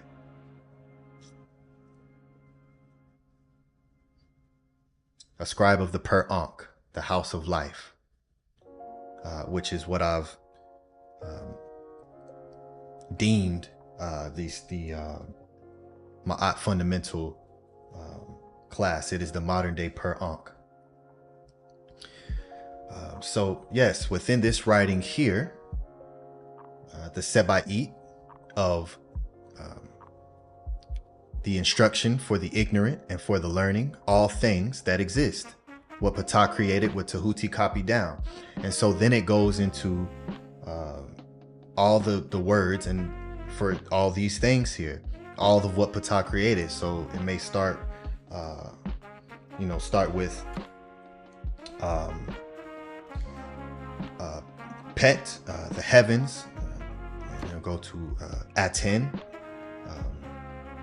and then it'll take you, all the way through and down to Ta, the name of the mountains, and all of these are, this is all Medu, so it's basically just lining everything up. Here's the water, and it goes into different job descriptions. So it's a real Nefer source when it comes to the actual scribal knowledge and what the scribes would write down and document, and what we would be studying to continuously learn the Medu. Written directly from the scribe Amenemope of the Per-Ankh House of Life is attesting Ptah as the creator and Tehuti as the record keeper, just as in the Shabaka stone when it states that Tehuti and Heru, Elder Ra, is within Ptah. So yes, this is just the very beginning, but as you see, it continues. But with what I just wanted to show was just another scribal sessions, and another Seba'it that I know you all have never seen before. I am, to my knowledge, the only person who has showed multiple primary sources for Tehuti being attested as the recorder, as the record keeper of that which is created. By utilizing the writings of Tehuti, one is able to now perform Heka. Becoming accurate in speech is a part of this process. Right, and when I showed the translation for the scribal Tut statue of Horemheb, and how within that particular Tut, it speaks about Tehuti going in and out of the Duat. And I showed multiple sources in that session from the scribes themselves. So when one asks, how do you know this information? How do you know what's in the afterlife? Or how do you know what's in the realms outside of this physical one? How do you know there even is one?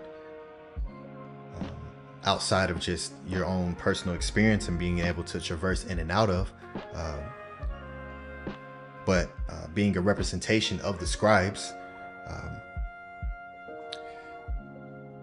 it's important that I show and bring forth these scribes to you all and their writings. And Horemheb was a major part of that, in showing Tehuti as the documenter. And in the story of Aset and Ra, where Ra is giving Tehuti the command to document that which is in the Neter Kurt as they are leaving. All right. So here is the stela of the custodian of the seal, Mentuhotep, an analysis and translation. La Estella del Supervisor del Sello Mentuhotep, CG 20539. So this is in Spanish, but I don't need the, you all don't have to worry about that because I just have the Medu for you here, and then I'll translate it to English.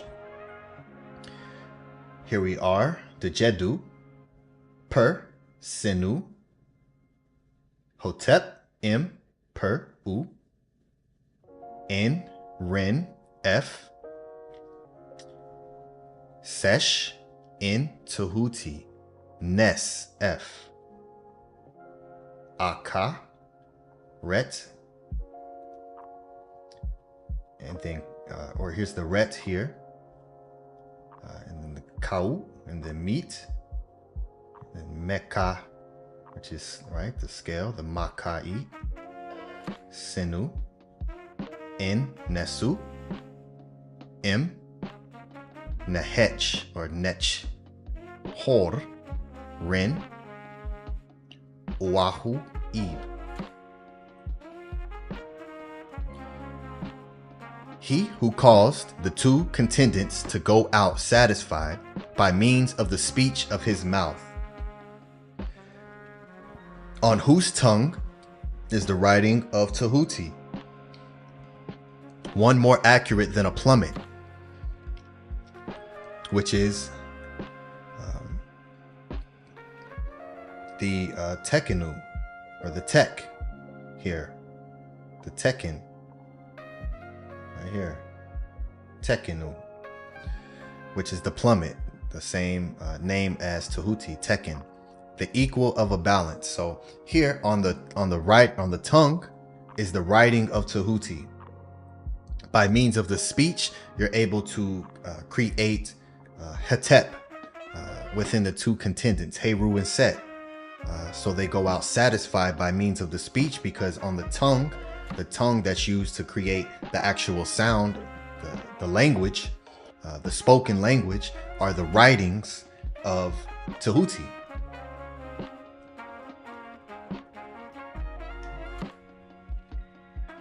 The word for tongue here is Nes. Oh, that's blurry. I don't like that. But here is Nes. Seshu in Tehuti Hor Nes. F. Nes, tongue. And here it says C, Is, language variant. So another variation for tongue of Nes is also Is. Aker Nes. Excellent language. So let's look at the variant Is for tongue. Right here, Is or Iset, tongue, and you see the standard up here with the string wrapped around it, which is also another. You'll see this glyph for the reed, for the flute. And Is or Iset is also a name for the throat. The windpipe. Is, variant of Nes, language. Attested in Edfu. So language is used in many different ways, as I've taught in this class. Dengu, tongue, which then creates your language. All right, and Is being the throat or the windpipe. And Nes, of course, all of what Nes means, you know, fire and the throne, using the fire of the tongue to create your throne, that which is what you are sitting in. So yes, language is used in many different ways, and tongue is one of those ways to create language. And it's the actual word that was used to create the word language. Dengu. One of the ways tone from an instrument. One of the ways tones from an instrument is utilized is for the purpose of war and battle. Let me take you to the Perhe of Tutankhamun and show you some of his instruments.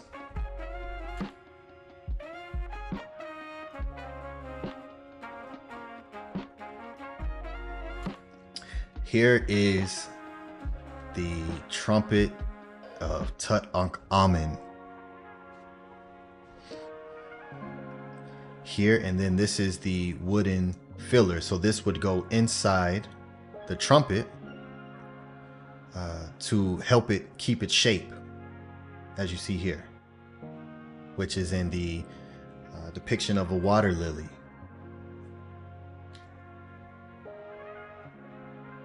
So we see here, one in silver and one in like a brass.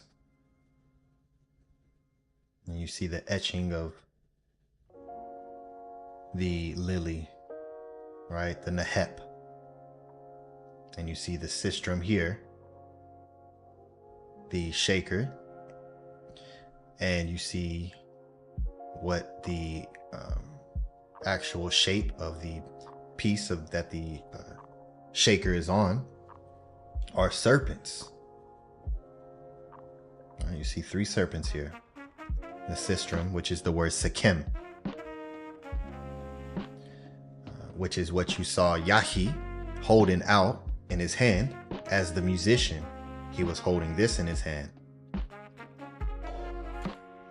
And so yes, here's these beautiful trumpets from Tutankhamun here. And on this you see Ra Herukuti here. You see Amun here. and you see PTAH here.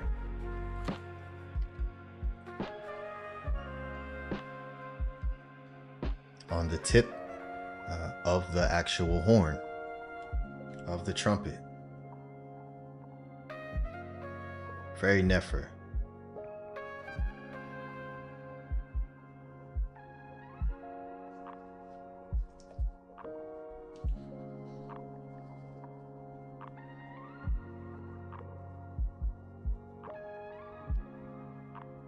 Let me now read from one of my books that I have. This is my personal book. As you see, my House of ATEN. I call them Hotep mats because I do have one in front of one of my altars, which I love these Hotep mats that you can get at the House of ATEN. Super high quality, and yes, I do keep one in front of one of my altars, and I use it to place food offerings on. Let me now read from one of my books, TUTANKHAMUNS, Trumpet, Ancient Egypt and 100 Objects from the Boy King's Tomb by Toby Wilkinson.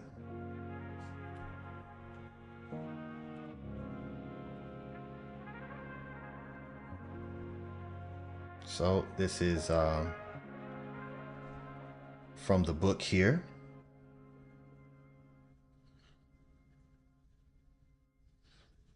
Another one of the artifacts from Tutankhamun's tomb.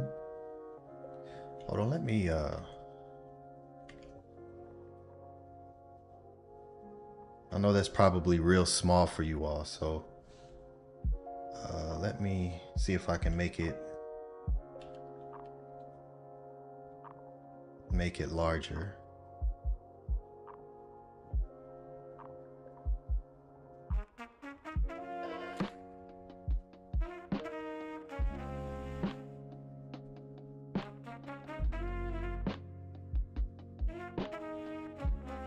That is pretty small.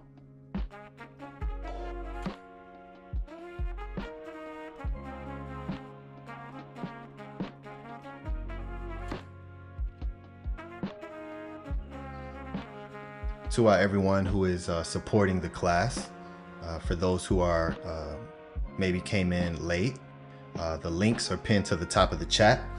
Please support this work. And hit the like button if you have not done so.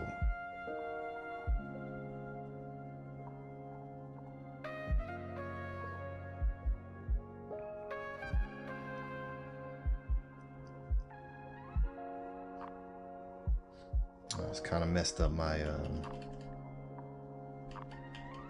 order, but it's okay because I want you all to be able to read along with me.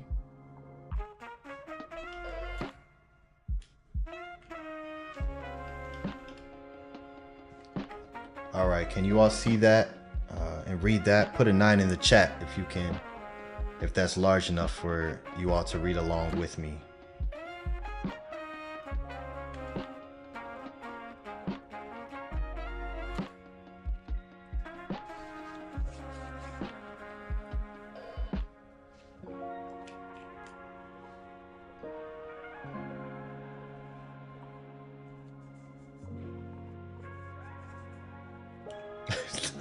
Look, Pooh says, no, it still ain't large enough. Okay.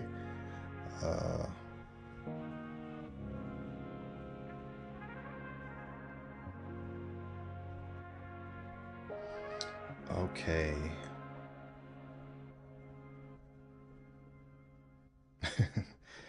I must be on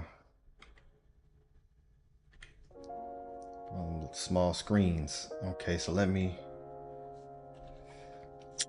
see. Okay, let me put this back how it was.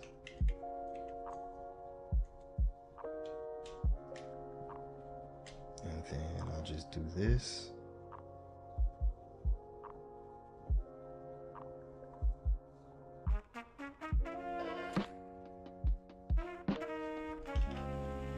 I know this is big enough. Okay. All right, there we go. I know you can see this now. There we go. I know y'all can see that now. Okay. What page am I on? 410. 410 of this book here. TUTANKHAMUNS Trumpet. And it has some beautiful images.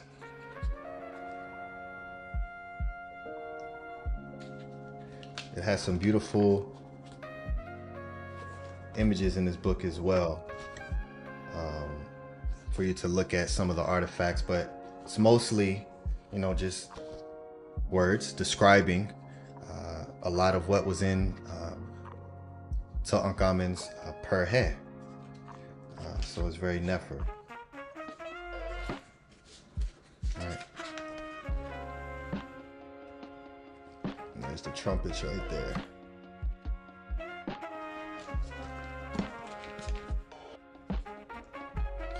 All right, let us read. Another of the artifacts from Tutankhamun's tomb was stolen from the Egyptian Museum in 2011 was a trumpet of gilded bronze with a painted wooden core. It was one of two such instruments interred with the king, the only examples to have survived from pharaonic Egypt. The larger trumpet was made of silver. It too had a core of gesso and painted wood, designed to fit snugly inside the instrument to help it retain its shape when not in use and to protect the thin metal from damage. The silver trumpet, a masterpiece of metalworking, is 58 centimeters long and is made from two pieces of hammered sheet metal, folded over and soldered together. The bell, shaped like an open water lily, is delicately chased with decoration resembling sepals, each containing the royal shin. A larger rectangular panel shows the three principal deities of the Egyptian pantheon, Amun-Ra, Ra-Herukuti, and Ptah. Around the rim of the bell is a band of gold chased to resemble the petals of the flower. A corresponding band of gold at the other end of the instrument forms the mouthpiece. Tutankhamun's trumpets complement the pictorial and textual evidence for music in ancient Egypt. The repertoire of instruments attested in pharaonic times also includes percussion, woodwind, and strings.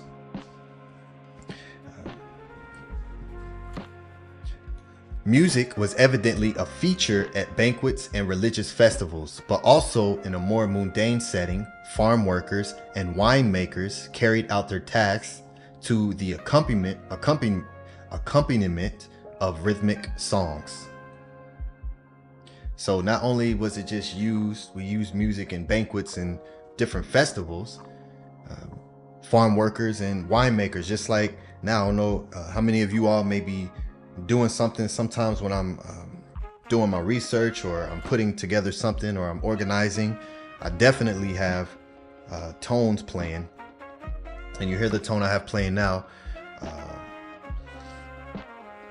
And so this was always something we did. So yes, farm workers and winemakers carried out their tasks to rhythmic songs, while harps, lutes, and lyres were favored in intimate family settings, and sistra were shaken at religious festivals to stimulate the presence of a deity.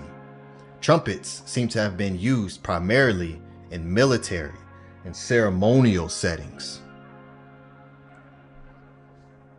In the hills of Armana, the rock-cut tomb prepared for Huya, the steward of Tutankhamun's beloved grandmother, Tai, includes a wealth of scenes depicting life at the royal court.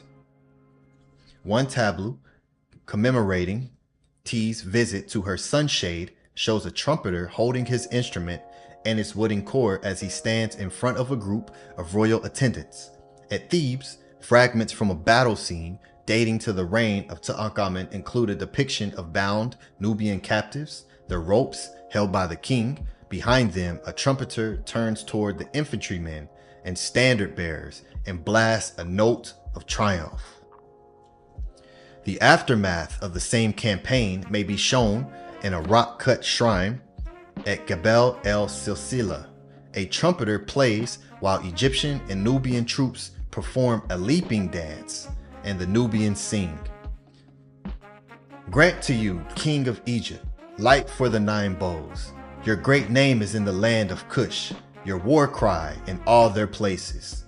It is your might, O good ruler, which has made the foreign lands into piles of corpses. Pharaoh is the light. The war cry. Finally, a similar scene of Nubian troops dancing to the stains of a trumpet was carved in the reign of Tutankhamun on the walls of the colonnade hall at Luxor Temple. Such scenes conjure up a lost world of sound. Music was clearly important in the lives of all ancient Egyptians. A limestone stela from the workmen's village at Amarna depicts members of a modest family that include a daughter playing the harp.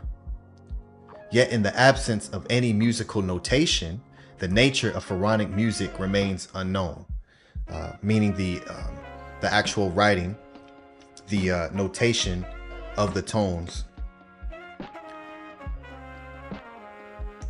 the scaling of the music, but because we don't have any surviving or any attestations of that, we cannot know, the exact tone or notes that were played. Tutankhamun's trumpets produce just 3 notes, of which the upper and lower were so difficult to play that it is likely that only the middle note would have been used in practice. That's an assertion. Of course, that's the point of practice. You don't just practice with the easy, you practice with the difficult. And if anybody's ever played like a wind instrument, even a flute, you have to learn. You can't just blow in it. You have to learn how to properly blow air into the hole to create the tone, and the covering up, right? That's what creates the different tones. It's the air, and you're closing off the flow of air, which then changes the pitch of the tone. And something that I love to do within the actual recording of my kur and use it as an instrument. It's much different than, just giving teachings or presentations here where the pitch of the tone stays similar, but I do a lot of playing with my kur, and the recording of a lot of the tones that I'm working with. So yes, there were 3 notes. The sound is harsh to the modern Western ear. Rather, the timbre of a medieval trombone or primitive horn,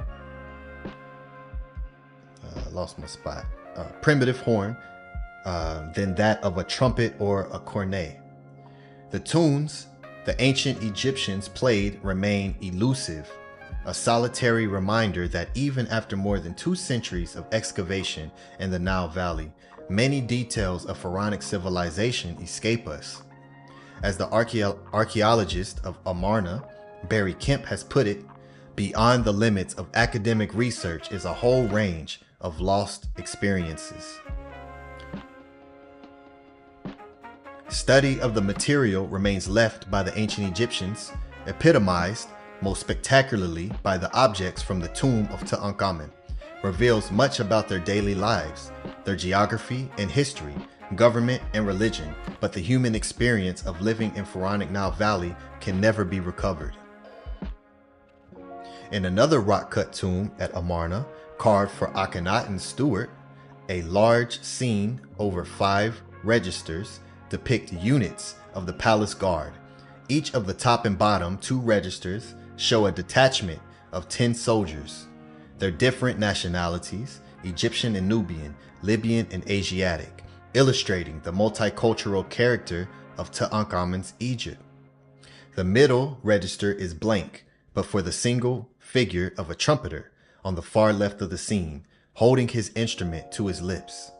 We imagine the empty space before him being occupied by the sound of his trumpet call.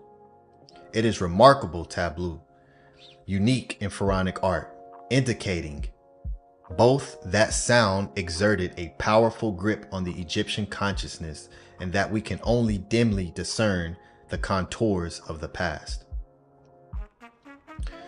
So as you, I'll read that last paragraph, but I also want to keep in mind, right, that the trumpets were used primarily in military and ceremonial settings. In 1939, the year of Howard Carter's death, it was suggested that Tutankhamun's silver trumpet might be played again for the first time in nearly 3,500 years. In a live BBC broadcast, the instrument was handed to a British Army trumpeter who was standing in front of a microphone. Bandsman James Tapern inserted a modern mouthpiece, brought the trumpet to his lips, and began to play, producing 3 haunting notes from the thin, delicate instrument. Like Tutankhamun himself, the music that once surrounded him has vanished, and all that remains are echoes of the past. The objects buried with him provide glimpses into his world and into the civilization of which he remains the ultimate symbol, but it is left to our imagination to fill in the gaps. So here is the bandsman playing Tutankhamun's trumpet, the actual trumpet here.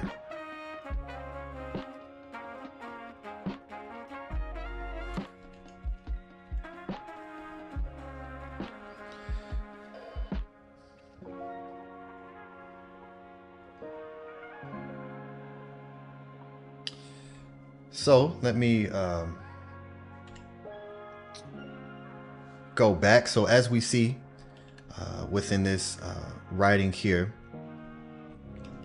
that the trumpet was used a majority for battle, for war, right? And the same thing is important today. Whenever you want to become motivated to do a particular thing, to build up whatever it is that you need to do, music is absolutely important. And we always understood that. So in the middle of battle, yes, we had the trumpets playing, but also using it as a language to be able to send messaging, right? Drums, playing a particular note for a particular length would be used to send a message. You know, that's the easy way to, if you're way somewhere where I can't get to you, then yeah, I can play, and you already have my messaging. So there was a language that was happening in war and battle with the instrumentation to be able to communicate with one another.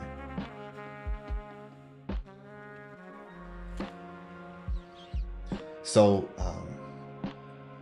understanding that and the power of tone and using it to build up morale and create discouragement in the others was something that we did in Kemet. So in 1939, wait, let me go back and share the screen.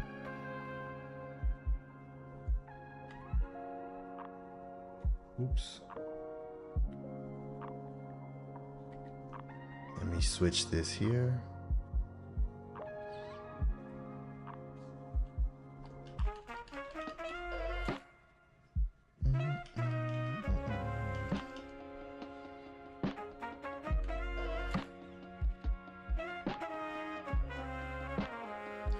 All right, here we go.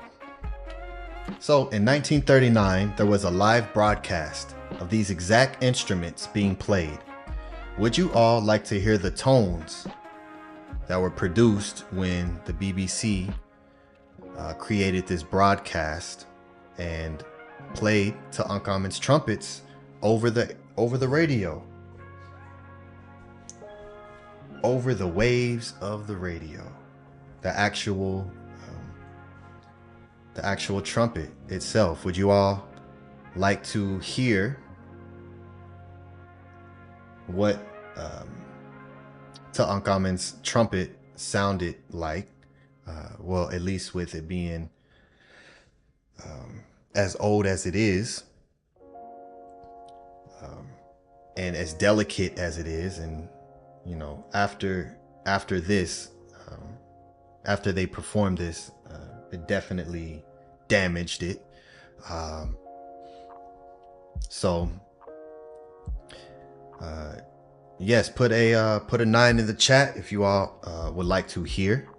I see Angela Gates says yes. She's the only one who wants to hear it.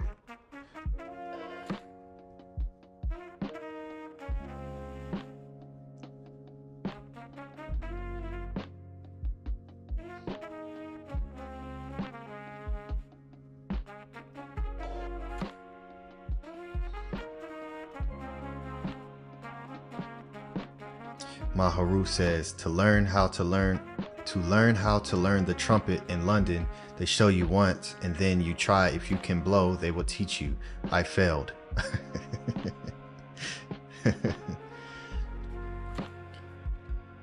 Yeah, it's much more difficult than people may think that it is. It's extremely difficult.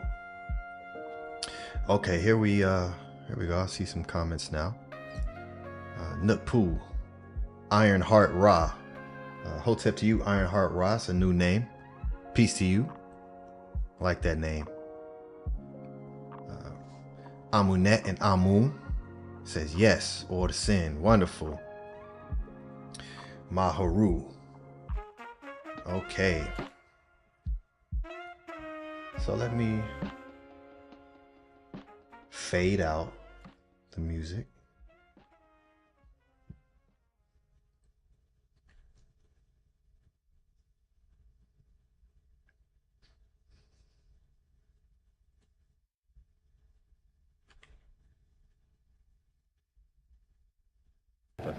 Who is here by permission of the Colonel and officers of the 11th. And now the two trumpets will be blown by Bandsman James Tapper, who is here by permission of the Colonel and officers of the 11th Prince Albert's Own Hussars. I must explain. Can you all hear that? Can you all hear the video when I play it?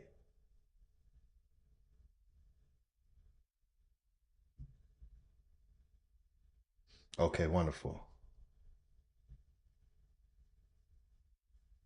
And now the two trumpets will be blown by Bandsman James Tapper, who is here by permission of the Colonel and officers of the 11th Prince Albert's Own Hussars. I must explain that neither trumpet is easy to sound, and this is particularly true of the copper instrument. The silver one will be heard. The trumpets of the Pharaoh TUTANKHAMUNS, Lord of the Crowns, King of the South and North, Son of Re. What?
Now the copper trumpet.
And so, after a silence of over 3,000 years, these two voices out of Egypt's glorious past have gone echoing across the world.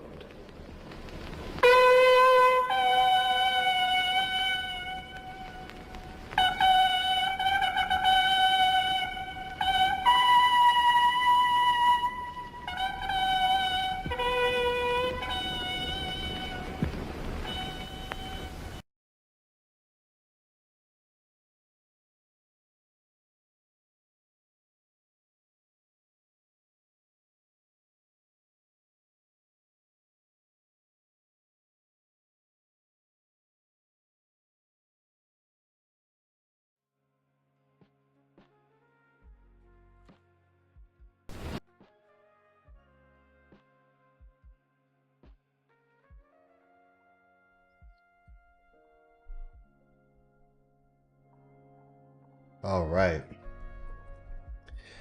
All right. So,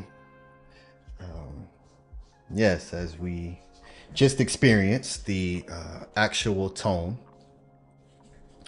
that comes from the trumpets of Tutankhamun, and yes, them doing that experiment definitely damaged the trumpets, and they're not playable. But at least that they did record it. I would have rather them not, but better to have recorded it and do it than to do it and not record it, and we not be able to experience a sound that comes from a trumpet that was directly from Tutankhamun.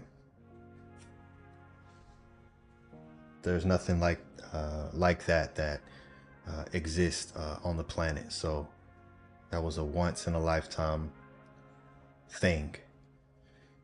And so here is KHUNUM.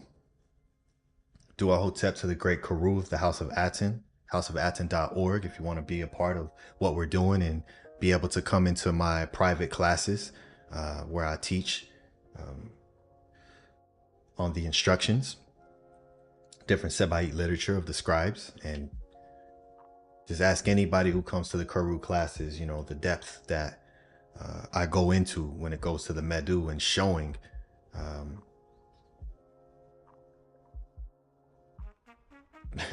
just showing the complexity that went into the writings. And I take that same method when putting together these sessions, and they're very layered and full of metaphor, which is all throughout the Medu. So KHUNUM, which is voice, and the word for noise, a sound, an actual sound, is the KHUNUM.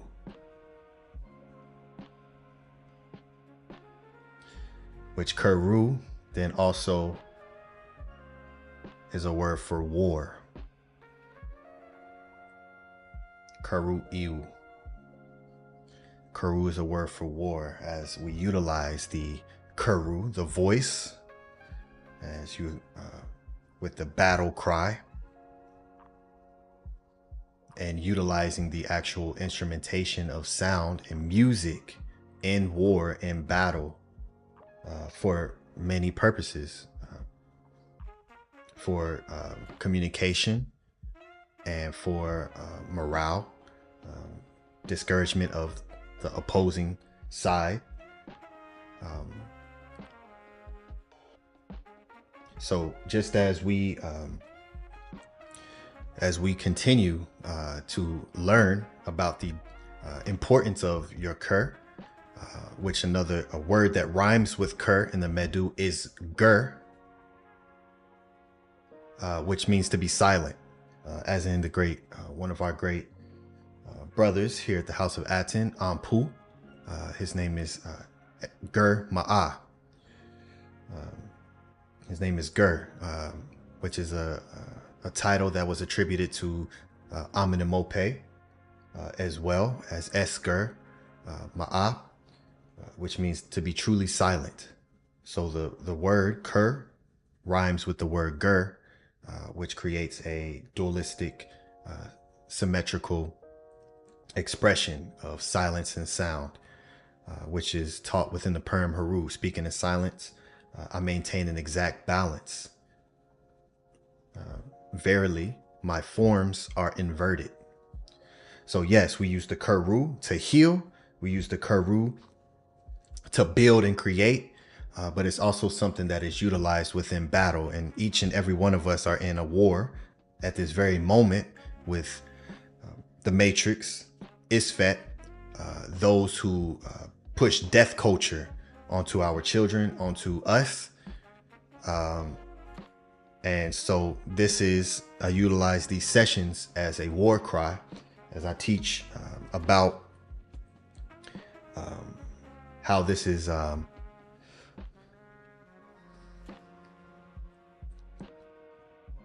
it's important that we maintain focus and discipline to be able to continuously grow. So battles will continue to ensue.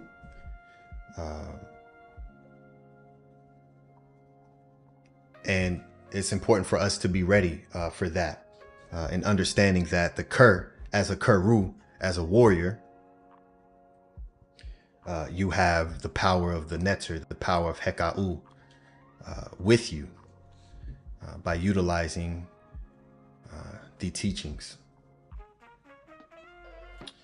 So what's the word for trumpet? Seb or Seneb. So you see the sh or the sa and the neb. Here's the sha. Sha, which is a word that means field. It also, sha is also another word that is a word for musician as well, sha. But here's the sha neb, which is the word for trumpet. Right, seneb, trumpet, which seneb is also a word that means to build.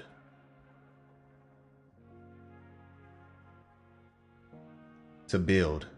And just as I have been teaching continuously is the dualistic nature. Here, the trumpet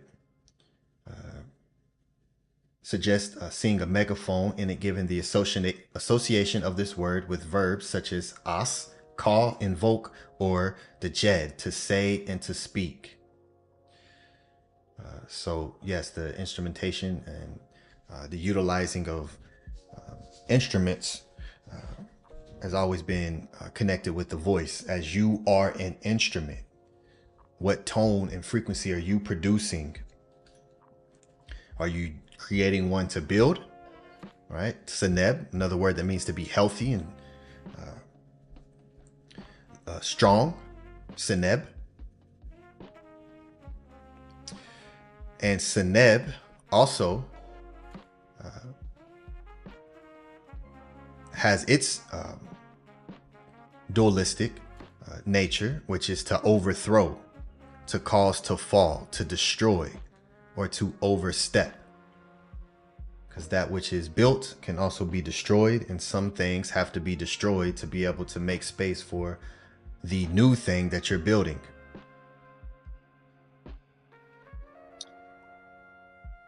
So yes, the trumpet creates the same word as to build and also to overthrow, to destroy. Beautiful dynamic duality of the Medu.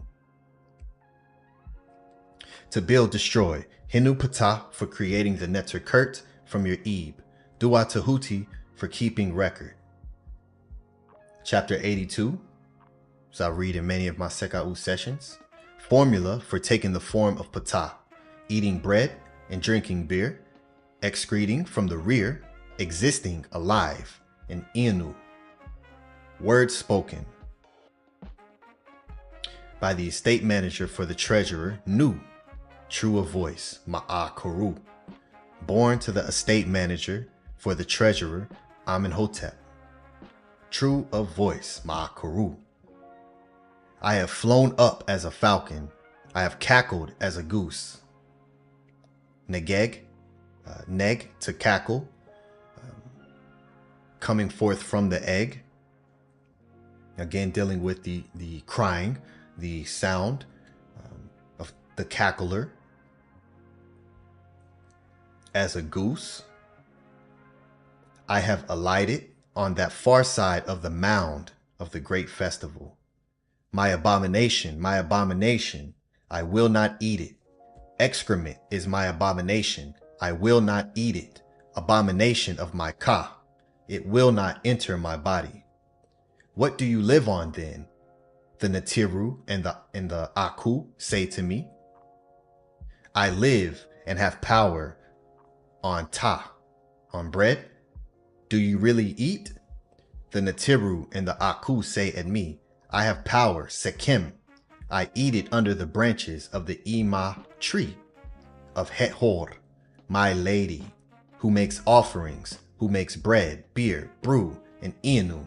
I wrap around me the kilt from the hand of Tait. I stand, I sit at the place I wish to be. Ahai hemsi or hemes e.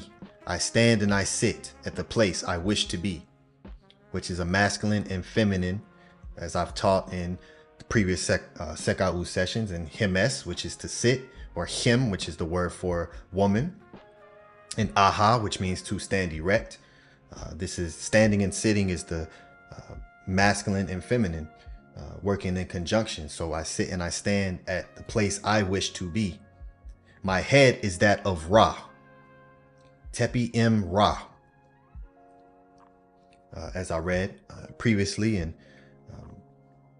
the Leiden I-350 papyrus, where it speaks about coming forth as Ra from Nun. And so here in the transformation, taking form of Ptah, the form of Ptah is the head of Ra, united as Atum.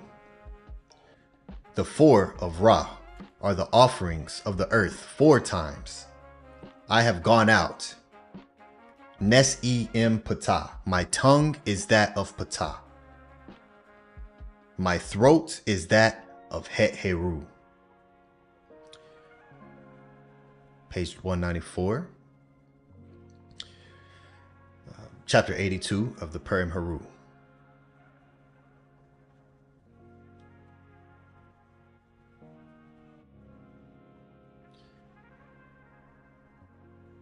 Was that? Yes. Okay, so this is the conclusion as we are tying the knot within this shin here, within this session. I will take you to the Harris Papyrus, which is, again, is British Museum, and here's the number 9999.43. This is an extremely long papyrus. This is plate 43 right here. As we see an Emin, Hotep, Ra, here, and we see Ptah, Sekhmet, and Nefertim, the child of Ptah, Sekhmet.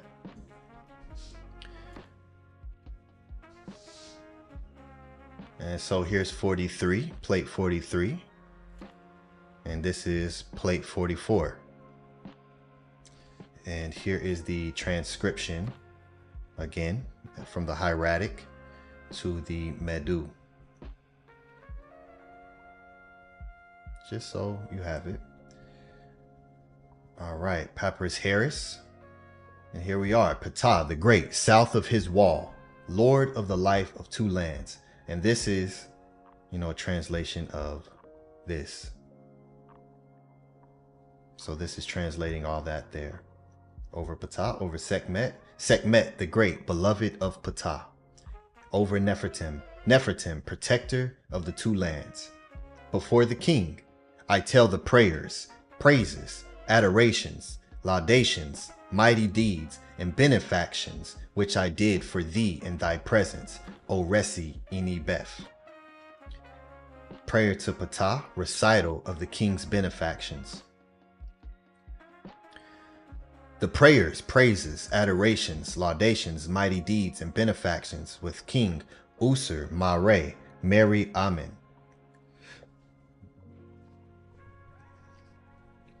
LPH, which when they put that,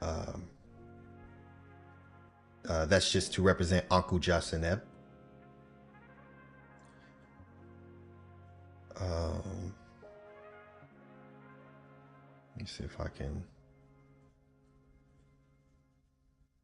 Oh, it's on this side here. So, but yes, LPH is Anku Jaseneb. So when you see that, the great God did for his father, Ptah, the great, south of his wall, Lord of life of the two lands, Sekhmet, the great, beloved of Ptah, Nefertim, protector of the two lands, and all the Neter of Memphis.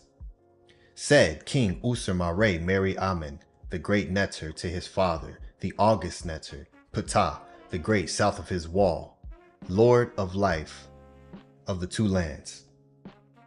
Ta Tenin, father of the gods, lofty plumed, ready horned, beautiful face, upon the great throne. Ramesses III. Praise of Ptah. Hail to thee, great art thou, revered art thou, O Ta Tenin, which is the Ptah represented as the earth. Right, so you have Pet, Ptah, which is root word is Pet, which is heaven, and then the combining of Ta Tenin, which Ta is the word for land, so it's as above, so below, once again, just within Ptah Ta Tenin, which is heaven and earth. Father of the Netiru, great Neter of the first time, former of men, maker of the Netiru, beginning that became the first primeval being, after whom happened all that came to pass, who made heaven after the conception of his mind. His Ebe, that word right there is Ebe. The conception of his Ebe, who suspended it by the elevation of the atmosphere, who founded the earth by that which he himself did, who surrounded it with Nun and the sea, who made what?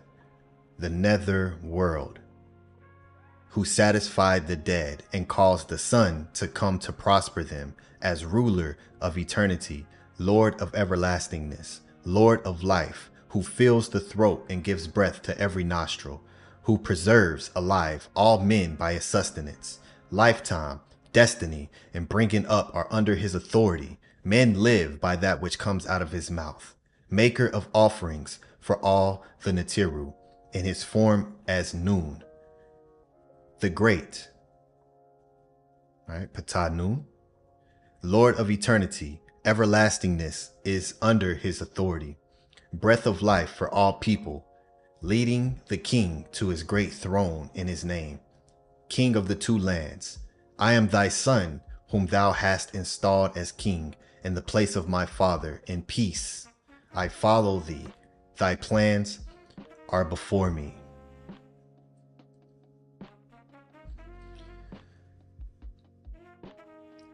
And so here, Ramesu III is clearly speaking on Ptah and him being the one who actually made the Neter Kurt. Just think about that for a moment. And what the Neter Kurt, right, is the sound vibrational realm of the Netiru. The Kuru, voice, Kurt. That which is in or under something. Under this veil is the Kur, that's Kurt. The Neter Kurt, the realm of sound, of voice, was created by the Neter of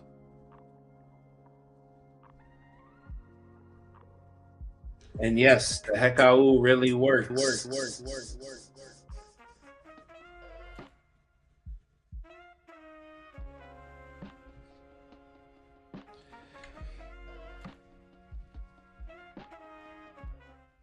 And here is another video of the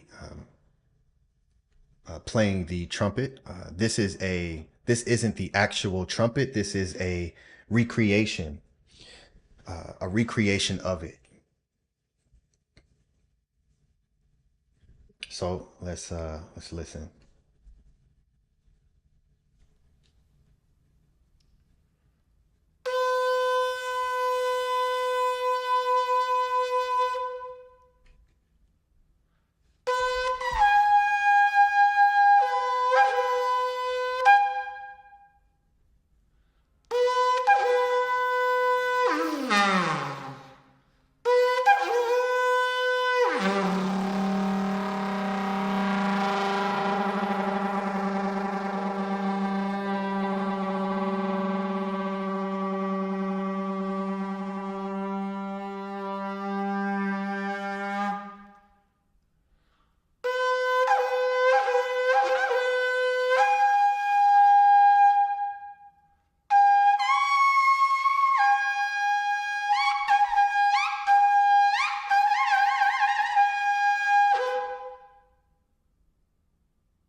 Dua Hotep Hinu, Ma Kuru, Aku. Tua for your attention. Without your attention, this does not exist. I don't walk, I step. Told you I lead with left.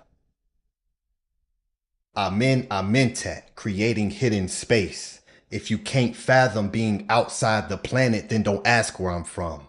Weave reality through waves and cross laces, face changes. I don't walk, I step.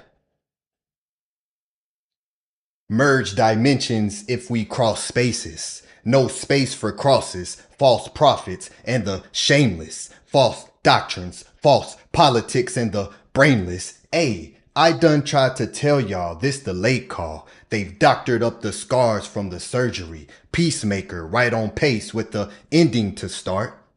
From the beginning part ways, I'm just entering an arc. From the darkness began a spark. lit up from sounds of the heart. Close your eyes and feel the resonance. It's evident we're sourced from stars. How far is far? Afu-Ra, fleshly, light body walking as element. Speak medicine, carry heaven sent. Relevance, it's the scent, irrelevant unless the nectar is present. 11 ways to reverberate. Let the trumpets play.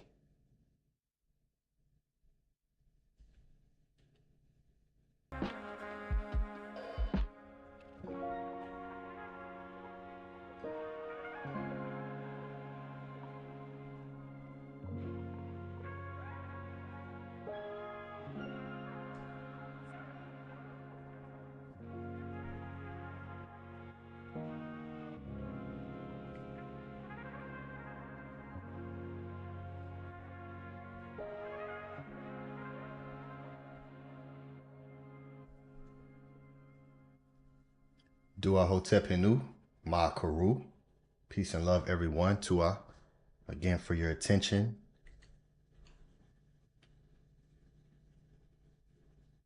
As we bring it back to the top, stronger voice, crier.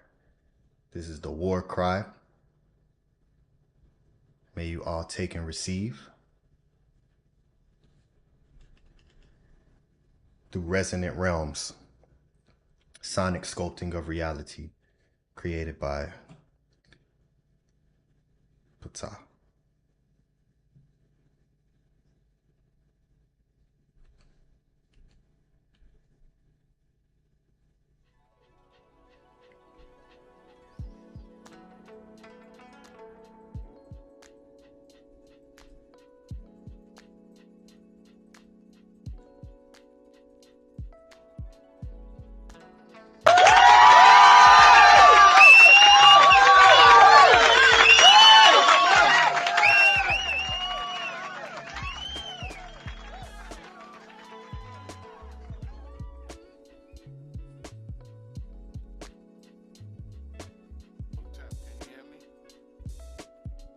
Yes. Yes. Hotep, great brother.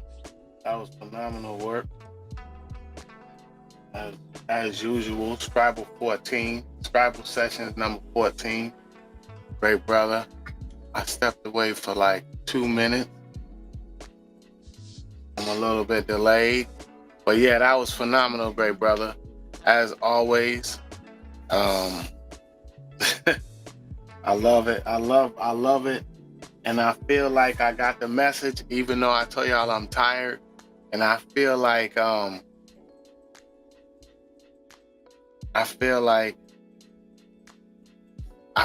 hidden message, bro, was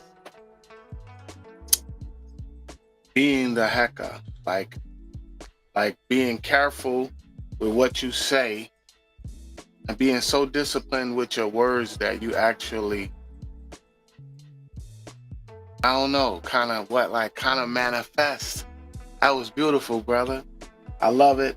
Tua, I'm gonna pass the mic to Minku. But yeah, brother, that was very deep, and I love it. I love your presentations, and Tua for that, great brother.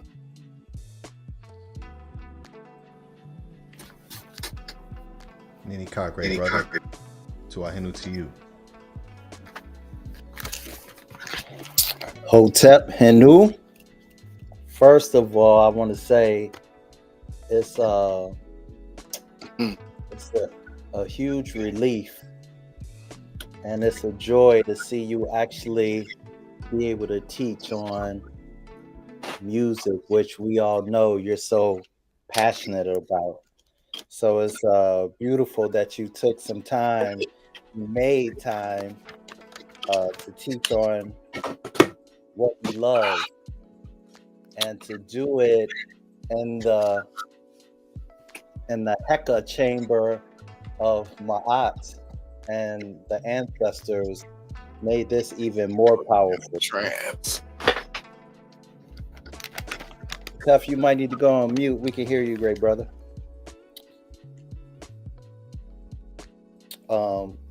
There's so much. This is so so packed. There's so much in there. I ain't gonna go through all of my notes, but there's one section you did that was I have to mention this one section. It's the section where you did on KHUNUM, and let me just find my note. So you did this one. You did a section where, okay, you did. It had the metanetter and then the nehep to exercise the potter's craft to fashion a pot or figure or man, and then you had the video, the visual video of a potter actually forming something with the clay. Does that make that 4-dimensional? Is that 3-dimensional or is that 5-dimensional teaching? I'm like, yo, who do you know? Who do we know besides Saba that's teaching like this? And we know the answer to that. But your pace, I love. Better keep teaching like this. Yes, most definitely. I love how you just really, the pace that you went through it, and you just really took your time. And then I don't know if everyone caught this, but I'm sure they caught it because you actually touched on it. But you playing the tones that you played, I'll just call it jazz, but doesn't really give it justice, because I was wondering if you was gonna take it there, and you did. So we are even way in this time created the instruments and created what could be considered jazz, but it's not jazz, right? It's TUTANKHAMUNS music, right? So that, for you to have what we know as jazz playing through your teaching, that really touched my heart, because our kids don't really know the importance of jazz or the instrument in this sense. So that was so beautiful, and I hope that inspires the youth to pick up the trumpet. And while you were teaching, and you actually you hit on it, I was starting to do the math, and with what Saba taught last night, I put the mech, right? I put mech and karu together. So mech meaning the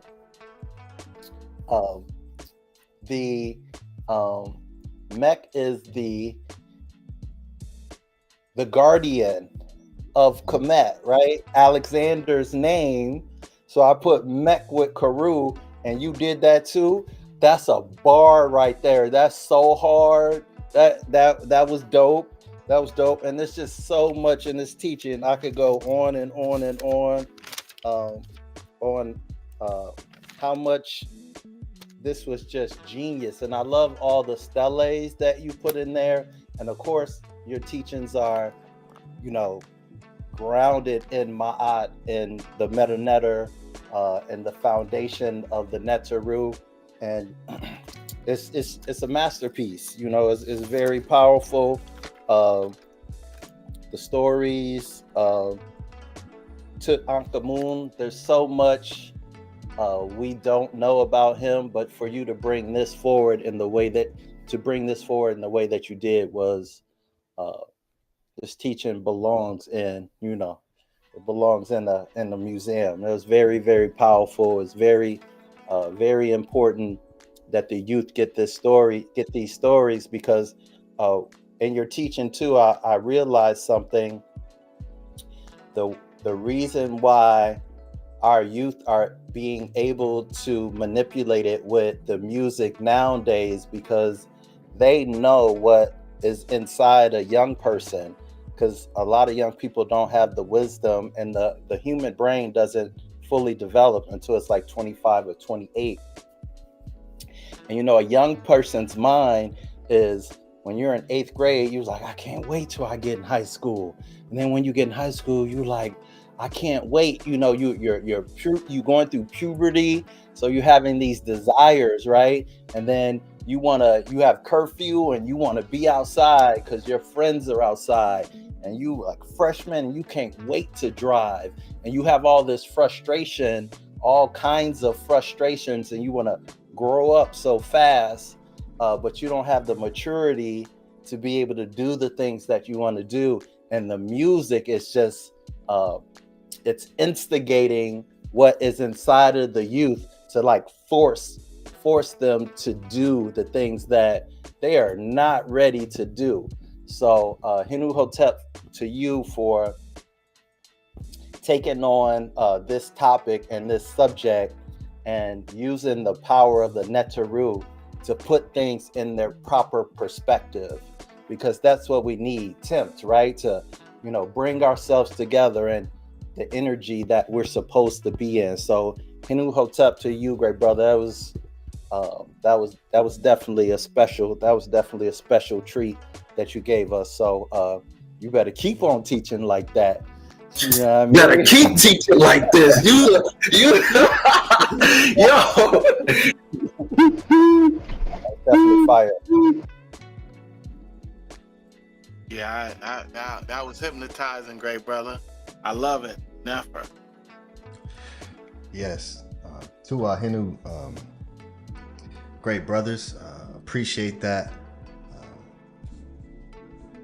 greatly. Yeah, absolutely. There's it's a beautiful thing. You know, there's many things that's taking place within the Sekau sessions, and I always look forward to hearing the feedback from, you know, what goes into it and what's picked up. So yes, to our great brother Dejed, well, I'm looking at your title, Dejetu Atefrim Kema'at, for, you know, the words that you said, and to our Hinu, to the great Heb Ma'at Menku Ara, great brother, for, you know, just appreciating the, you know, the artistry of it. You know, it's a different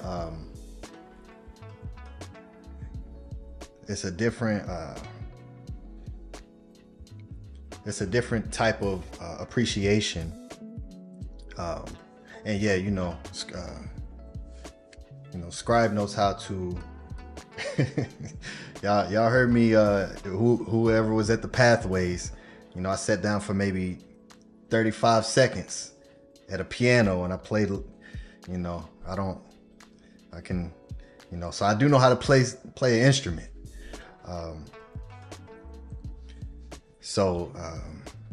Yeah, the musicality that goes into these sessions, and learning about music theory and scale really opens you up to a whole nother reality and appreciation for music.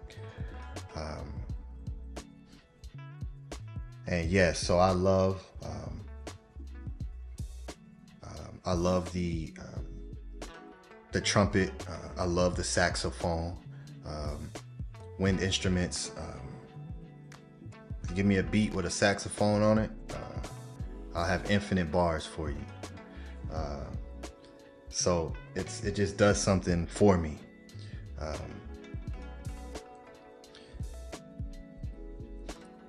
So I'm very thankful, great brothers, to Ahinu, for your appreciation and you know, being a part of, you know, these classes, and always find ways to implement you great brothers into the classes in some way. So every single Sekau session has you great brothers as inspiration in it,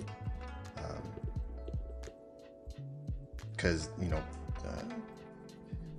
being part of the story that's being told. And I utilize, these times now for a lot of different forms of practice, because this is just practice. This is all just practice. So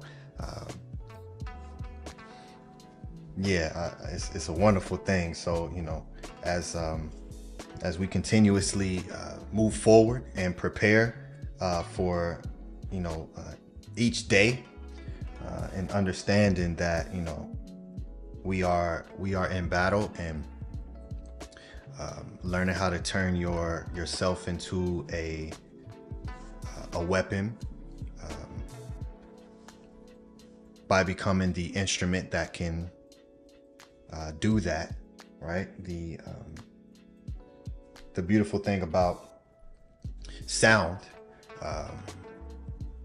and which I showed within the class in the building, the word for trumpet, seneb, to build and to also destroy, which is what we have the ability to do. And before it ever leaves outside of you, it starts within you first. So I'm very happy to be able to be a part of the House of ATEN, and bring forward these powerful teachings that will equip you with some powerful things. With all the sources that I put in, I only read very little from the sources that I put in. So anybody who takes the due diligence to go in and look at what I show and go in and read it in full, you will be given abundance. So Tua, Tua, great brothers. And let me put this link in the chat, if anyone would like to just come up quickly to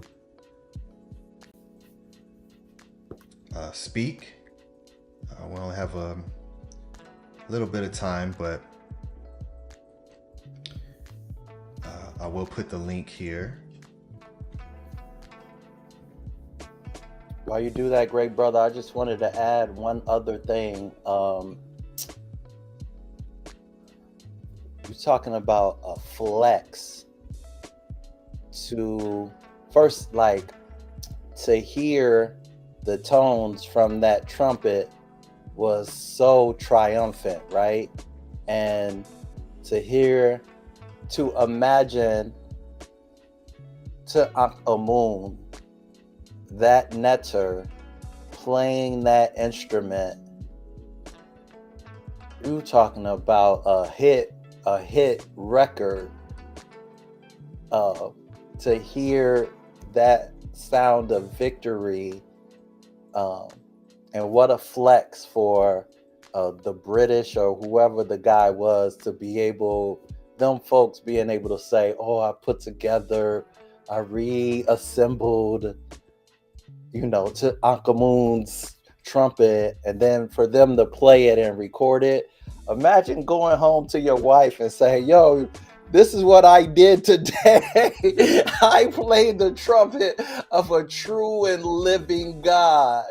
That is a flex out of this world. And I like what Nupunuk said in the chat, and then I love what you replied with as well. But what you shared with us gives us a little piece of the Netaru, and that's a beautiful thing. That's what we are experiencing right through Saba and what we're doing here. So that was so triumphant to hear that instrument, the tones of that instrument, and to feel the energy of the Netaru. That is a major victory for the Netaru. So that's powerful how you represent it. So I definitely have to give you a Hotep Hinu Mary for that as well. Yes, Hotep Hinu, great brother Tua. Yeah, that's a super flex for sure. It was it was 38. You know, being able to you know, at that time and then recording it and then playing it over the radio is, I'm just happy that they recorded it, because yeah, it definitely made it to where it was already delicate, but now it's like, you know. So I seen a comment that Nook Poo put, that made me laugh. Let me show this. Nook Poo is hilarious. They putting they stank breath through the that's what I was talking about. Yeah. He said that and you replied. That was a beautiful reply, because what he's saying is so real. That's the stuff I be saying, and everybody be like, dang, man, cool, why you have to say the stuff you be saying? But that's how I be thinking, like, ugh, that bothers me. It bothers me, but that's okay. Yeah, I definitely had to train myself to be able to receive the benefit or the positive from certain things, which is why you know, if you listen to me, I'll, you know, if there is something negative that takes place, I always will attempt to balance it out with some positivity, because if I just get mad at, you know, at all that, then I won't be able to do no research. I'll be just sitting over here just excruciatingly angry. Like, man, I do get like that, you know. I'll be like, man, when I see these certain people like touching them, I'm like, get your hands off. What's wrong with you? Yes.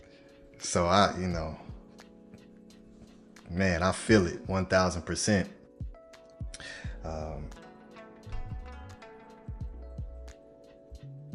But I do find the positive in it, and I'm able to learn from what they said. I'm able to look at and stand on what it is that I stand on, because it's provable, you know, what it is that the great ancestors and what they did, what they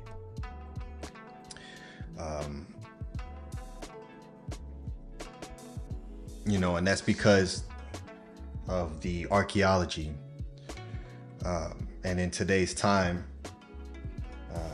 it's very important to be able to get back out of the matrix, to be able to see what it was like prior, and we just wouldn't have that if the archaeologists didn't do what they did.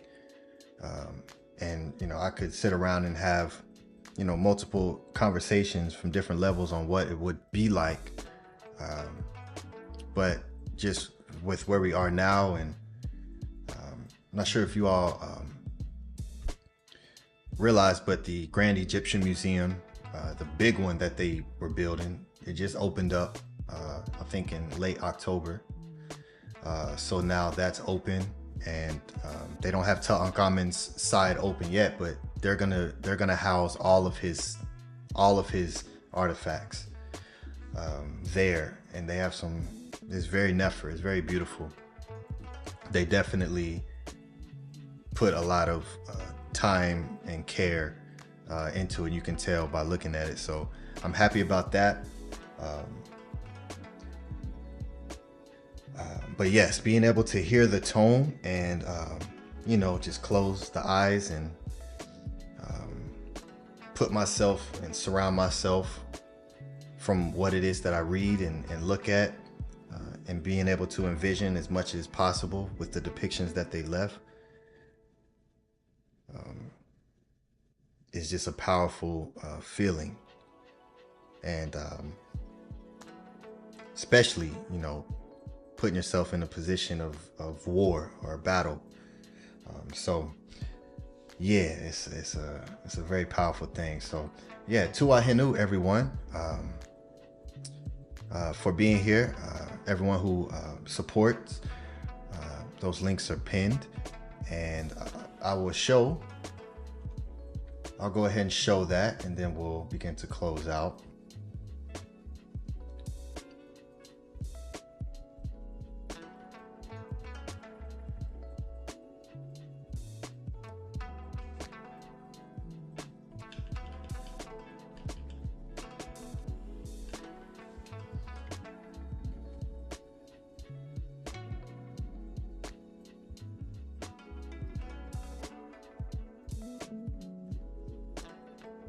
Yeah, me and Basatut was having a conversation about at the last Discord community meeting about I was telling them, well, I was talking about trying to process when I take the trip to Tamari. I was saying my struggles with the gym, the Grand Egyptian Museum, if I would go there or not. And so, because we know that it's the highest level of appropriation, but at the same time, they have things that you wouldn't, there's no other way you will get to see what they have in person, because they have it. And so, you know, that's a little bit of the dilemma. And so by default, you know, kind of got to check it out, but just knowing, you know what I'm saying? It's like, oh, I was like, how can I go there and take some stuff? Which is not possible unless you have an army. But it's like, oh, I'm mad they got it, but I need to see it. I need to see it all. And so that's the dilemma. But, you know, it's, you know, it's the, like you said, it's, you know, figuring out the positive aspects and knowing what we represent. And, you know, just the fact that I have the heart to know the difference is a beautiful thing. And I'm not numb. As much as it hurts me, it's still something I want to experience, because I have been watching more and more videos about it's like the amount of time for it took them to build it, everything that they put into it. And you know, they got it. You got it. You know what I mean? It's like, hey, you got the upper hand. You got the drop on me. It's like, you got that. You know what I mean? I ain't gonna even fight you. You got that. Yeah, you know, I'm definitely, you know, because I always put myself like, what would I do? Like, if it was me, because, you know, it's us leaving stuff for ourselves.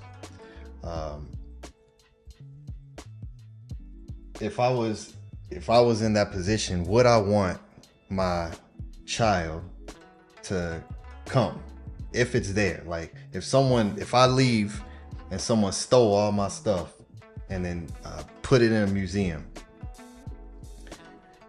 would I want my actual descendants to experience a part of me?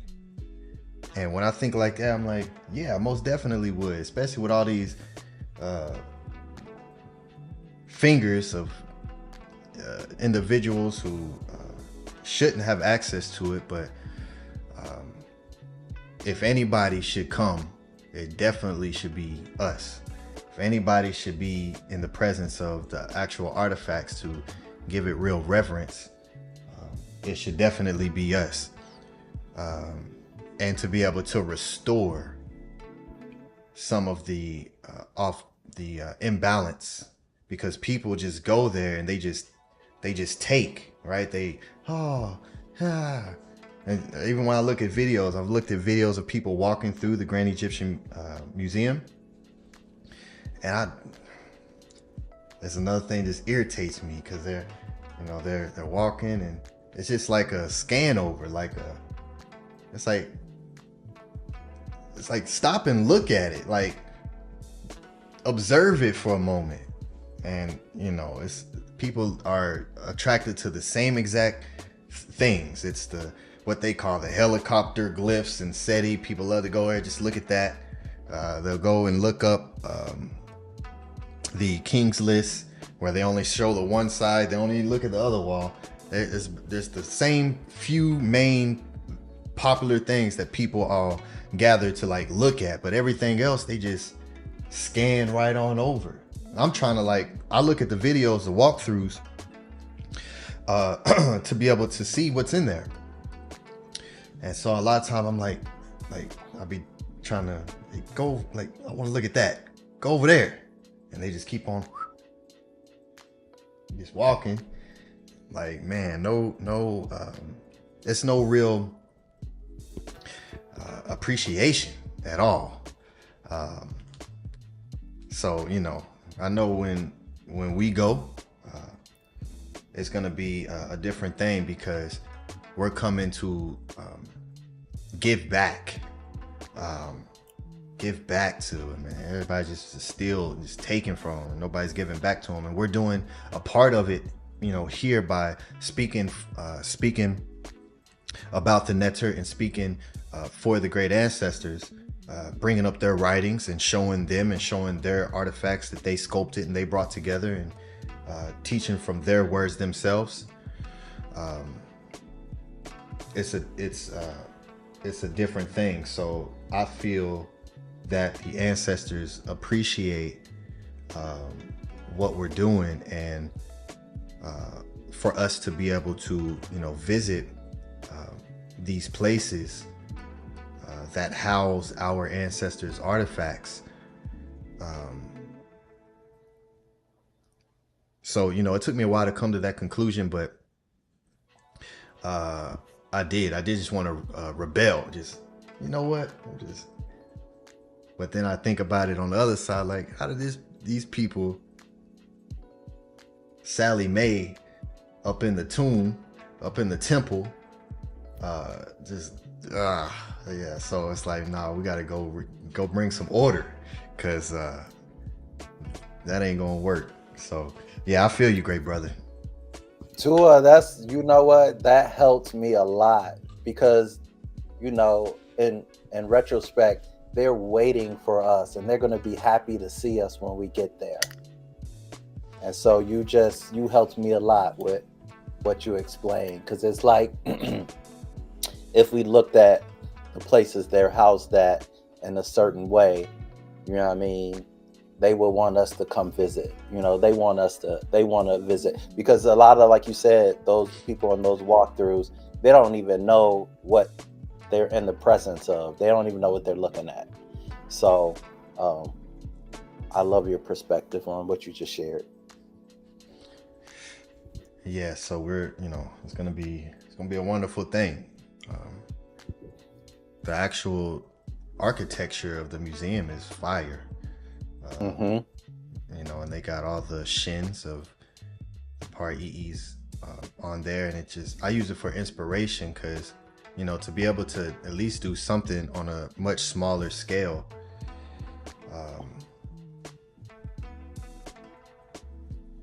I've always envisioned a particular way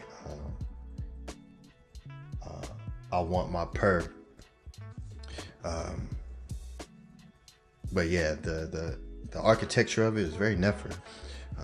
But yeah, we shall see what is taking place. There's a lot of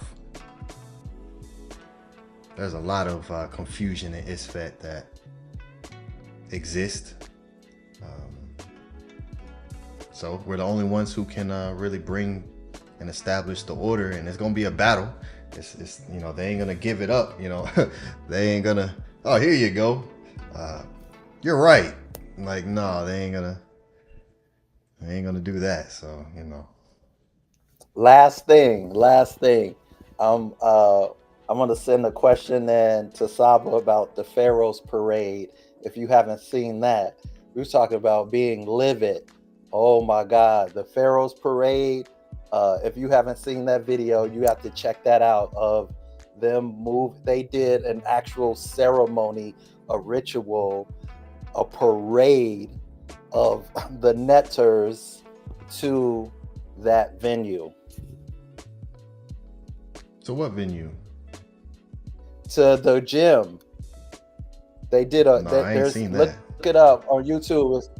Look it up on YouTube. It's called the Pharaoh's Parade, and they did this whole ceremony of moving the netters to the Grand Egyptian Museum. I'm like, I just gotta ask Sabo about what is happening in this video. What is this ceremony? What kind of ritual is this? So when you see it, you'll understand what I'm talking about. Okay, yeah. Send that to me if you have it. Okay, I'll send it to you. Yeah, I'll send it to you. Okay, Tua. All right, let me go back to the share screen and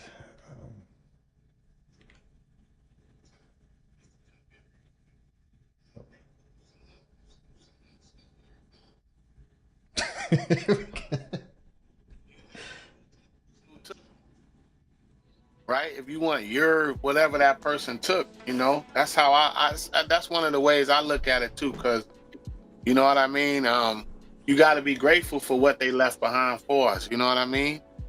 So yeah, Hotep and Henu to you, great brother. all right, so yes, let us go through the support. And here we have Basatut Maka Ox Effect. The great Basatut 2072 for Hotep 12824 HOA class Henu Dua or Senu. Yes, Hotep Henu to you, great brother. Your consistency and just supporting the House of ATEN and all that we bring forth, great brother. Tua Henu to you. Appreciate you greatly. All right, next we have the lovely Minty Hotep, who sends in 444 for Henu per Aten, Ankh Ujasaneb Ba Sa Tut, Hotep Marie. Dua Minty for the 444. Appreciate you and your support, of course, and love to see you here in the classes and active. That's always wonderful to see. So sending you much Marie to you, Hotep Minty Hotep. And next we have from the good brother Jinx, who is Superhero 84, who sent in $11 for support. To the good brother Jinx. Hope you are well. Good brother, would love to see you on the panel soon. All right, and next we have Jay Kirkland, 572 for Nefer Sakim Heru Anku Jasaneb. Yes, Hotep to you, great brother. Appreciate you and your consistent support. Much Marie Anku Jasaneb. Right, and next we have Nukpu, who sends in 999 for Hotep or Neter Ani Tua Vega Egyptian Dictionary Ma'at. Yes, absolutely, Nini Ka, great brother. Appreciate you. And yeah, all that you do, great brother, your consistency and your aku that you come forth as. So yes, I'm glad that you appreciated the dictionary source. Hotep to you. All right, and next we have Amun and Amunet, who sends in $10 for Tua Orsin Ani Pata for this fantastic class, Henu Marie. Hotep Henu to you. Yeah, that 4 just reminded me of something. You know the person who does this that says forbidden. So he somebody was I think you said that Minkwar Ra said old Billy got a little jabby jab Yeah, I think that got caught. was a He knockout. got caught. Yeah, that was a knockout. So was Saba. Saba's punch was a knockout too. Yeah, he just made a name for the Christian guy. And it's interesting because I don't think he would debate anyone, and he got finessed into a debate, and now we'll see what happens next. Yeah, I know he was supposed to have a live today to explain, and I seen on his Instagram he was saying something like he was trying to he was attempting to make it seem like it was some form of AI. He was like, AI is da da da da. He was talking about AI, and I know he's supposed to go live this evening, so hopefully he did, because I want to see what type of excuse he's gonna come up with for getting whooped by that Christian on sources. And that's why he don't debate nobody, because he don't have the sources like that. Yeah, but that was excruciating. But yeah, seeing that 4 just reminded me of that. And so Tua yes, Tua Amun and Amunet, for everything that you do.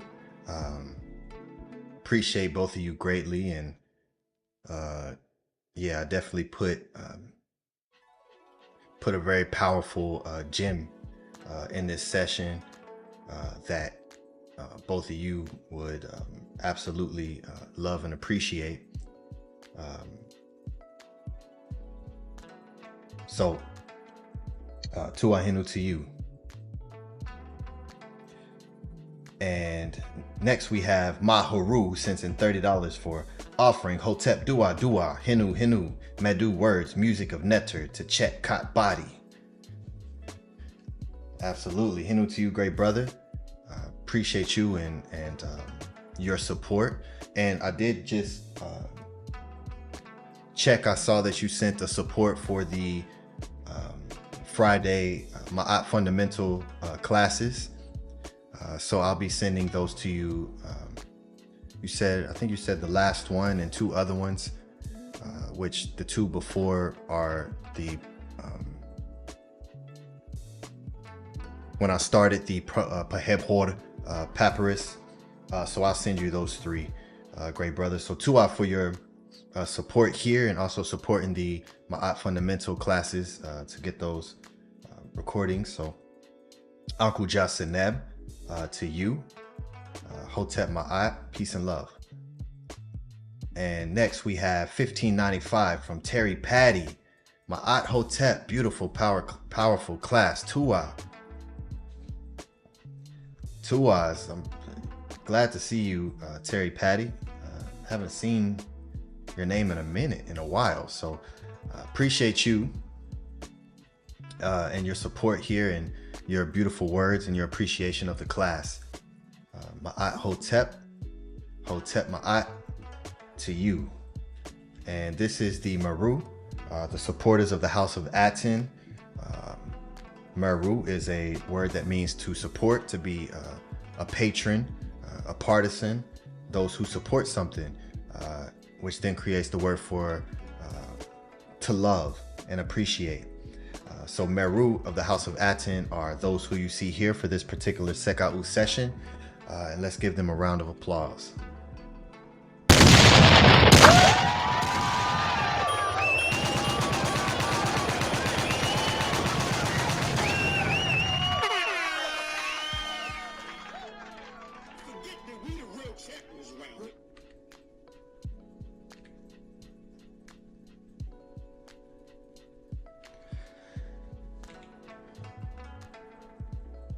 Oh, and Nukpu, I see the 333 that you sent.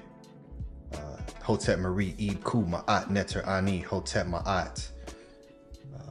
Hotep Ma'at to you, great brother. Appreciate that support, great brother, and again, just your Eid to Wahinu to you. All right. So, hope you all enjoyed and was able to learn a lot from this class. And yes, the understanding the Heka and our ability to create through sound is ultimately, you know, the foundation. But what I am doing is deepening it and peeling back the layers slowly, because this is something that I had to do for myself, and that I continue to do to be able to be more effective in the Heka, in the magic, and being able to create my reality around me, and to continuously refine that and learn and understand how and what can we do to get better. And the great ancestors were just so far beyond. So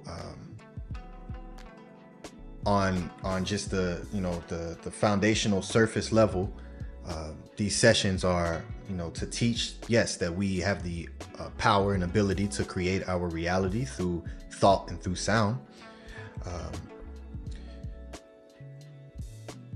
but diving into that to see the attestations of the ancestors, to see what they said, and the connectivity of the masculine and the feminine is something that don't exist today. This is something that's new, that's being reintroduced again, especially in this matrix world where there's a lot of isfet confusion and mixing and matching and switching around and removing and gaining different parts to, you know, throw more isfet and confusion into the face of the children.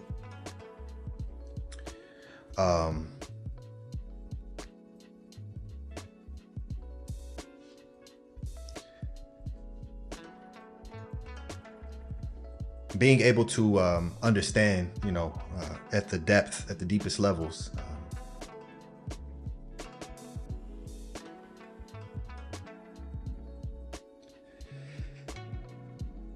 is just a continuous process. Every day, digging and etching out and reprogramming, hypnotizing yourself to know the power that we hold, and then utilizing it in actual practice. So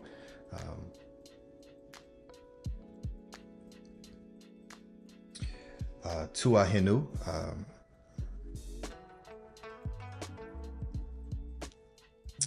Minty Hotep, you said, did I get your support for the Sebai class? Let me check.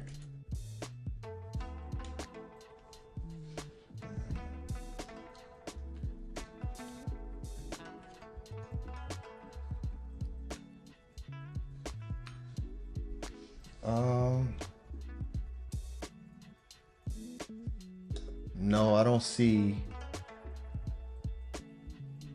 the support for that, but I'll put my Cash App in the chat for you there, just in case you have like another one, but there's my Cash App there. All right. Nookpoo says you can make a whole YouTube series going out there. Speaking about Maharu going to the museum. Yeah, absolutely. Absolutely. Yeah, if you go to any museum, you know, get you a nice camera. A GoPro is a good affordable camera that's very good and takes some good quality footage and pictures, you know, for the House of ATEN, great brother, definitely. If anybody, you know, travels anywhere to see artifacts, I always promote, you know, keeping record of it. keeping record of it and making it, high quality so it can be produced. So absolutely. Patah travels again. Amun says, Tua Henu. Yes, I definitely caught a few jewels that will help me. Okay, good. Were you familiar with the papyrus that I showed?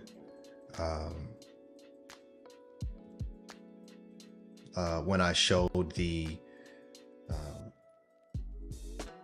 Leiden I-350, where it was speaking about coming forth as Ra from Noon. But yes, Papyrus Leiden I-350.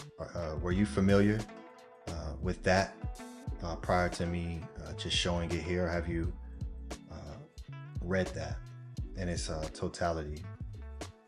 Because that was actually very difficult to find.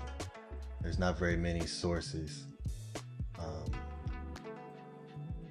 for translations of that particular papyri. Okay.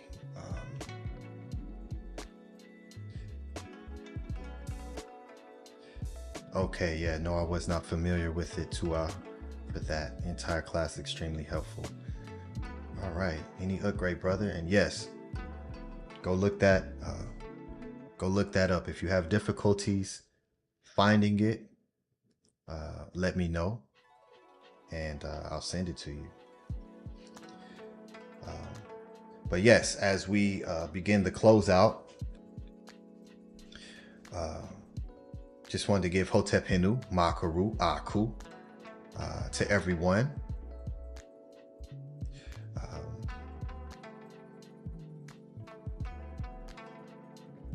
Oh, you say you sent it to Saba. Oh, okay. Send me an email. Just send me an email of the screenshot that you sent to Saba, and I'll still send you a class for it, even though you sent it to Saba. So just send me an email, great sister. So Hotep Henu to you. All right. So yes, let me bring everyone back to full screen here. The great brother, the Jed, had to step away. So that's why he's not on the panel. Let me check the back, make sure he's not here.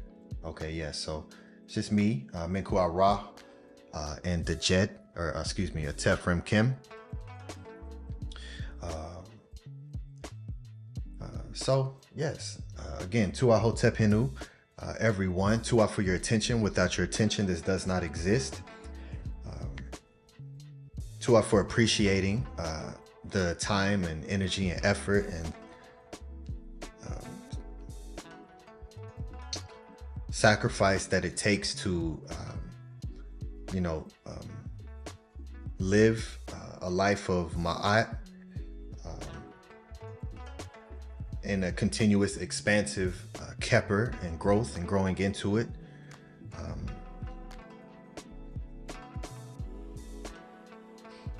And I appreciate everyone's Marie, and just everyone is just respectful and just nefer.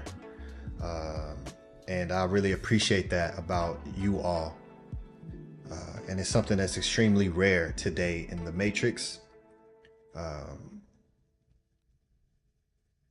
Most people are, extremely nosy and just full of isfet. And everyone at the House of ATEN is just really doing their best to do their best. And I know you all are putting in the works, and there's always challenges that come forward, and being able to look the challenge directly in the eye and then use the ut and the commanding of attaining the power over the challenge. And so Tua to everyone who does that. Ankh Dejed Usir. Great Sinu. houseofaten.org. New powerful things coming. Tones are coming. You never know. Maybe you never know. It may be a surprise drop. It may, I may not. Who knows? Who knows how I'm gonna take what it is that I'm doing and produce it forward. But I'm putting a lot of energy and effort and time and quality into producing some things that I've never actually done before. So there's a learning process that goes with it, and even more refinement of the schedule, and even more dedication and discipline to the schedule that I create for myself to be able to complete all the things that I have to do. And it's a lot of work. So very thankful. Hinu to the great Saba Tehuti, Amenhotep Ra, for leading by example, being the great Saba and teaching us and having an eve of Mary and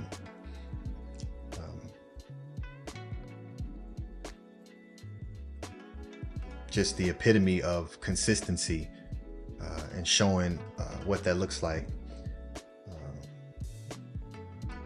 So much love to everyone who supports and shares this out.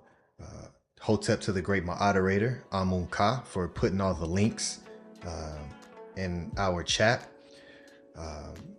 And the great Amunet for the social media works that you do for the House of Aten. Tua. And yes, with that, I'll conclude with the Medu. Sakim M. Arit Ma'ert Ka'a Semu Hatu Natiru Pert Ent Hotep. I obtain the power to do what pleases my Ka. May the hearts of the Natiru lead me. I come forth in Hotep. Uncle Jassinet.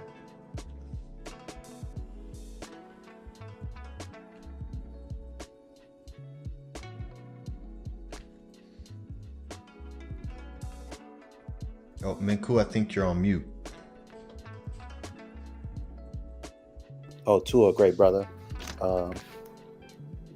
Tua, for your dedication and taking Ma'at and music seriously. Tua, for the battle cry and battle tones that you shared with us as we approach the 3-year anniversary of the Tehuti Pod class. We know all of you have been battling for us to get where we are today. Tua, for the quality and time, and Mary, you put in everything that you do, great brother. It's definitely powerful to witness all that you are producing.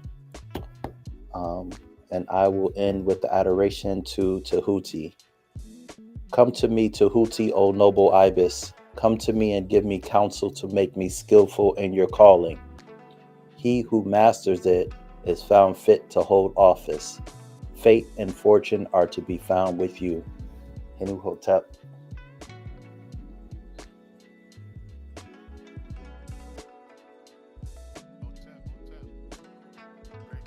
Great brothers. To all the supporters. And new to our great Saba Tehuti Amenhotep Ra. And new to the great brother Dejed Sajim. And new to you, great brother Menku Ra. And Hinu to our presenter for the night, the mighty Scribe Ani Pata Aten Tehuti. Hinu to you, great brother. Hinu to all the supporters, the moderators, everyone that does their part in expanding. And with that, we will end the way we began, with our beautiful affirmation.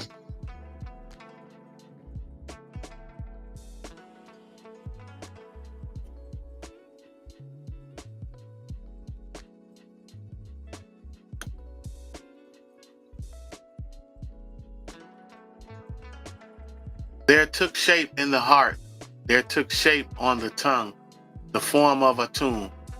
From the very great one is PTAH, who gave life to all the Natiru and their cause through his heart and through this tongue, in which Heru had taken shape as PTAH, in which Tehuti had taken shape as PTAH. He who has made the vulva, uterus, bringing life to the phallus, he inaugurated the mating with young women. He behaved like a husband with his fists when there was no vulva yet. He who has appeared as Ra in the noon and gives birth to what it is and what it is not, father of fathers and mother of mothers. Unki in Ma'at, Un in S, Nintet or Set in Ma'at, Men Hapapet in Ma'at, Her in Hukui, Her Ikut. I live for Ma'at. I exist within her.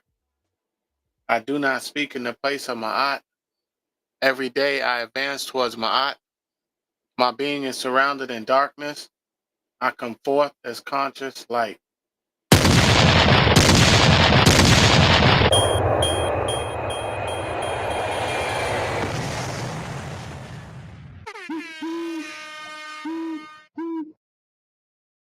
Better keep teaching like this. You, yo. Forget that we the real shit.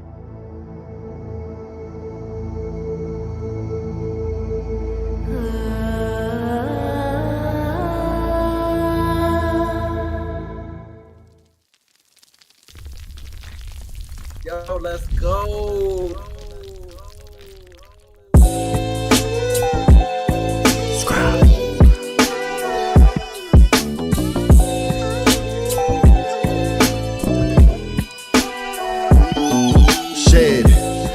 My eyes, then I woke up back in my bed. I could see my room as clear as looking through a lens. See, I thought I was awake, so then I tried to move, but my body shocked me like I was plugged in a socket. I started panicking and scrambling within my mental. I thought I died and now my body, I'm forever locked in. I was screaming, help me, someone help me please. But there wasn't any sound making it through my teeth. I could see movement in motion, shadows gather around me. How could I close my eyes already closed? Eating alkaline at this time, fasting Rezo shocking. I was stuck in a paralysis, Free had me froze. It's time to shed. It's time to shed. I heard a voice in the back of my head. Rebirth, it's time to shed. It's time to shed. It's time to shed. I heard a voice in the back of my head. Rebirth, it's time to shed. I finally started waking up and coming back. I was in the opposite of states of fact. That's relaxed, I grabbed my phone and started to do research. Knowledge of what happened, I was in a lack. Insidious, the movie came direct to mind. Every time I've seen this, it was connected to what's not divine. Demons crawling forcefully, holding the body down. Ain't no point in trying to scream, you will not make a sound. Deep within I knew I made that a reality. The all is mine, I saw it and so shall it be. I start replacing fear with knowing universe is mental. Talking to my subconscious to wake me up in dreams. Then one day my spirit guides came in so essential. Daylight's astral playing loud in my dream helped to set me free. I'm back in paralysis laying on my couch. But this time I was calm, ready to exit out. It's time to shed. It's time to shed. I heard a voice in the back of my head. Rebirth, it's time to shed. It's time to shed. It's time to shed. I heard a voice in the back of my head. Rebirth, it's time to shed. From what I read, I need to move my arms in front of me. See a rope and pull it, separate and then release. Now I'm out, I see my house is gleaming, I accept it. Looking in the mirror, staring at my car's reflection. I was so ecstatic, flying in every direction. This was months of subconscious reprogramming and redirection. Place my thoughts in my body, wake up, that's what I did. I was reborn from that day so I could start to live. It's time to shed. It's time to shed. I heard a voice in the back of my head. Rebirth, it's time to shed.